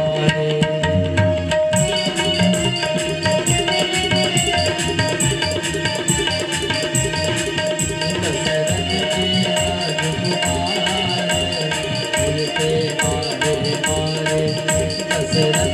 राजकुमार फिरते मारे मारे। दशरथ के राजकुमार वन में फिरते मारे मारे। दशरथ के राजकुमार वन में फिरते मारे मारे। फिरते मारे मारे वन में फिरते मारे मारे। फिरते मारे मारे वन में फिरते मारे मारे। दशरथ के राजकुमार वन में फिरते मारे मारे। दशरथ के राजकुमार वन में फिरते मारे मारे।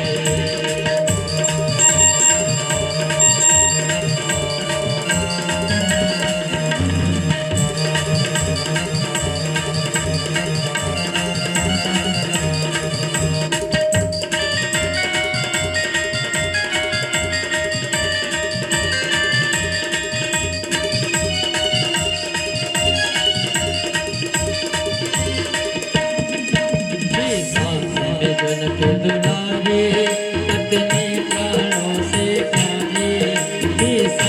जनक दुलारे पत्नी प्राणों से प्यारे। सीता नारे फिरते हैं मारे मारे। सीता नाम पुकारे फिरते हैं मारे मारे। दशरथ के राजकुमार वन में फिरते मारे मारे। दशरथ के राजकुमार वन में फिरते मारे मारे। दशरथ के राजकुमार वन में फिरते मारे मारे।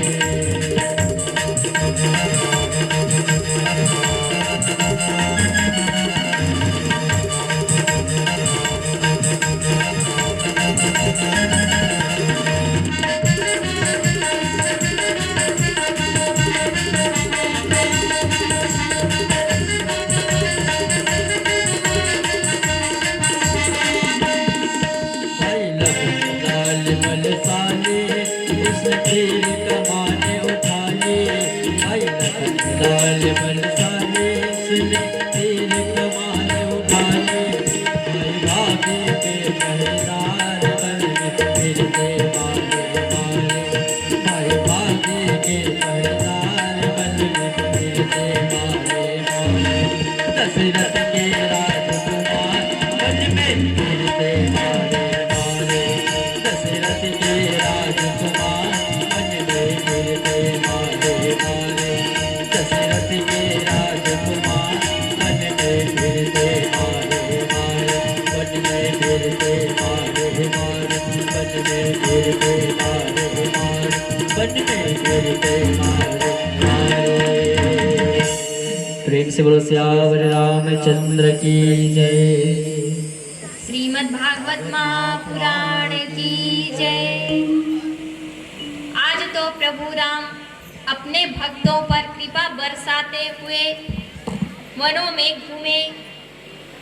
सबसे पहले निषाद राज जी उनसे नदी पार करवाए और उतराई के रूप में मुद्रिका दिया।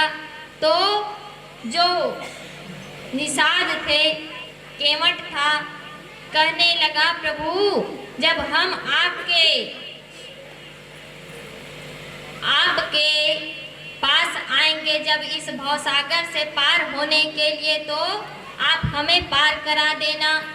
और अभी हम आपको पार करा रहे हैं। इस प्रकार से प्रभु जो है सब अपने भक्तों पर कृपा करते हुए इधर धीरे धीरे हनुमान जी से मिले और सुग्रीव से मिले, बाली का उद्धार किया प्रभु। और जो प्रभु हैं सबरी मैया से मिले, अपने समस्त भक्त जनों से मिलते हुए सबको आशीर्वाद देते हुए सबके मन को शांति प्रदान करते हुए प्रभु राम 14 वर्ष की वनवास को काटते हुए जो है कुंभकर्ण का उद्धार किया, रावण का उद्धार किया, माता सीता को वापस लाए और पुनः अयोध्या आ गए, राज तिलक हुआ। 13,000 वर्षों तक प्रभु राम जो है राज कार्य संभाले, राजा बने, राज्य भोगा। इस तरह से प्रभु राम का जो लीला है श्री सुखदेव जी महाराज राजा परीक्षित को कह रहे हैं। और अगर हम प्रभु की ये जो लीला है विस्तार पूर्वक सुनाने में लगेंगे तो हमारे जो कन्हैया आने वाला है उसके समय में और विलंब हो जाएगा। सो प्रभु राम की लीला को प्रणाम करते हुए इस तरह से हम आगे की कथा में प्रवेश करेंगे।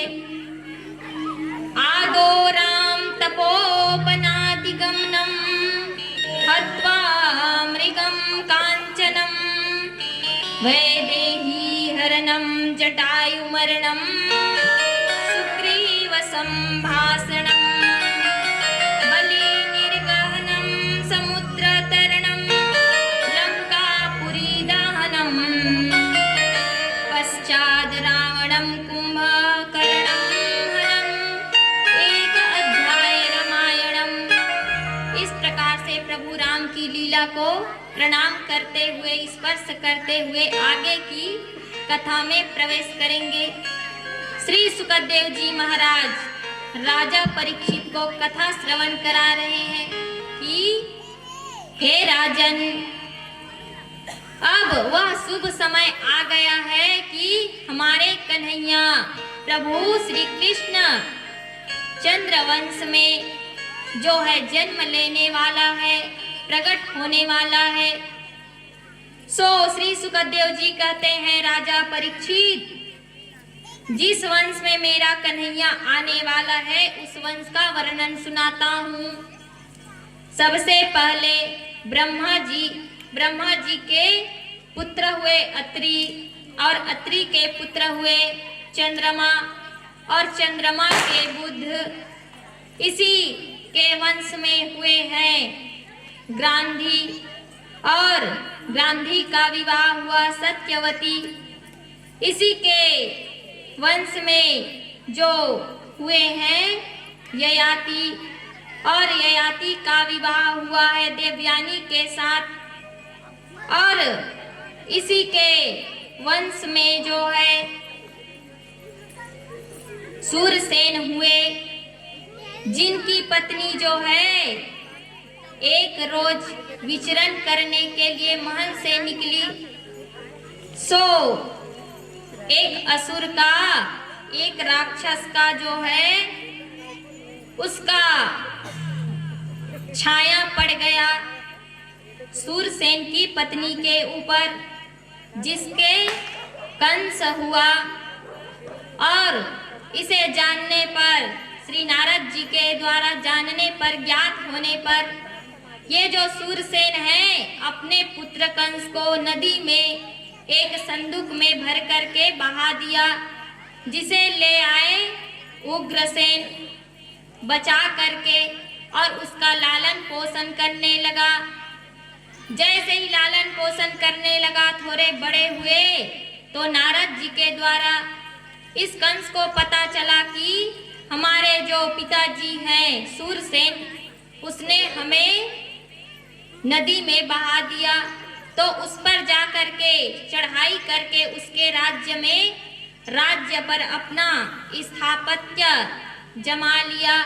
अपना राजा खुद राजा बन गए और उनके राजपाट को छीन लिया और जो सूरसेन थे उसे कारागृह में डाल दिया। इधर धीरे धीरे समय बीता। उसकी एक चचेरी बहन थी देवकी, जिसे वह कंस बड़े प्रेम करते थे अपने उस बहन से। सो अपने मित्र वासुदेव जी से उसका विवाह करना चाहा। सो वसुदेव जी और देवकी मैया का विवाह किया। विवाह करने के बाद उसे विदा करने के लिए स्वयं रथ पर सारथी बन करके उसे उसका ससुराल छोड़ने के लिए तैयार हुए। उसी समय आकाशवाणी हुई कि ऐ मूर्ख कंस, जिसे तू बड़े प्रेम कर रहा है, जिसका खुद सारथी बना है, सेवक बना है, उसी का पुत्र तुम्हारा हत्या करेगा। तुम्हारे कालों का जो है नाश करेगा, तुम्हारा काल बनेगा, तुम्हारा मृत्यु करेगा। ऐसा आकाशवाणी सुन करके कंस जो है मैया देवकी के केसों को पकड़ लिया और खींचता हुआ रथ से नीचे लाया और मारने लगा कि न रहेगा बांस और न बजेगी बांसुरी, क्योंकि ये जो जन्म देने वाली है यही अगर नहीं रहेगी तो इसके पुत्र कहाँ से आएंगे और मेरी मृत्यु कहाँ से होगा। सो कंस देवकी पर अत्याचार करने लगा, मारने लगा, केंस को पकड़ करके खींचने लगा। तो जो वसुदेव जी थे कहने लगे, कंस तुम डरो मत, जो भी हमारा पुत्र होगा हम ला करके तुम्हें सौंप देंगे। सो तुम्हें जो भी करना होगा कर लेना, हमारी पत्नी को छोड़ दो। तो उसके मन में विश्वास नहीं रहा कंस का, और मैया देवकी और वसुदेव जी दोनों को कारागृह में डाल दिए।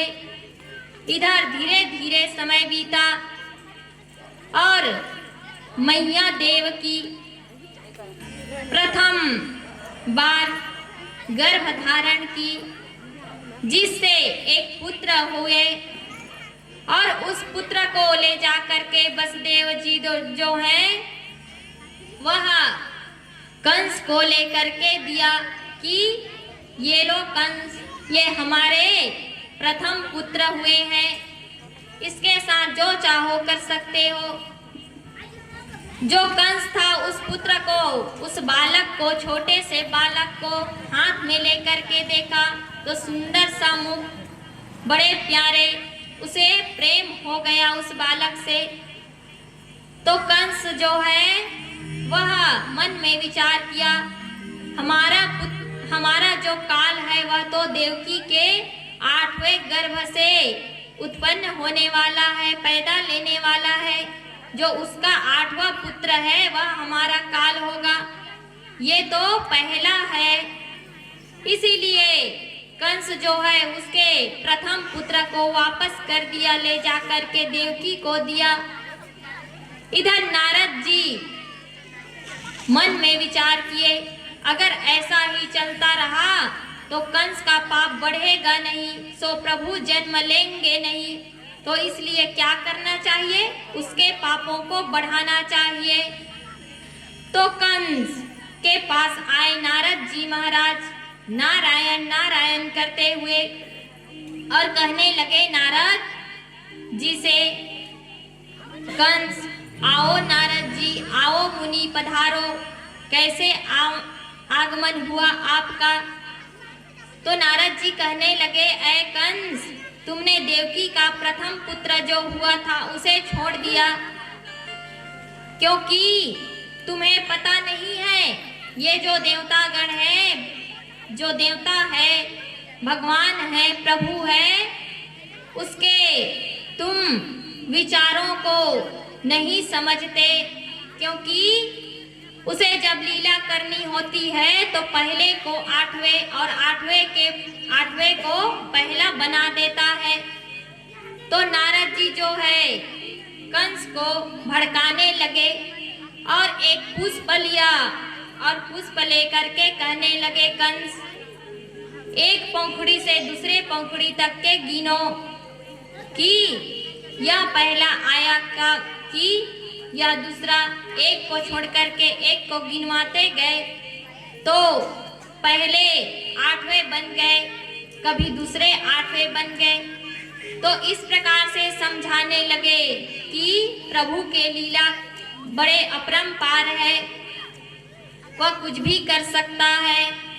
तो पहले को आठवें भी बना सकते हैं, दूसरे को आठवें भी बना सकते हैं।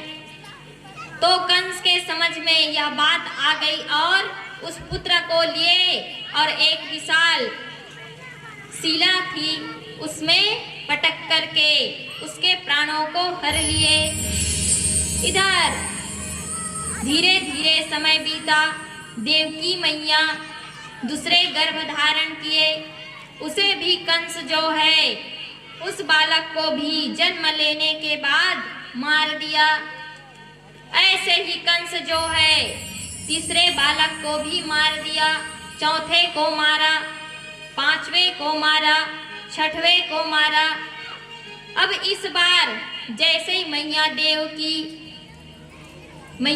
की गर्भ धारण की सातवां गर्भ, जैसे ही मैया देवकी का सातवां गर्भ ठहरा तो प्रभु विष्णु योग माया देवी को बुलाए और योग माया को कहे, प्रभु कि योग माया तुम मैया देवकी के गर्भ में जो पल रहे बालक है उसे ले जा कर के रोहिणी मैया के गर्भ में स्थापित कर दो, क्योंकि जो रोहिणी मैया थी वह वसुदेव जी के पत्नी थी, छोटी पत्नी, जो कंस के डर से गोकुल में रहती थी। तो इधर जो योग माया देवी है ले जाकर के मैया देवकी के गर्भ के बालक को मैया रोहिणी के गर्भ में स्थापित कर दिया और प्रभु कहे कि देवी तुम स्वयं मैया यशोदा के यहाँ तुम आ जाना, और जब हम आएंगे मैया यशोदा के यहाँ तो आप यहाँ देवकी मैया के पास में आ जाना। सो प्रभु के बात में को सिरोधार्य करके योग माया देवी माता देवकी के सातवें गर्भ के बालक को रोहिणी मैया के गर्भ में स्थापित किए। इधर धीरे धीरे समय बीता। अब तो प्रभु का जन्म लेने का समय आ गया था और इधर जो कंस है उसका भी अत्याचार बढ़ गया था। स्वयं अपने पिता को कारागृह में डाला था। माता देवकी और वसुदेव जी सबको यातनाएं दे रहे थे। सब के सब प्रभु को प्रकट होने के लिए स्तुति कर रहे थे, पुकार रहे थे। कभी आओगे, कभी आओगे, कभी आओगे, मोहन तेरी बंसी कब सुनाओगे तुम, कभी आओगे, तेरे न हो जाए कहीं,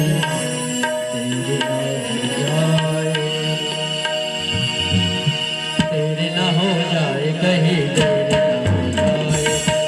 न हो जाए कहीं, तेरे न हो जाए। कभी आओगे, कभी आओगे, कभी आओगे, मोहन तेरी मुरली कब सुनाओगे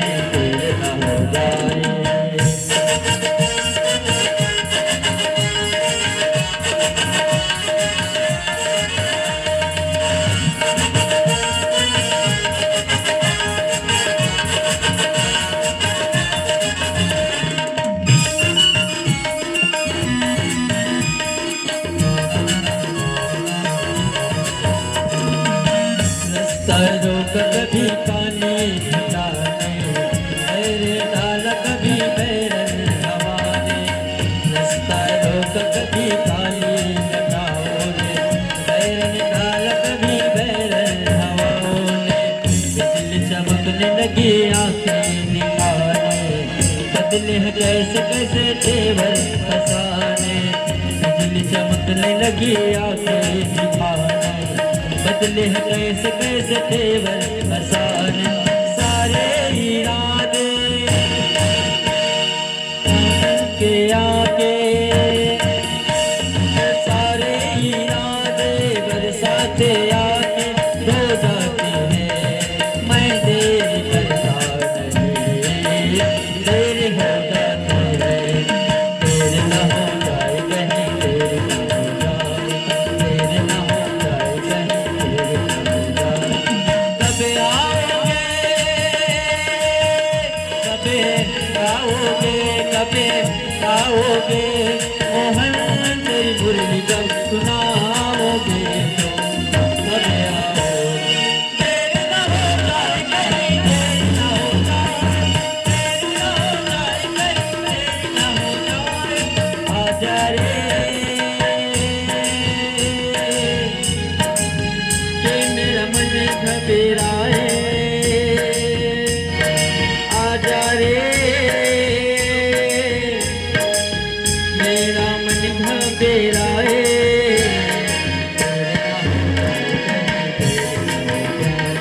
देर न हो जाए कहीं, देर न हो जाए, देर न हो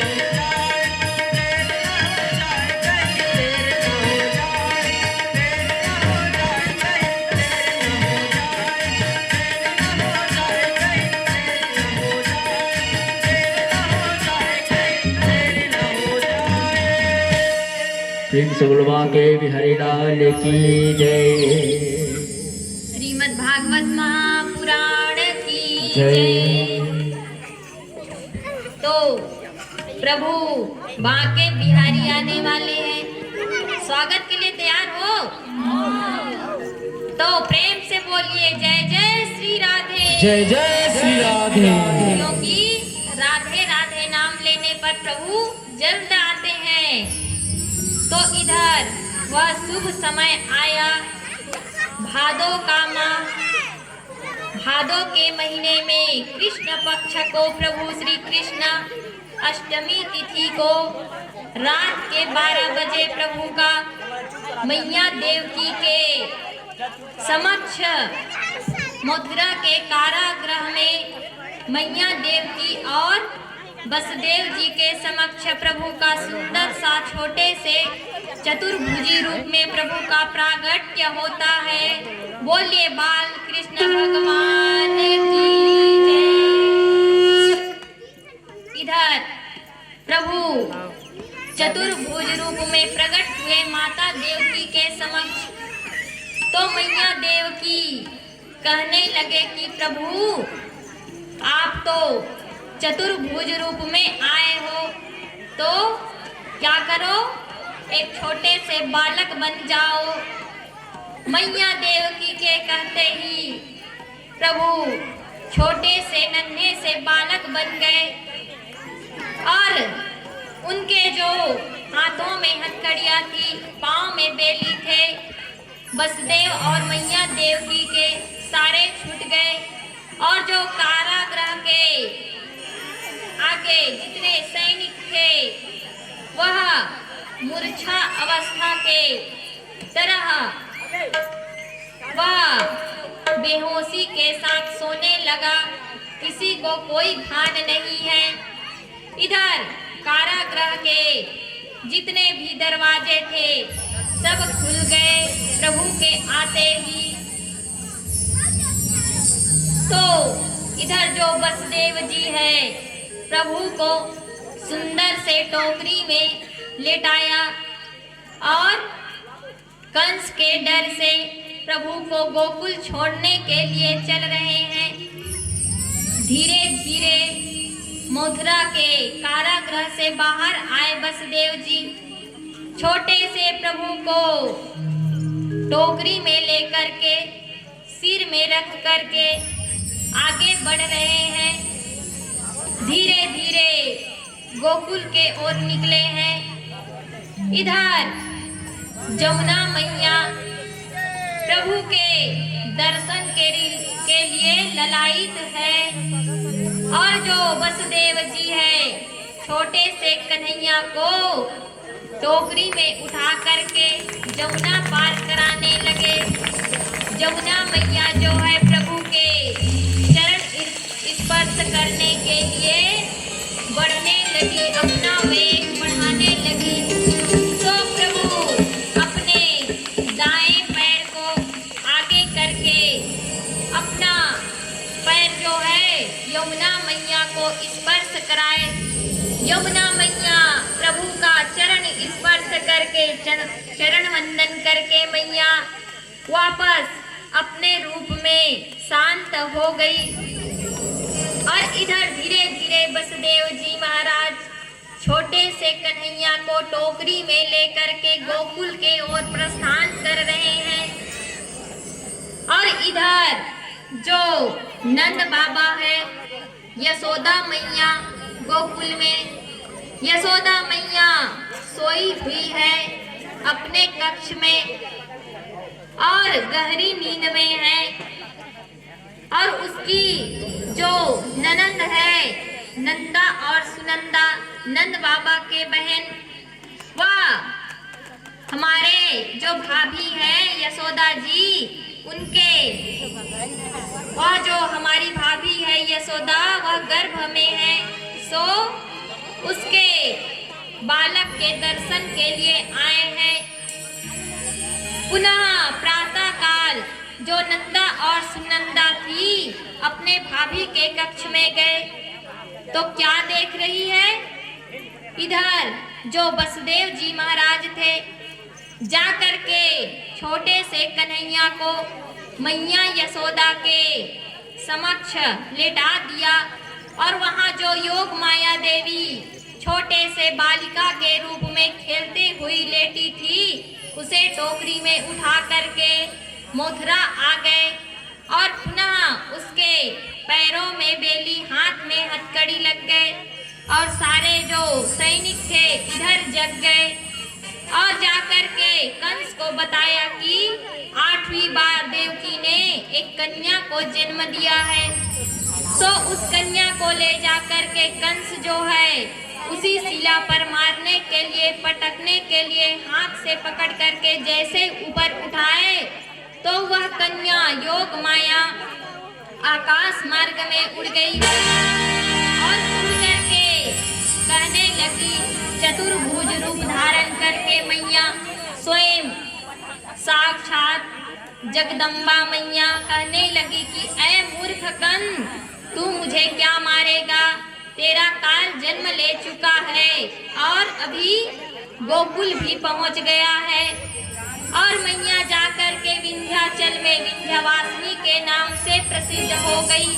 बोलिए विंध्यवासिनी मैया की जय। इधर जो वसुदेव जी थे छोटे से कन्हैया को मैया यशोदा के बगल में लेटा करके आए थे, जिसे जो नंदा और सुनंदा नंद बाबा के बहन आई थी वह देख रही है। जाकर के छोटे से लाला तो दौड़ते हुए जाकर के अपने भैया नंद बाबा को बताने गए कि भैया नंद बाबा आपके यहाँ लाला भयो है, बधाई हो।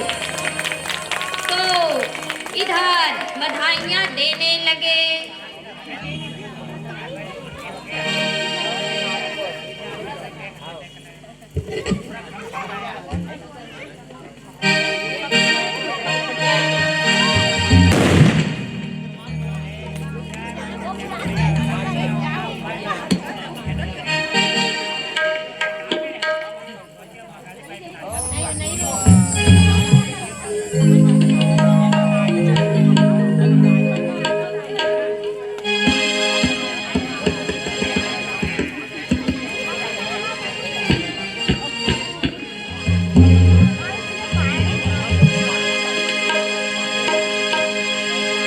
मैया यशोदा जायोला बधाई बाजे गोकुल में, बधाई बाजे गोकुल में, बधाई बाजे गोकुल में। आइए सभी लोग अपने अपने स्थान पर खड़े हो जाएंगे और मैया जी को बधाई देने चलते हैं। आओ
यशोदा मैया बधाई हो, बधाई हो। तब मतलब चिल्लाना है भाई बधाई हो करके, है ना, है ना। यशोदा मैया बधाई हो, नंद बाबा बधाई हो, बधाई हो।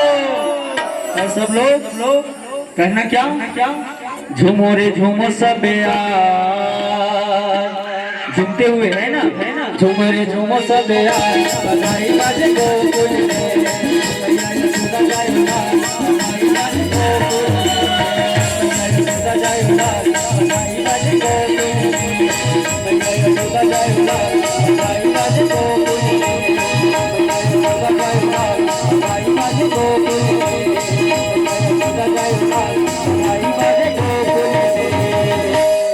प्रिंस बोलबा के बिहारी लाल की जय।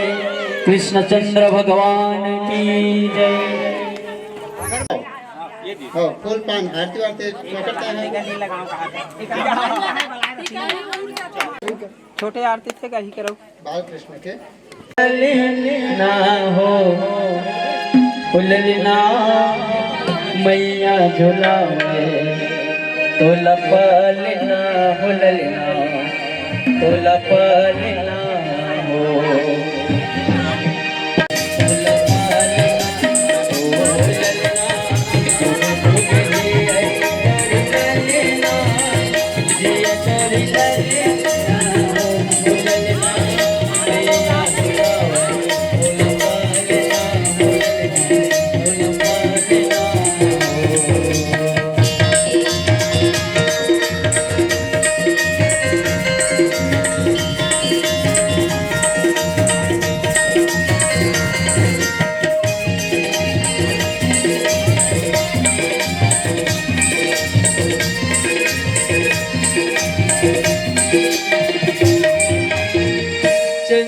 सुरती तोरे बने में खिलौना चंदा सुरती तोरे बने में खिलौना देवता बने रहना मन के दिलौना देवता बने रहना मन के दिलौना झुके झुके जिया तोरी नैना जिया तोरी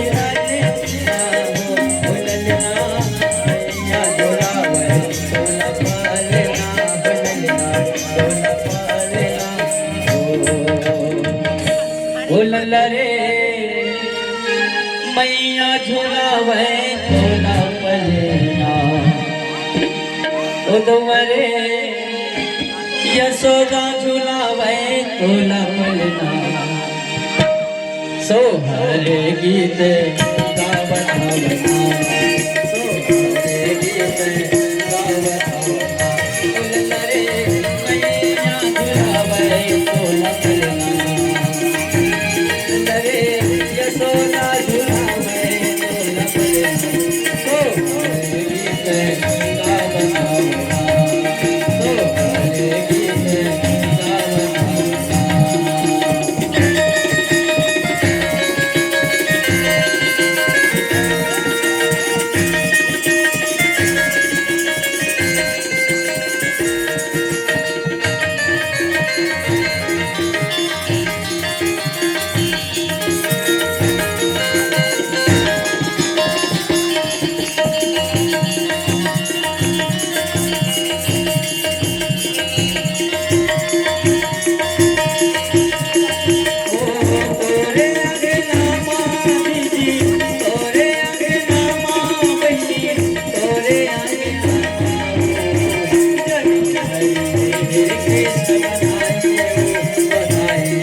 प्रिंस बोलबा के बिहारी लाल की जय। दिगा दिगा लइका झोलावा रे सब माई दिला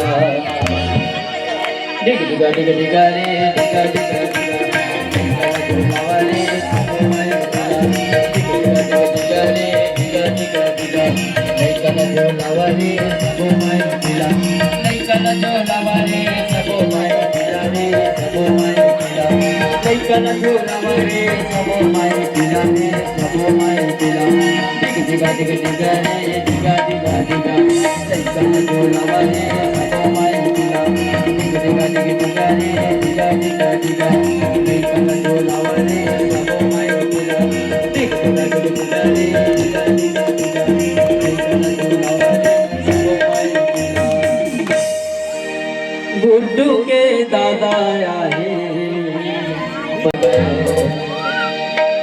कैसे जी आए हैं नहीं आए हैं ना गुड्डू के दादा आए गुड्डू के दादी आए दुल्हन झुलाए दुल्हन झुलाए दुल्हन झुलाए दुल्हन झुलाए दुल्हन झुलाए। तो गुड्डू को दादी दादा का कहा थे जोर से बोलो का कहा थे माया माया लागे बोला के दाऊरे माया माया लागे बोला माया माया लागे बोला के दाऊरे माया माया लागे बोला हमने देखा तो सुंदर सूरतिया अल्लाह भागे का तोरे तीर दिया हमने देखा तो सुंदर सूरतिया अल्लाह भागे का तोरे तीर दिया अल्लाह भागे का तोरे तीर दिया माया माया लागे बोला के दाऊरे माया माया लागे बोला माया माया लागे बोला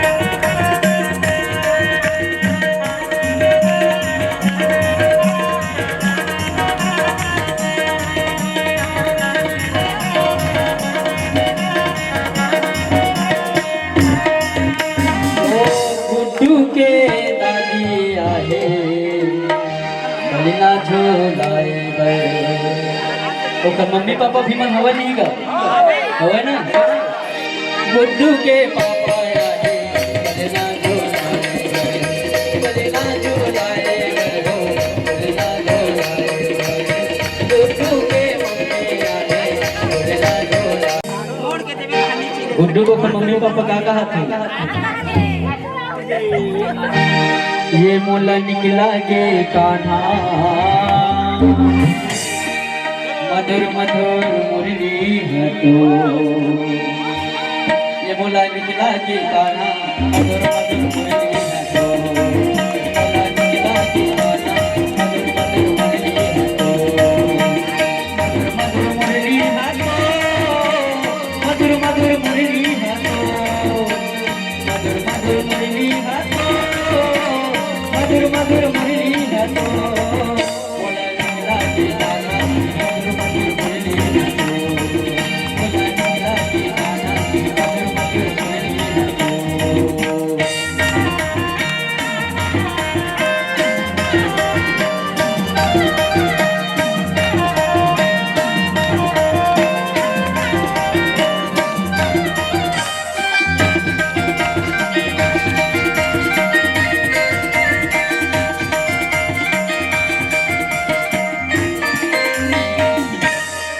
से बोलो बाबा के बिहारी लाल की ममल बना ले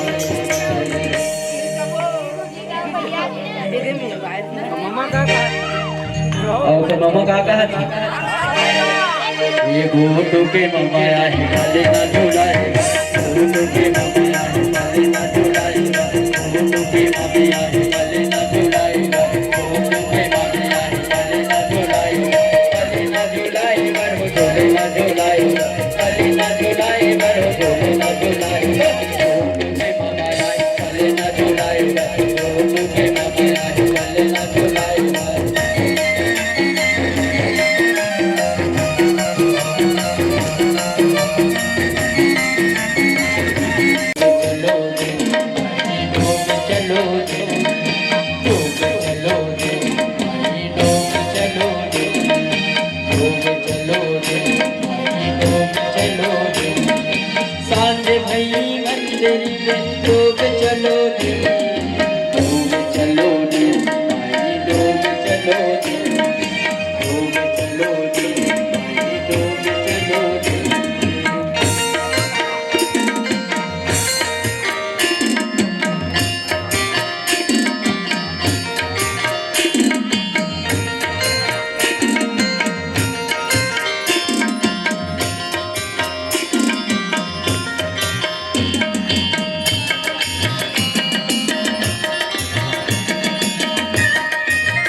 पादश्च प्राणश्च मुखादग्निर्कायतः आरती कुंज बिहारी की श्री गिरिधर कृष्ण मुरारी की आरती कुंज बिहारी की श्री गिरिधर कृष्ण मुरारी आरती कुंज बिहारी की श्री गिरिधर आरती कुंज बिहारी की श्री गिरिधर कृष्ण मुरारी आरती कुंज बिहारी की श्री गिरिधर कृष्ण मुरारी गले में बैगंती माला गले में बजावे मुरली मधुर माला बजावे मुरली मधुर श्रवण में कुंडल झलकाला श्रवण में नंद के आनंद मोहन ब्रिज कुंज हरे सुख नंद राधिका रमण बिहारी की गिरिधर कृष्ण मुरारी आरती कुंज बिहारी की आरती कुंज बिहारी की गिरिधर कृष्ण मुरारी आरती कुंज बिहारी की गिरिधर गगन संभंग कार्तिकानी गगन संभंग राधिका चमक रही आती राधिका रतन में खाने बनवारी रतन में भ्रमण सी अलग कस्तूरी तिलक चंद्र सी झलक ललित छवि श्यामा गिरिधर आरती कुंज बिहारी गिरिधर आरती कुंज बिहारी गिरिधर कृष्ण मुरारी आरती कुंज बिहारी गिरिधर कृष्ण मुरारी कनक में मोर मुकुट बिल से कनक में देवता दर्शन को दर्शे देवता सुमन रानी रास बरसे गगन सो सुमन रास बरसे बजे मृदंग मधुर मृदंग ग्वालिन संग अतुल रति गोपी कुमारी की गिरिधर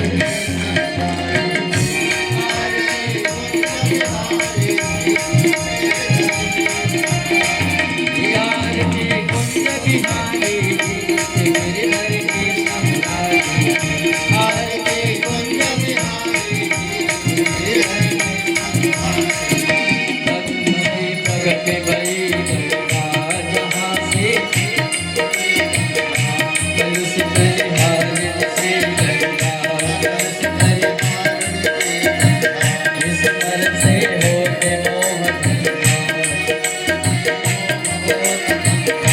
बसी शिव से जटा के बीच हरे अग्नि चरण छवि से बनवारी की गिरिधर कृष्ण मुरारी आरती कुंज बिहारी गिरिधर कृष्ण मुरारी आरती कुंज बिहारी गिरिधर कृष्ण मुरारी आरती कुंज बिहारी चमक में कोटल चंद धेनु चमक में गज रही वृंदावन धेनु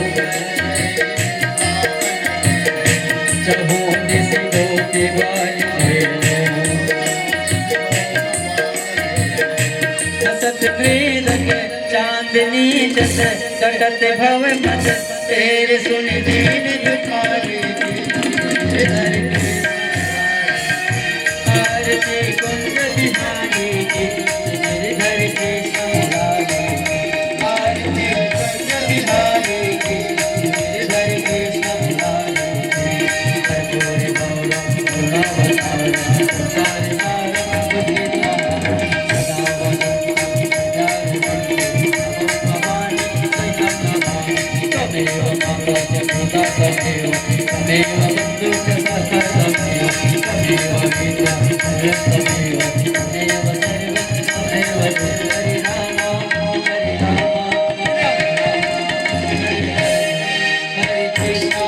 तमेव हरि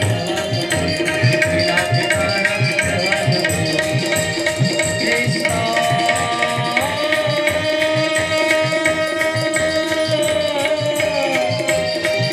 हरे कृष्ण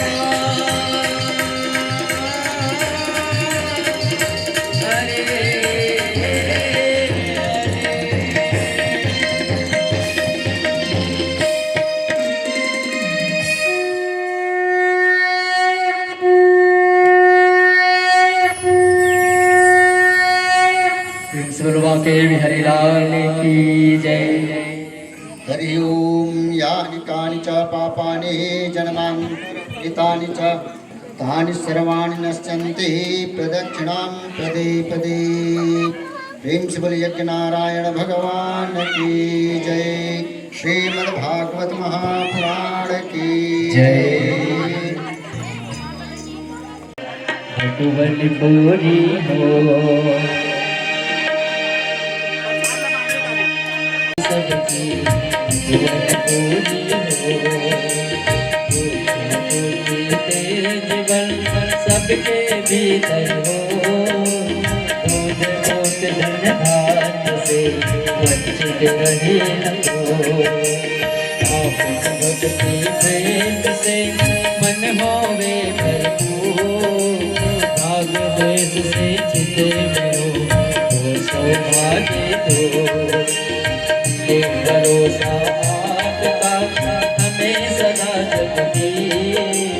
आशा तेरे नाम की बनी रहे हमें। पाप से हमें बचाइए करके दया दया।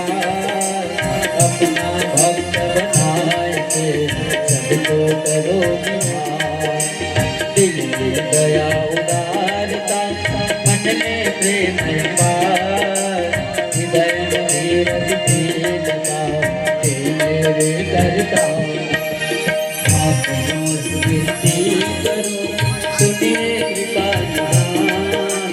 साधु संगत दीजिए दया धर्म का दान। दीजिए दया धर्म का दान।